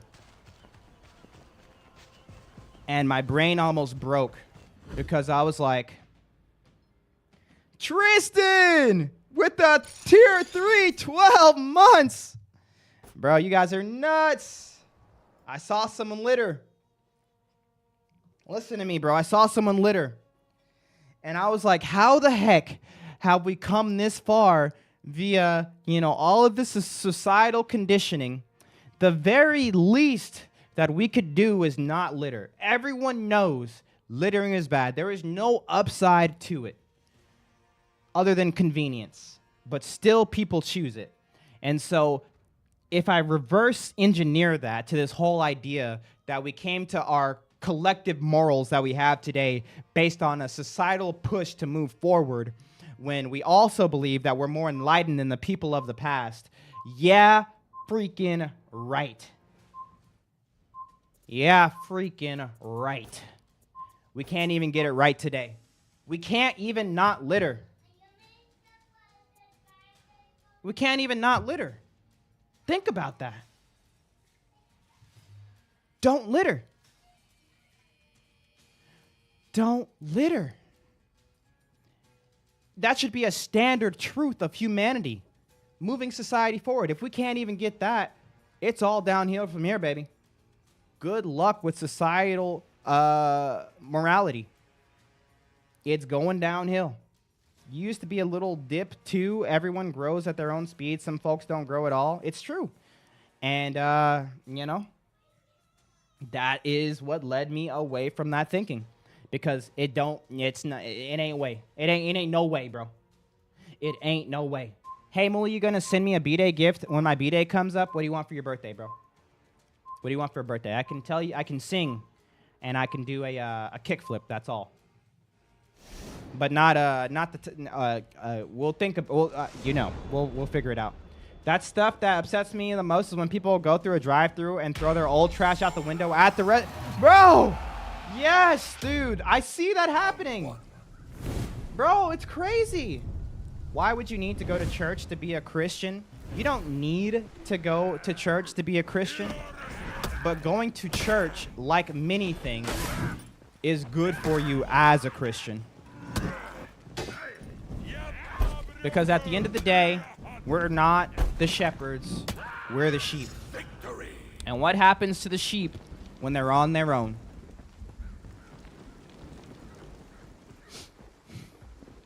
Opinions on Judaism? Love it. Judaism is a fantastic stepping stone into Christianity. I don't understand how people who are familiar with the Tanakh could deny Christ.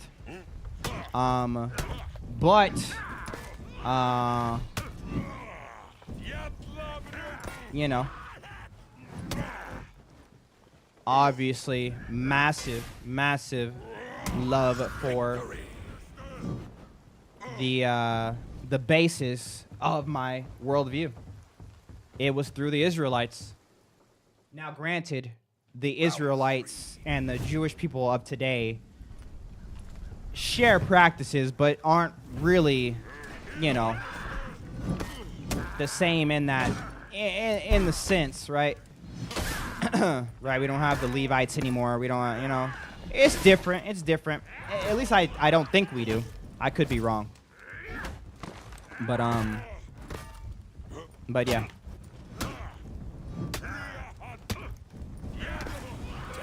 Historical Jews from the Old Testament. Oh yeah. W's in the chat for historical Jews. Round 4. I wonder if Judas believed God. He saw miracles but still betrayed Jesus. I was just talking about this. The people who literally witnessed Christ but still denied him. Imagine. Hey, look, it's Jesus, Son of God, King of the Jews. Oh my gosh, he just healed that blind guy. Oh my goodness gracious, great balls of fire. He just brought Lazarus back from the dead. Yeah, I don't believe. Imagine, bro, if someone brought someone back from the dead, even though, just to give you guys a little tidbit of Revelations, it will happen in the future. But don't believe it when it happens in the future. Just a little seed to be planted, you know, for all of my non-Christian peeps out there. Ronald with another 5! Yo! But imagine waiting hundreds of years for this Messiah figure. The Messiah figure like, hey, what's up? I am here in the name of my Father, by the way. And also, boom, Lazarus raised from the dead. And you see it. You literally see it. Lazarus come out. And then you say, nah, I can't believe. Not enough evidence. Bruh. It's craziness. It's almost like it's not about the intellect. It's not about the evidence. It's the heart posture towards God. There's a plausible explanation for everything in the Bible. The resurrection requires the most faith, as there were eyewitnesses confirming his death. However, people were buried alive by mistake all the time back then. You're not wrong. But still, rare! What?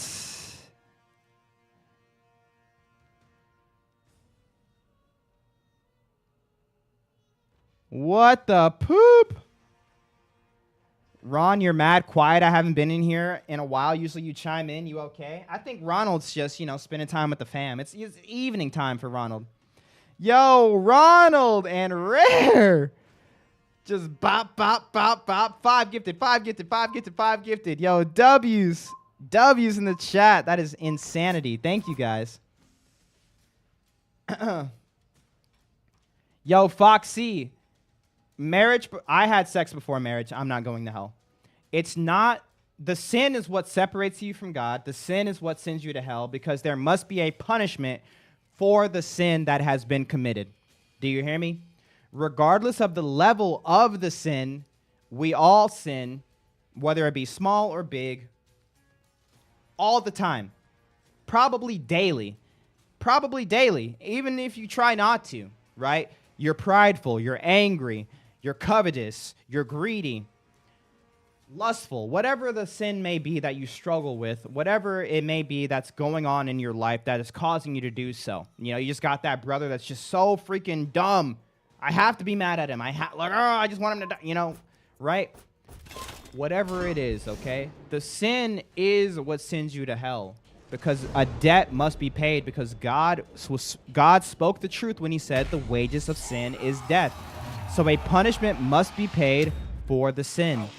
But, oh my goodness, why do they call it the good news? Why do they call it the gospel? Why do they call it the good news? Oh, oh. Ah. Wow. Because we have a God that loved us so much that he came and paid the debt.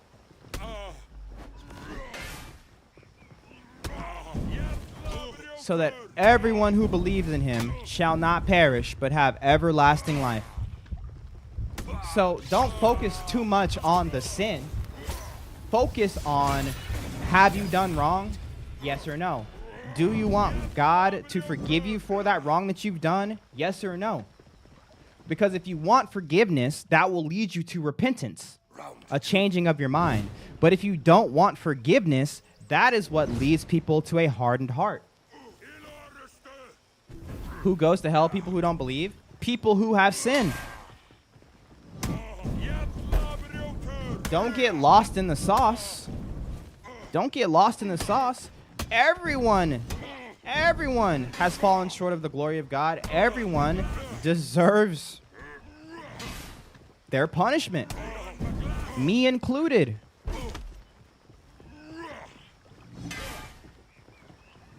All have fallen short of the glory of God.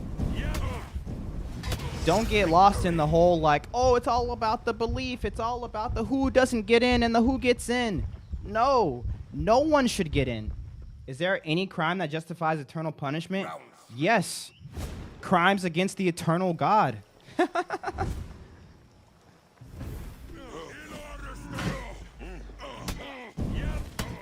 Think about what it is when you sin, right?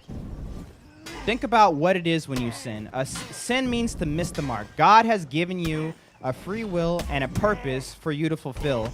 When you sin, you're taking something in which God has given you to be used for good and done bad, not only to yourself, but also to other people. And we have an infinite and loving God, eternally loving God. So you know how much you love your mom? Imagine someone doing something terrible to your mom, right? Granted, you have a good relationship with her. The person you love the most in this world, imagine someone doing something terrible to them. Now, times it by infinity, because that's how much God loves us. And when you sin, not only are you saying, God, I can do it my own way, you're also spitting in the face of whatever God has created that he loves. So, for instance, if I lie to you, I'm lying to someone that God loves. I'm saying, God, when you made this person, you didn't make him worth dignity. You didn't make him worth anything. You actually messed up here. I don't have to tell this guy the truth. I don't have to respect this guy. When you lie, when you assault, when you get angry, when you abuse, when you harm, you're literally telling God, yo, God, you sucked it up when you made this merm guy. He smells funny. So if I want to lie to him, I'm going to lie to him. If I want to steal from him, I'm going to steal from him. But oh my gosh, I have just stolen from someone who is eternally loved. But guess what? It always goes back to the good news. It always goes back to the good news, because a lot of people get lost in the sauce. Oh no, so he loves us, and why would he do that if he loves us? Don't get lost in the sauce. Back to the good news. What is the good news? He loves you so much, even though you have done wrong, that he gives you a way for your sins to be paid by him through that work on the cross. It always goes back to the good news. Don't get lost in the sauce. Hell this, hell that. Good God couldn't do this. Hell that couldn't do that. This sin isn't that bad. This isn't... Yeah. Guess what? There's a way out. Have you ever taken a test with an open book test, and you got an open book, and they're like, hey guys, we got an open book test. And then you're like, nah, I'm not bringing my book. And then you fail the test.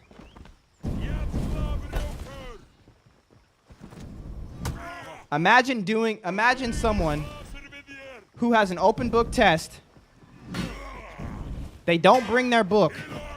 And then they blame the teacher for having the test. And it's like, hey, man, maybe you should have brought your book.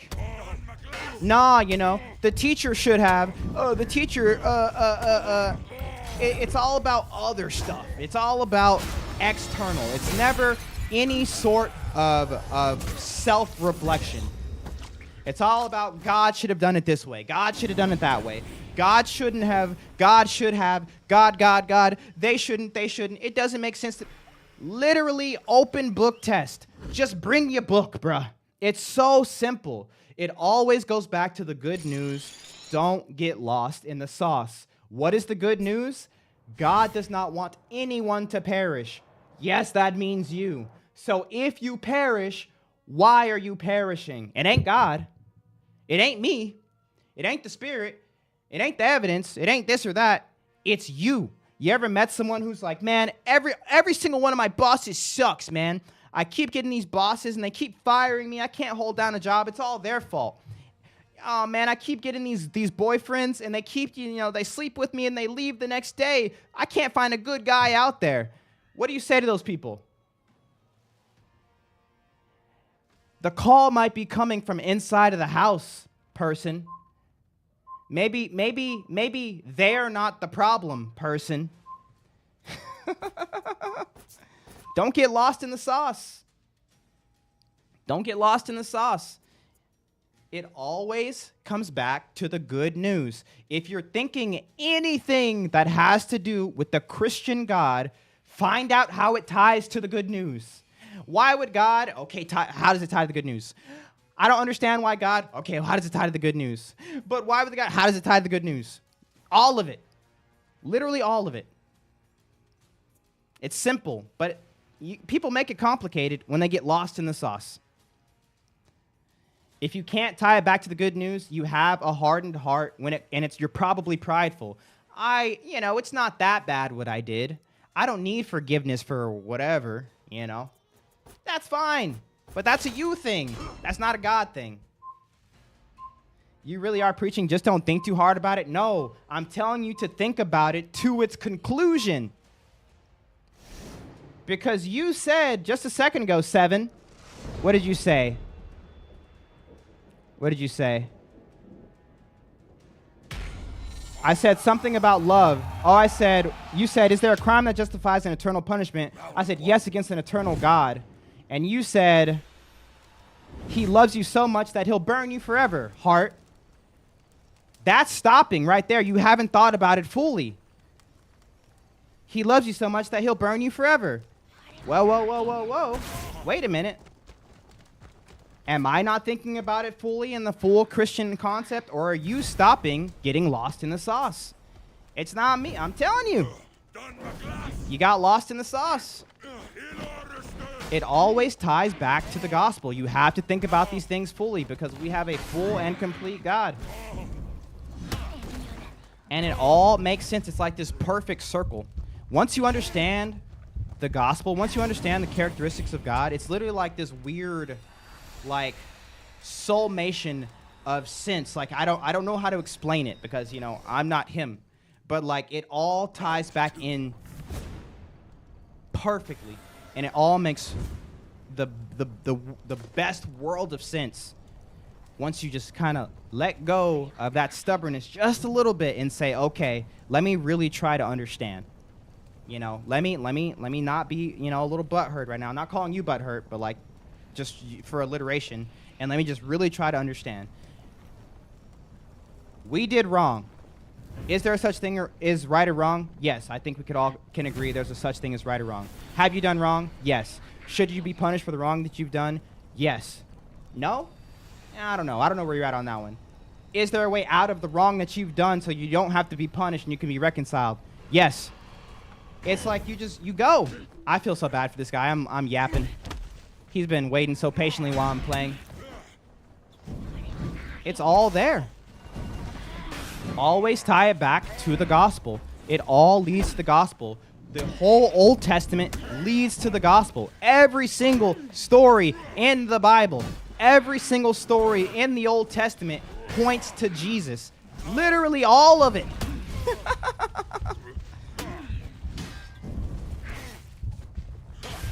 Why would God tell Abraham to sacrifice his only son?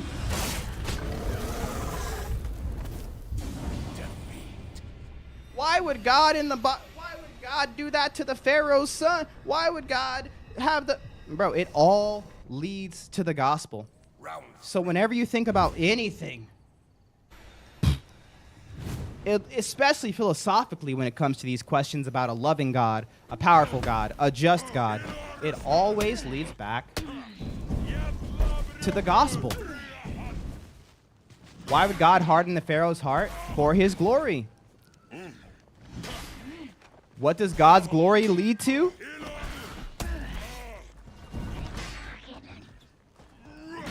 Salvation.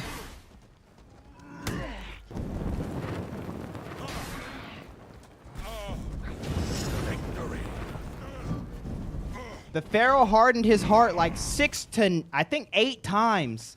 And then finally, God hardened his heart. Round 4. And what came from it? Salvation from literally damnation. Why would God be so mean to Pharaoh? You mean an infinite, all-knowing God who probably knew, I'm assuming, I can't assume because, you know, I'm not God, Pharaoh was going to deny him regardless. And so he could have been, you know, oh, I'm not going to, you know, harden Pharaoh's heart because, you know, someone in 2025 might think I'm being mean. Or he does it. The Israelites are set free. They make it to the promised land. Jesus Christ is born. Everyone knows the Messiah has come. And he dies on the cross for the salvation of a freaking countless amount of people. Oh, but God, why would you do that? That's so mean. Like, I'm telling you, bro, it all leads back to the cross. Even the Pharaoh. All to the good news.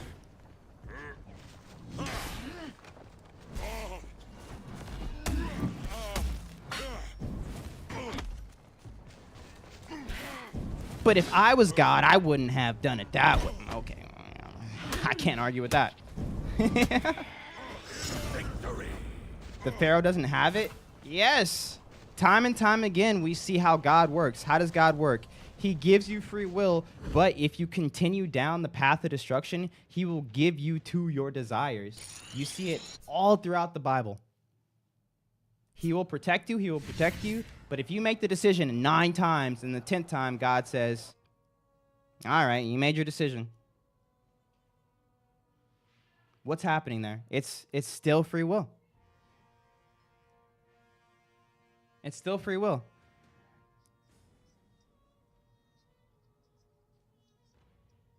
Would you know why the childhood of Jesus isn't talked about that much? It's just not of importance. He got taller. It's all faith, man. It really is. It's not faith, bro. It's faith based off of evidence.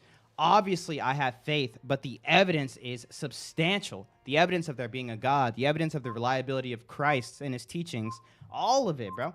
It's faith based off of evidence. Sure, there are some people who have blind faith of any worldview, blind faith atheists, blind faith agnostics, blind faith Christians, blind faith Muslims, who don't even know what it is that they actually believe in. I'm not saying that doesn't happen, but that's not the crux of it. That's not what the Bible even teaches. The Bible doesn't say, just have blind faith. It says the exact opposite. So if the Bible says, do not have blind faith, why the heck would you come to the conclusion that it's all about having blind faith? That's just a poor reading of the text. If Christ is not risen from the dead, we are fools. We are stupid for believing in him.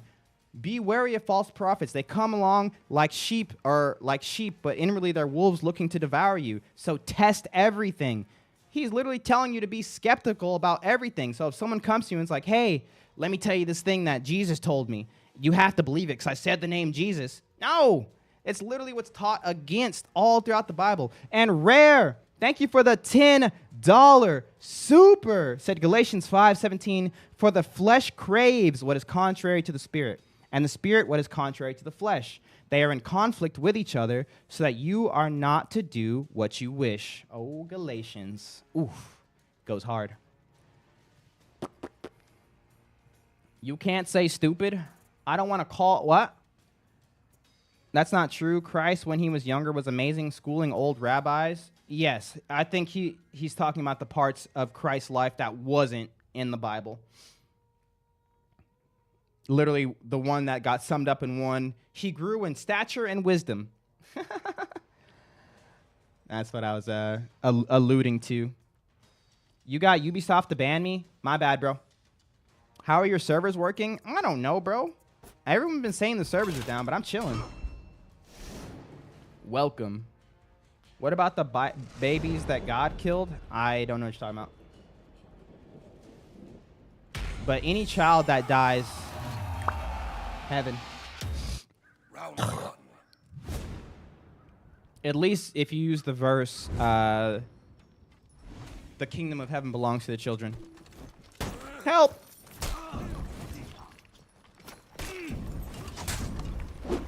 No.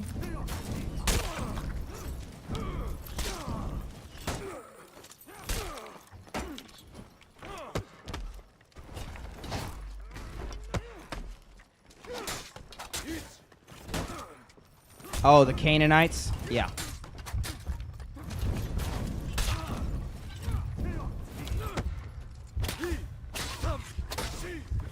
God said, I bet. I win. He said, wow. Thanks, bro.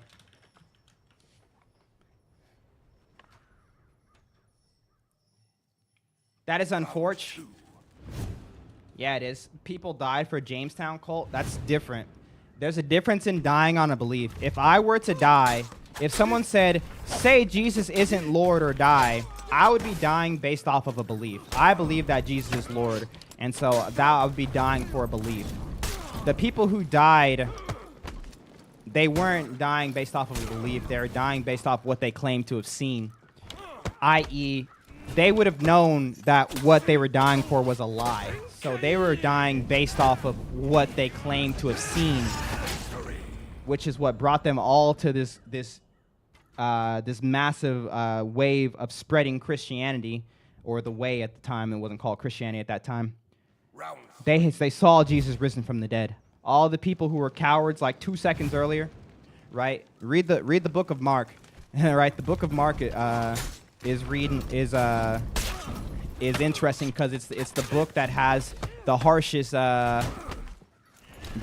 tones for Peter, but of course John Mark and Peter were John Mark was Peter's disciple, and so why the heck would they leave in so much, so much downing of himself in the book? But anyways, I digress. Right? They would have known that not to be true, i.e., they would have been dying not for a belief, but what they knew to be a lie. So if, for instance, I said, "Hey, look, there's a guy in my room walking to the left of us right now," and he just walked by, and then later on, someone said, held a pew to my head and was like, "Hey, say that person didn't actually walk across your room." And I said, "Nah, bro, someone actually walked across my room," right? I would be willing to die for what I knew to be a lie, but that just doesn't happen, right? That's just human psychology. People won't even go to jail, for the most part, for what they know to be a lie, right? Look at the Watergate.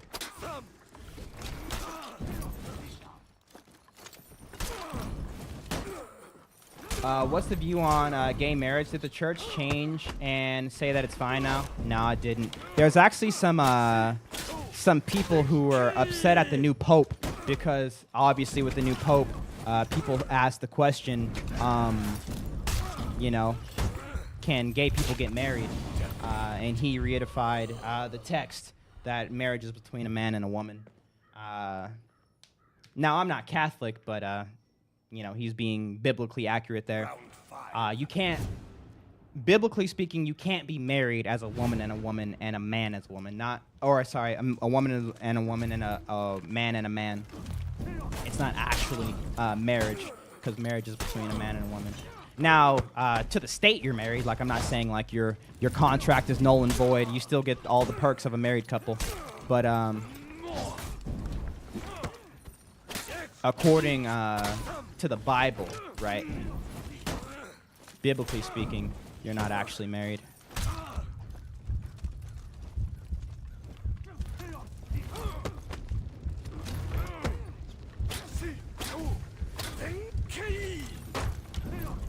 No, he got me. Good fight. How large are you down there? What the heck did I just read? Christianity doesn't own marriage. Yeah, it doesn't anymore. But if you're asking under the Christian lens, then yeah, God does not see it as a marriage. The United States of America sees it as a marriage, though, or like whatever countries are okay with gay marriage. I know not all countries are okay with it. So, amen. Yeah.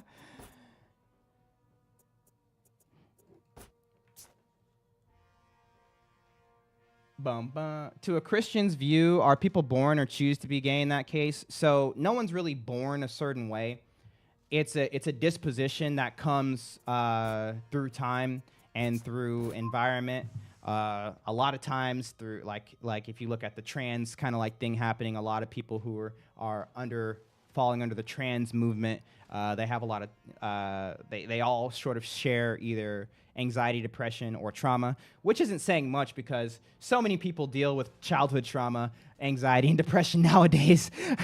But still, it is something that, at least under the Christian understanding, it comes over time. It's not something you're really born with. It's something that's introduced to you or something that you're tempted with. But it's not who you are. It's something you have a choice to follow or not to follow.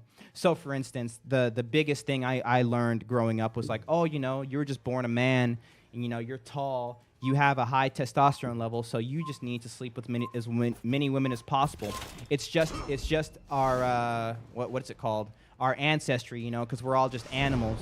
Man isn't meant to be with just one woman, so don't just settle down. You need to sleep with like 10 or 15 or 20 or 30 or 100. It's just that insatiable appetite to pass on the gene pool. You can't help it. And I believed it, you know. I was like, all right, bet, you know, let's sleep around. Yeah.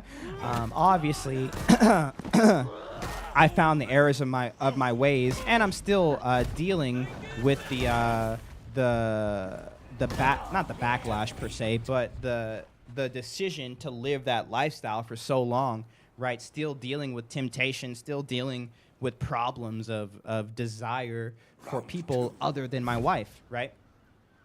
Because I was lied to. Now, I'm not saying that all people are lied to, and that's why they have a certain disposition. You know, that's not what I'm saying. But that's just my history with my own temptations, right? Adulterous temptation, which is against the Bible, by the way. Being adulterous, very, very bad.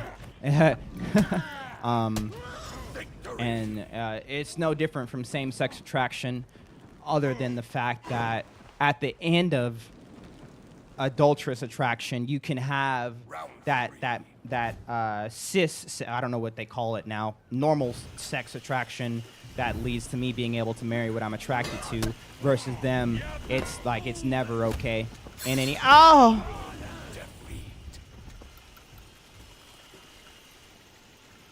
reported. So, long story short, right?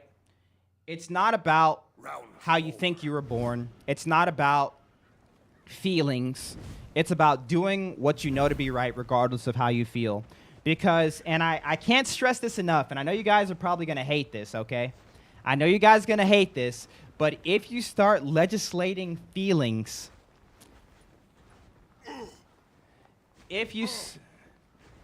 Hey, man. Hey, there you go, Luke. I love it. If we start coming to the conclusion that, oh, you know, I can't help it. It's how I feel. I was born this way. And this is why it should be okay.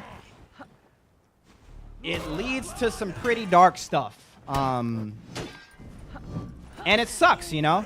It sucks because I don't know how I would handle same-sex attraction, because when it comes to my lustful attraction, like, I struggle with that still.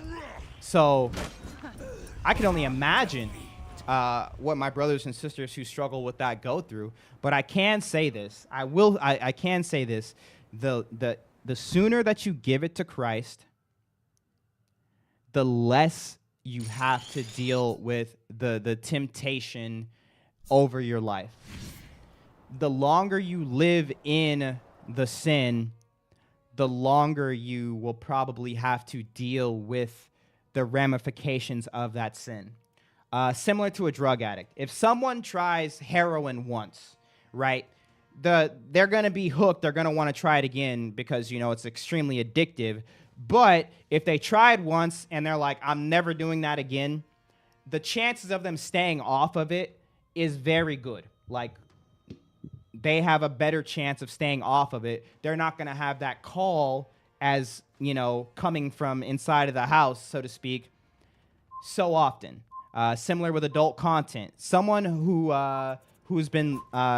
watches an adult video one time is going to have an easier time quitting adult content, right? Versus someone who's been a drug addict for 20 years giving it up, or someone who's been addicted to adult content for 20 years giving it up. It's going to be more of a common theme in their psyche of, oh, you know, today sucks. Why don't you do some heroin? Oh, man, you're pretty sad. Why don't you go to that website? Or you're feeling, you know, a certain way. Why don't you go to that website? Adult content, right? The longer you live in that sin, I feel like the longer you're going to have to deal with the ramifications of it. So for me personally, and the reason I speak on it is because I was addicted to adult content for 15 years. And, you know, I was just freed of it. I've been a Christian for 4 years, by the way. I was just freed of adult content, like never going back, able to completely not fall ever again. Last October. Round one. Yeah. You know how many times I was like, this is the last time, God. Please. But I mean, like I said, I dealt with it for so long. It took me a very long time to finally get out of the grasp of what I had built for myself. And now, oh man, it's almost comical now when I think about it, just how big of a grasp it had on my life. But there is light at the end of the tunnel if you give it to Christ. But if you do not give it to him, it only gets worse. It only gets worse.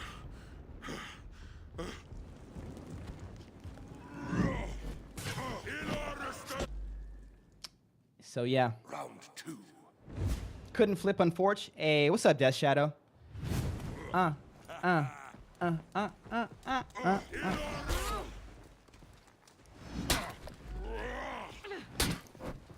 Thanks. For people telling me homosexuality is an innate, born with it, that's my belief too. I just want to know the Christian POV. Yes, and Luke would agree. Sin can be innate. But like I said, it's not just because it's innate doesn't mean it's good. I think that would be the conclusion that a Christian would come to. Innate doesn't equal good the same way the world would say that, oh, I was just born this way. So it must be good, or it must be okay, or you can't tell me not to feel this way because I was born this way. So yeah. Ubisoft server's just down. I'm about to stream snipe. Oh, okay. Reported. They tried to cure homosexuals in the 60s. It's weird that they would do it in the 60s because the 60s is when it got what's the word? Legalized.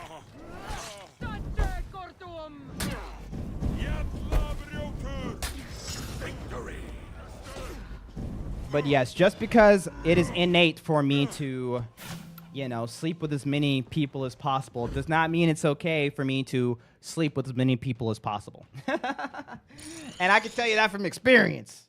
All right. I'm not saying I've slept with like that many people, but you know, I could probably make a nun blush. Hey, what's up, Alan? So, yeah. Getting back into this game after years is tragic. You got it, Eugene. How are you playing? Servers down? Yeah, Ubisoft servers are having some issues, but your boy chilling. I don't know how, but yeah, your boy chilling. Lucky me, I guess. Lucky me.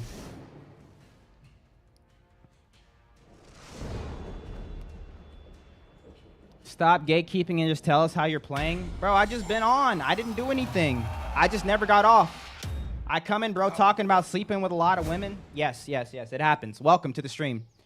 Go play Apex. Hey, hey. Calm down. That's me? Wow. I like this guy. I like this guy.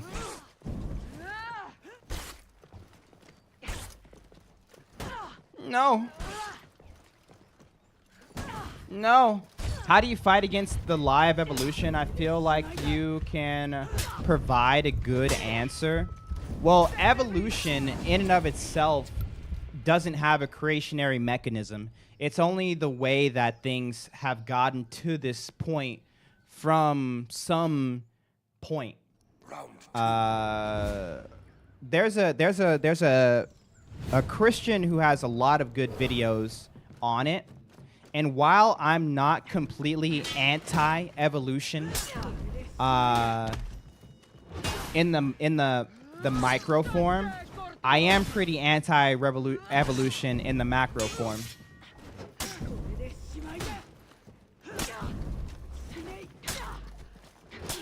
I mean, there's a lot of points to be made about why you would believe one or the other. I will say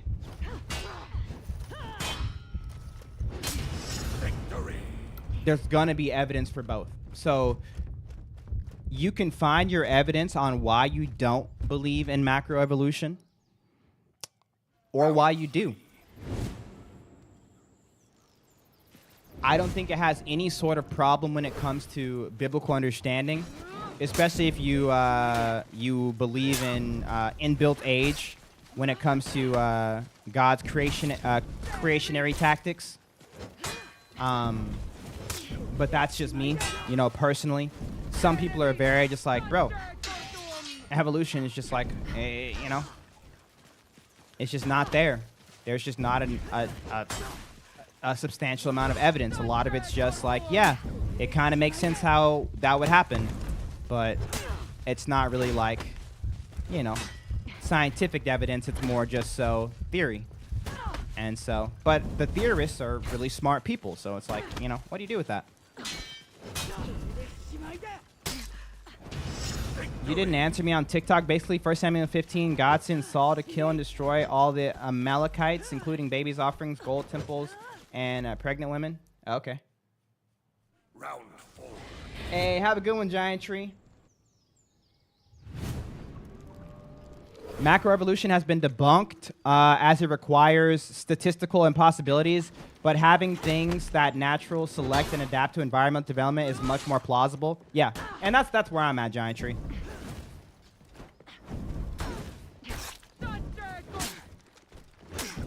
The fowl and that of the sea would not evolve, not to different kinds, not to different kinds.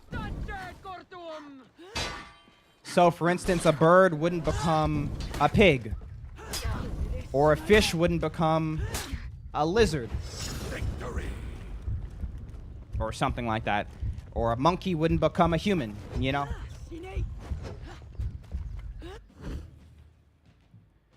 How are you playing right now? I'm not sure. You're doing great, bro. Play Highlander? I got you, bro. Horse, yeah, horse won't become a dog. Yeah, that's what I'm talking about. But yeah, that's all you have to say. Yeah, I mean, like, so the reason I don't have a lot to say about that is, Vampiro, is because when it comes to children, if a child dies, biblically, coming to a philosophical conclusion to what the Bible states, it's like heaven. They go to heaven.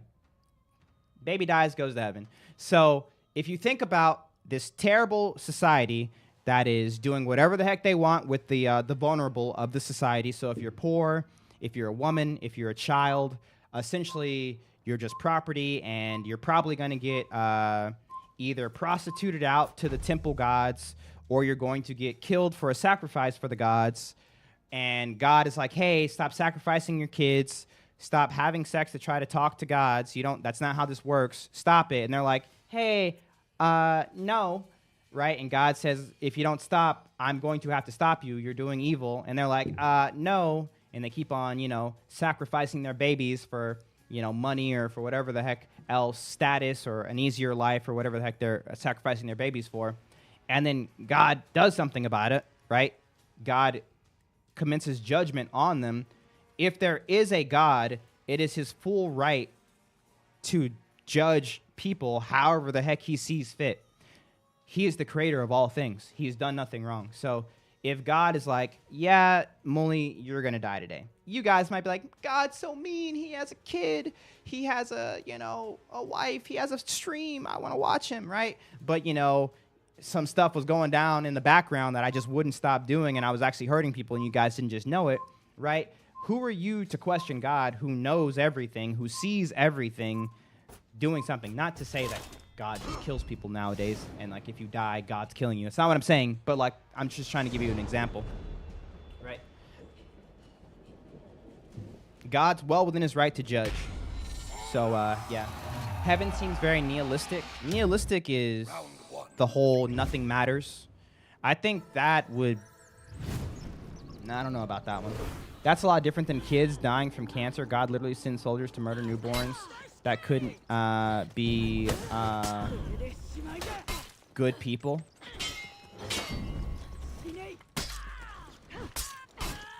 Right. So,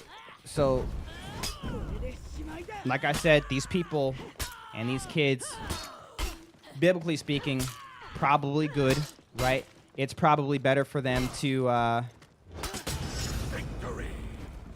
die babies than to grow up in that society that will force them to turn their back on God. If we're talking about philosophically, it's just a better outcome. And then for two, you're taking the stance of an all-knowing God without knowing, right? It's not a great stance to take. So, for instance, let's say I'm watching Magnus Carlsen play a game of chess. Hey, yo, Magnus Carlsen playing chess, right? And you guys are watching with me. I'm doing like one of those. I'm doing one of those streams where we watch something together, right? A React stream or whatever it's called. Imagine that, right? Now imagine the whole time that Magnus Carlsen is making moves, I'm over there being like, hey, yo, Magnus, you're dumb. You shouldn't have moved queen to b5. Hey, yo, Magnus, I don't know what you're doing. Why would you move that pawn there? Hey, yo, Magnus, why are you freaking moving your knight there? Are you dumb? If I was playing in this game, I would have done X, Y, Z. Right? You guys would look at me like, bro, what the heck are you doing telling Magnus Carlsen what he should be doing? Right? Why are you hating from outside of the club? You can't even get in. You know what I mean? Right? Now imagine an all-knowing, all-powerful, infinite God that knows everything that's going to happen before it happens, and you're trying to say, if you were God, you would have done it differently.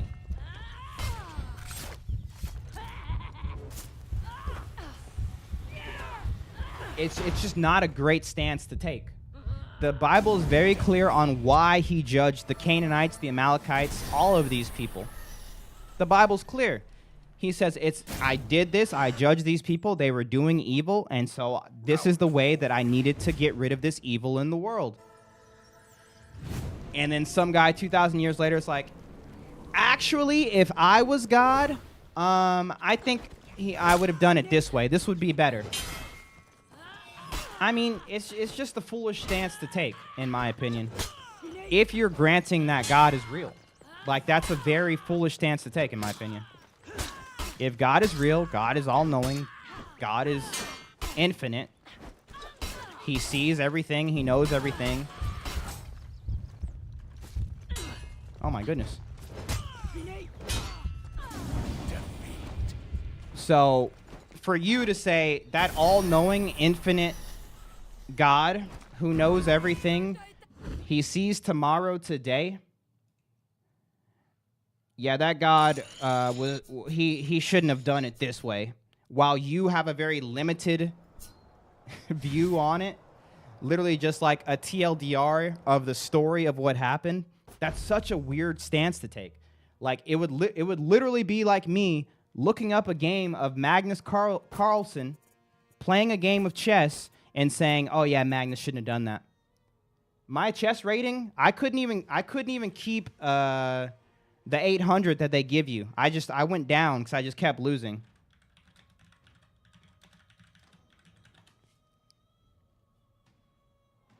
I couldn't keep it. I kept going down. You know? I could like literally. Oh, look, he had a game 23 hours ago. Can I watch it? That was in the game. Where's the game? This is Oh man, Magnus wants to go queen to what is that? H7, idiot. simple as setting up a mate threat, and some Idiot. calculation needs to be done. You need to see a mate after rook takes knight here. Ooh. Oh yeah, if I was Magnus, I wouldn't have done that.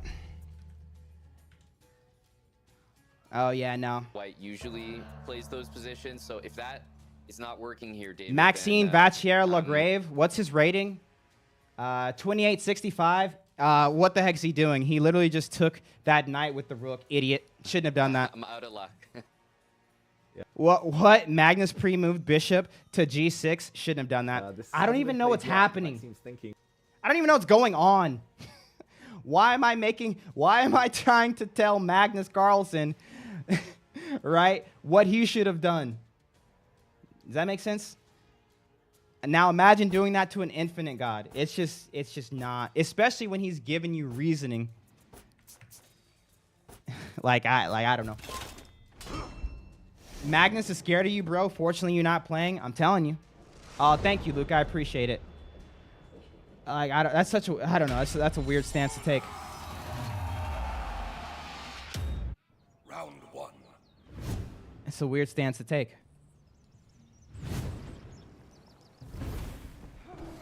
What did I join into playing chess? I was trying to teach Magnus Carlsen how to play chess.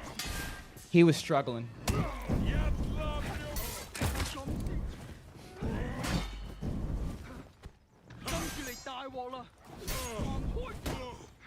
Sodom and Gomorrah is a perfect example of this. God couldn't even find 10 righteous.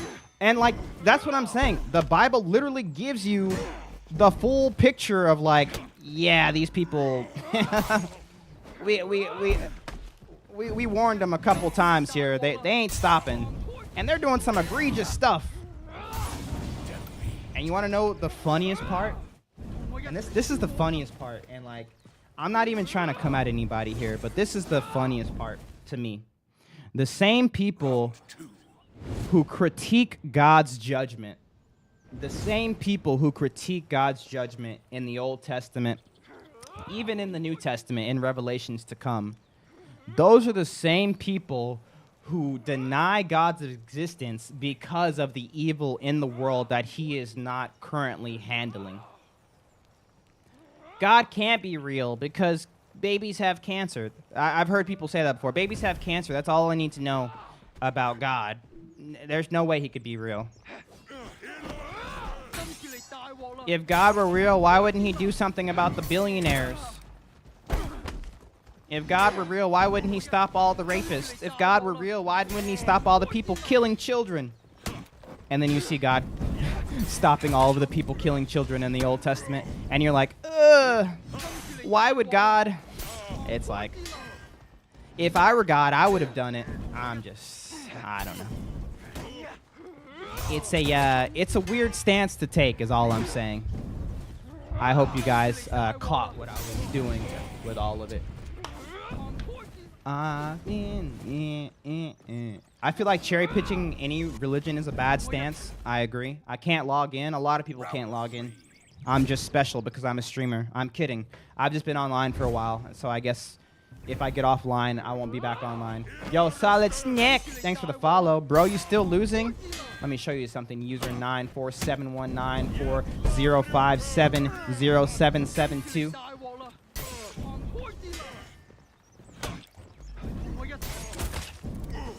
Let me show you a little something something. All right, buddy. Since you think I'm just over here still losing. Okay. How about this?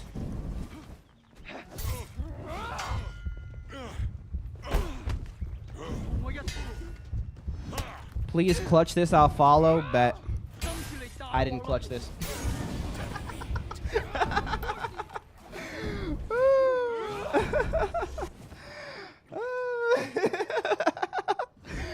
How do you feel about the theory saying Jesus already came back? I saw that theory. It was an interesting one, but it just doesn't hold up. Unbelievable. No. That was funny, bro. That was funny. I love you, chat. Y'all are funny. Yo, y'all are funny. Oh, yo, yeah, I'm so sorry. I don't mean to ignore people. I be yapping, bro. I be yapping, dogs. And I miss stuff. PlayStation server is off. Some people said they are. I don't know. I've had 0 issues. What made you have faith? I tested it. I tested my worldview prior to Christianity. I was an atheist. And I tested Christianity. And Christianity won 10 times out of 10. Just philosophically speaking. And then I came to the conclusion that because I used to believe that the Bible was mythology. I believed that the Bible was mythology. It was just stories made up by people because I didn't understand history. And I came to the conclusion that, oh crap, the Bible's not just mythology. And so I started to read it as a history book, the way it was intended to be read. And when I started to do that, oh my gosh. When I started to do that, I was able to finally make a real, honest answer to the claim. Or I was made an honest answer to the question, what do you think about Jesus? What do you think about your life? Round 2. And do you accept him based off of what he's taught, what he said? Right? Because if you're not reading the Bible as history, you're just listening to these stories about things that never happened, right? But the moment you realize it's just a history book, right? Literally, it's just a history book. Then you can actually make a decision, and then I was able to make the decision to make Christ my Lord. Hello, you playing with viewers? Not today. Bro is lost. I got lost once. But now I'm found. I got slapped in the face. Oh. It's okay. He's not going to let it rip. It's okay. He's not going to kick me. What'd I tell you? No. How are you on? I don't know. I'm just playing, bro. He ignores all my long paragraphs or only reads the first sentence of them. Squire, please. Round 3. And then, yeah. Why don't you look into the design of the universe and the patterns that are made to sustain it? Yeah, I've looked into that. I know you're not talking to me, user, but yeah. When it came to finding the evidence of God, that came after the fact. I'm going to keep it a buck with you guys. The whole evidence of God, I couldn't see it. I was completely blind to it before I put my faith in Christ. But once I was able to put my faith in Christ, I was actually able to listen to the evidence and be like, oh, crap. It was there. It was there the whole time. Some people might think that's confirmation bias, but I promise I'm not being biased. I would have listened to that evidence and just written it off, while also stouting, there is no evidence for God. So if someone said, this is evidence for God, I would have said, nope, that's not evidence for God. And then if someone asked me, is there any evidence for God? I would say, nope, 0 evidence for God. Right? I was very closed off to it. So yeah. But when I started looking for evidence, it actually just bolstered my faith. So that was cool. Help me. Help me. Devil was Defender of the Year when it came to you getting evidence. Yeah, I'm super excited tomorrow. I'm finally walking across the stage. Yo, let's go. Congrats. Congrats, Kraken. Yo, Subway. 5 years. 5 years. Oh, my goodness. I believe in God, but I'm not going to lie. I lose my faith a lot. Hey, man. I don't know what you lose your faith in. Just lock in, bro. Lock in. Live with purpose. It's okay to have doubts. Everyone struggles with doubts. But God can handle your doubts. I think a lot of people, they think that just because they're having doubts, they're having issues with their faith. Doubts are normal. I have doubts all the freaking time, dude. Literally, all the time. But it doesn't matter the thoughts that you have pertaining certain subjects. What matters is how you respond to them. And this is true for everything, right? You ever heard the saying, life isn't about, what happens to you. It's about how you respond to what happens to you. It's the same with your thoughts. It's the same with your beliefs. It's the same with all of it, right? I might have a thought, because I was talking about how I've been adult content free since last October. I might have a thought tonight that's like, you should go to such and such website. It might happen. It just happened, right? But just because I have that thought doesn't mean that I'm going to fall back into sin. It's a thought that I can choose to either listen to, right, believe the lie, or follow what I know to be true, which is that I should not do that. When we having the thoughts again, embrace yourselves, World War III. So yeah, when it comes to faith, when it comes to doubts, don't go crazy with it. It's fine. Give those doubts to God. He can handle it. You don't have to coddle God in your prayers. You don't have to coddle him in the way you communicate with him or anything, bro. Give it to him. God, I'm having a hard time sticking with my faith. I want to believe you're real, but everything keeps pointing me away from it.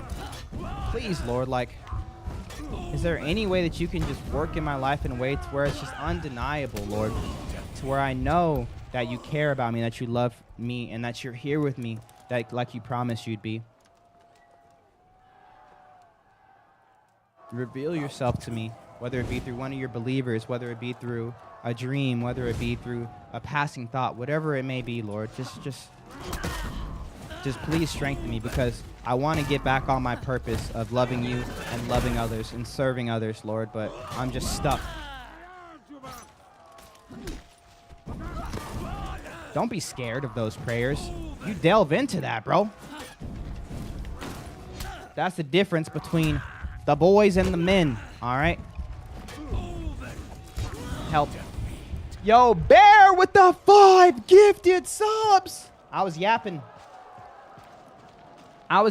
He really needs to change his sub sound so he doesn't ignore it. I didn't ignore it, okay? I was yapping. W's in the chat right now for Bear taking that number 3 spot for the week. Thank you for the 5 gifted subs. Thank you, bro. We got subs on Twitch, subs on YouTube. No subs on TikTok, but that's okay. Thank you for another amazing stream, chat. Thank you so much. Yo, have a good one, bro. Have a good one, Bear. Thanks for dropping by. Literally came in to say what's up, drop some subs. Off to his next adventure. You're crazy. You're crazy, bro.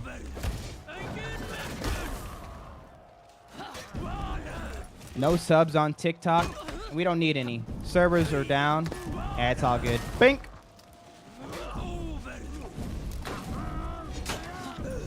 How are you tonight? Mooey, how's the fam? Haven't been hanging out much in this community recently, so I wanted to say hello. Well, I appreciate it, bro.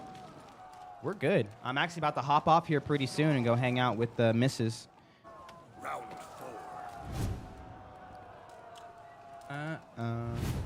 4. Mulia's back on For Honor. What's up, Booty Bishop? We back. Have a good night, Melanie. Why don't you like to play Assassins? Because I'm a man. 24th May, Star Wars Battlefront 2 raid. Be there. I don't know what that means. What does that mean? Question to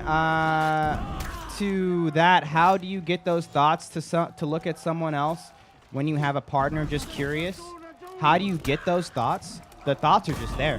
I believe me, I was one of the people who believed that once I got into a serious relationship or once I got married, that the thoughts would go away. That's not how it works. I'm sorry. Yo, Bear came on TikTok and dropped the heart. Yo, thank you, bro. It's just not how it works. The thoughts will come. And as much as a society we like to look down on cheaters, the reality is that people cheat consistently all the time. And it's wrong. And it's something you should never do. And so that in of itself should let you know that just because you get into a committed relationship doesn't mean that all of a sudden, oh, now I have no thoughts about other people, or oh, all of a sudden everyone else is just unattractive to me and I'm immune to all the thirst traps, and I'm immune to all the the revealing clothing, and I'm immune to all the whatever, because you're not.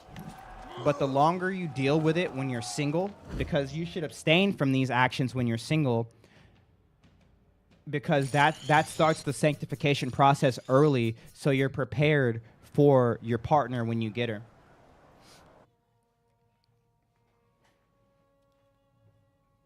I don't know how TikTok gifting works. Oh, you can't gift subs on TikTok until I get 50 subs. But I've never gotten 50 subs on TikTok. I think I'm stuck at like 16, 20. I don't know what's going on. What's up, Tommy Sloan?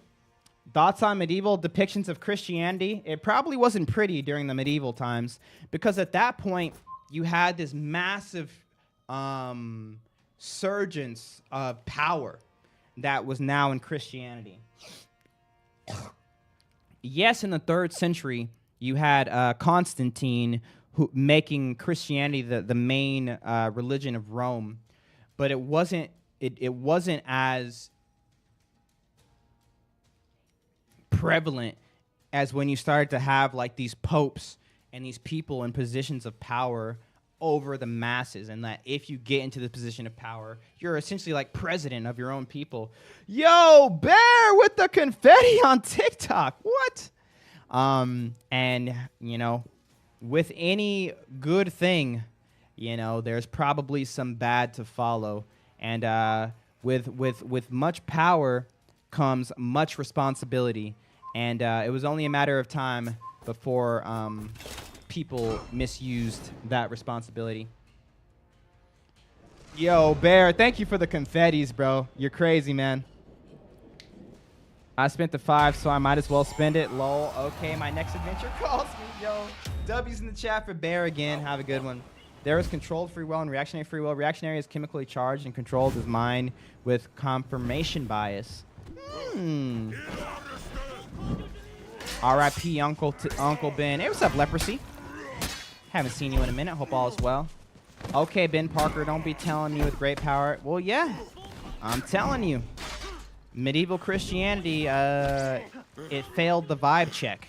That's what the kids are saying these days. Not everyone, obviously, but obviously the stuff that stuck. Failed the vibe check. But luckily, we have a foundation in which to test these things. So if things weren't vibing, we have the Bible to be like, hey, yo, the Bible says this and you did that. So, you wrong. Something about a magic ring I got to take to a volcano. Hey, bro, don't be gone too long. Bro, I saw this TikTok the other day, and it was this girl completely recreating the Lord of the Rings thing. And I don't know, bro. Recreations of older movies, and like it's weird to call them older movies now because like, they're movies that were such a part of pop culture, not long ago. But bro, it's so funny. It was so funny. It was the Lord of the Rings with the. I can't remember their names now. I want to say Dumbledore, and now I can't stop thinking about Harry Potter. But it was the two wizards, the gray wizard and the white wizard. And I was like, what? It was fun. It was so funny watching people work that out. And there's also the one with the world's smartest man and the poison one, where it's like, haha, you've gotten into a game of wits with the world's smartest man. And it's like, which one is the poison? Oh, bro. Hilarious, man. Hilarious. What's up, Tasty Silver? Yeah, Gandalf. If you lose this, I'ma cry. Don't cry, bro. Yeah, Saruman and Gandalf. Yes, yes, yes. Yes, bro. That stuff is so funny to me. Yes, the Tower of Babel's when they tried to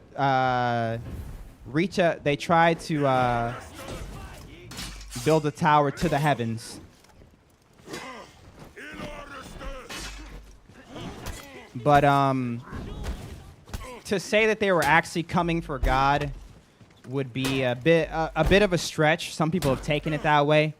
Essentially, they were pretty much building a tower so high to solidify their human sort of like dominance. Like, we don't need God. Look how great we are. Look what we can do. You know what I mean? And so, you know, the next part of that makes more sense under that context, right? God saying, oh, y'all are so great. Let me show you something. Which is funny because that's how God works throughout the whole Bible. Yo, God is funny. God is funny. As much as people are like, man, God in Genesis was rough, or God in whatever was rough, God in Exodus was rough. Yo, he's funny, bro. And it's funny because Jesus is funny.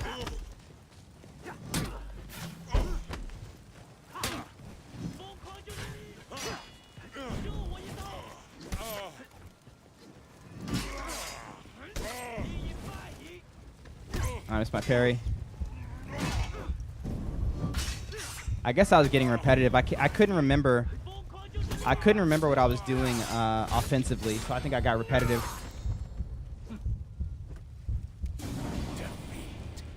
Do you main any other characters?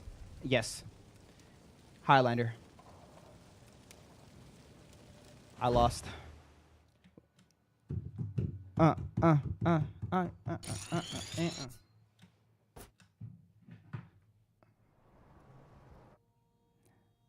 Imagine, bro. Humans like, look how amazing we are. Look at everything we can do. We don't need that God, and God being like, factory reset.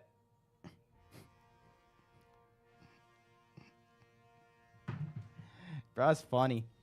So excited for the new hero next month. Same. All right, chat. I can't end on an L. Let's get one more win, then I'm out of here. One more win, chat. One more win. Coco, who do you want to see me play? It's up to you, Coco. You get to choose. Coco, play Giffen. No, you're not Coco. You're Ramon. I asked Coco.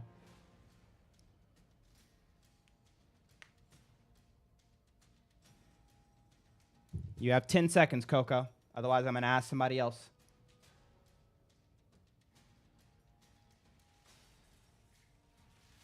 Darn it, Coco. Kinsey. I feel like I just played Kinsey. PK? All right, calm down, chat. Calm down. Calm down. All right, all you guys are wrong. Okay, we're playing Jormungandr. Wow. I gave you guys one job.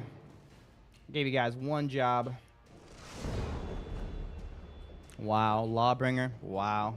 Wow. Haters. Hey, what's up, APR? Go study logic. I think if y'all were talking about predestination when it comes to the Bible, it would be a bit of a fallacy to come to the conclusion that there's no free will because of God's perspective.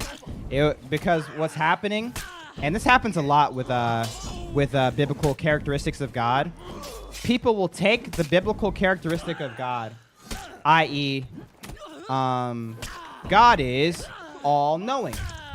And then instead of stay true to what the Bible says about God being all-knowing, because we know in God's all-knowing nature what he means by that because the Bible describes it, right? But what they do is they say, oh, God's all-knowing, and then they go outside of the Bible and use this worldly understanding of all-knowing, and they try to tie it back into God. It's the same with like an all-loving God, right? God is very clear what he means when he says, I'm all-loving, right? But what does the world say about love? The world says love is affirmation. So what do they do? Right? They take God in term. They take a worldly term from it, like into it, like outside of it, and they try to apply that to what God was revealing about himself, and then saying it's nonsense. But what they've done is they've taken the worldly understanding of the term and not actually read the text for what they mean by it.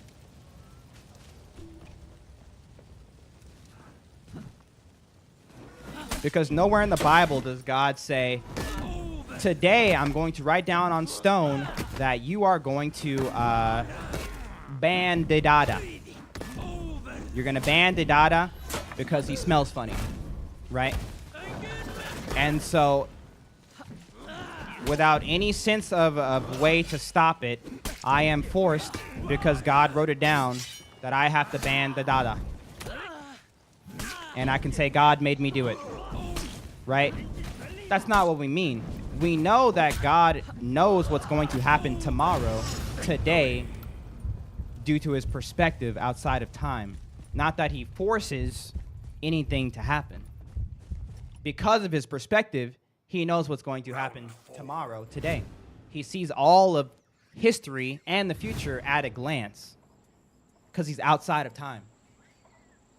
But it's not like God is in the in the kitchen being like, all right, tomorrow Darkley's going to do this and going to say that and going to eat this and he's going to smell that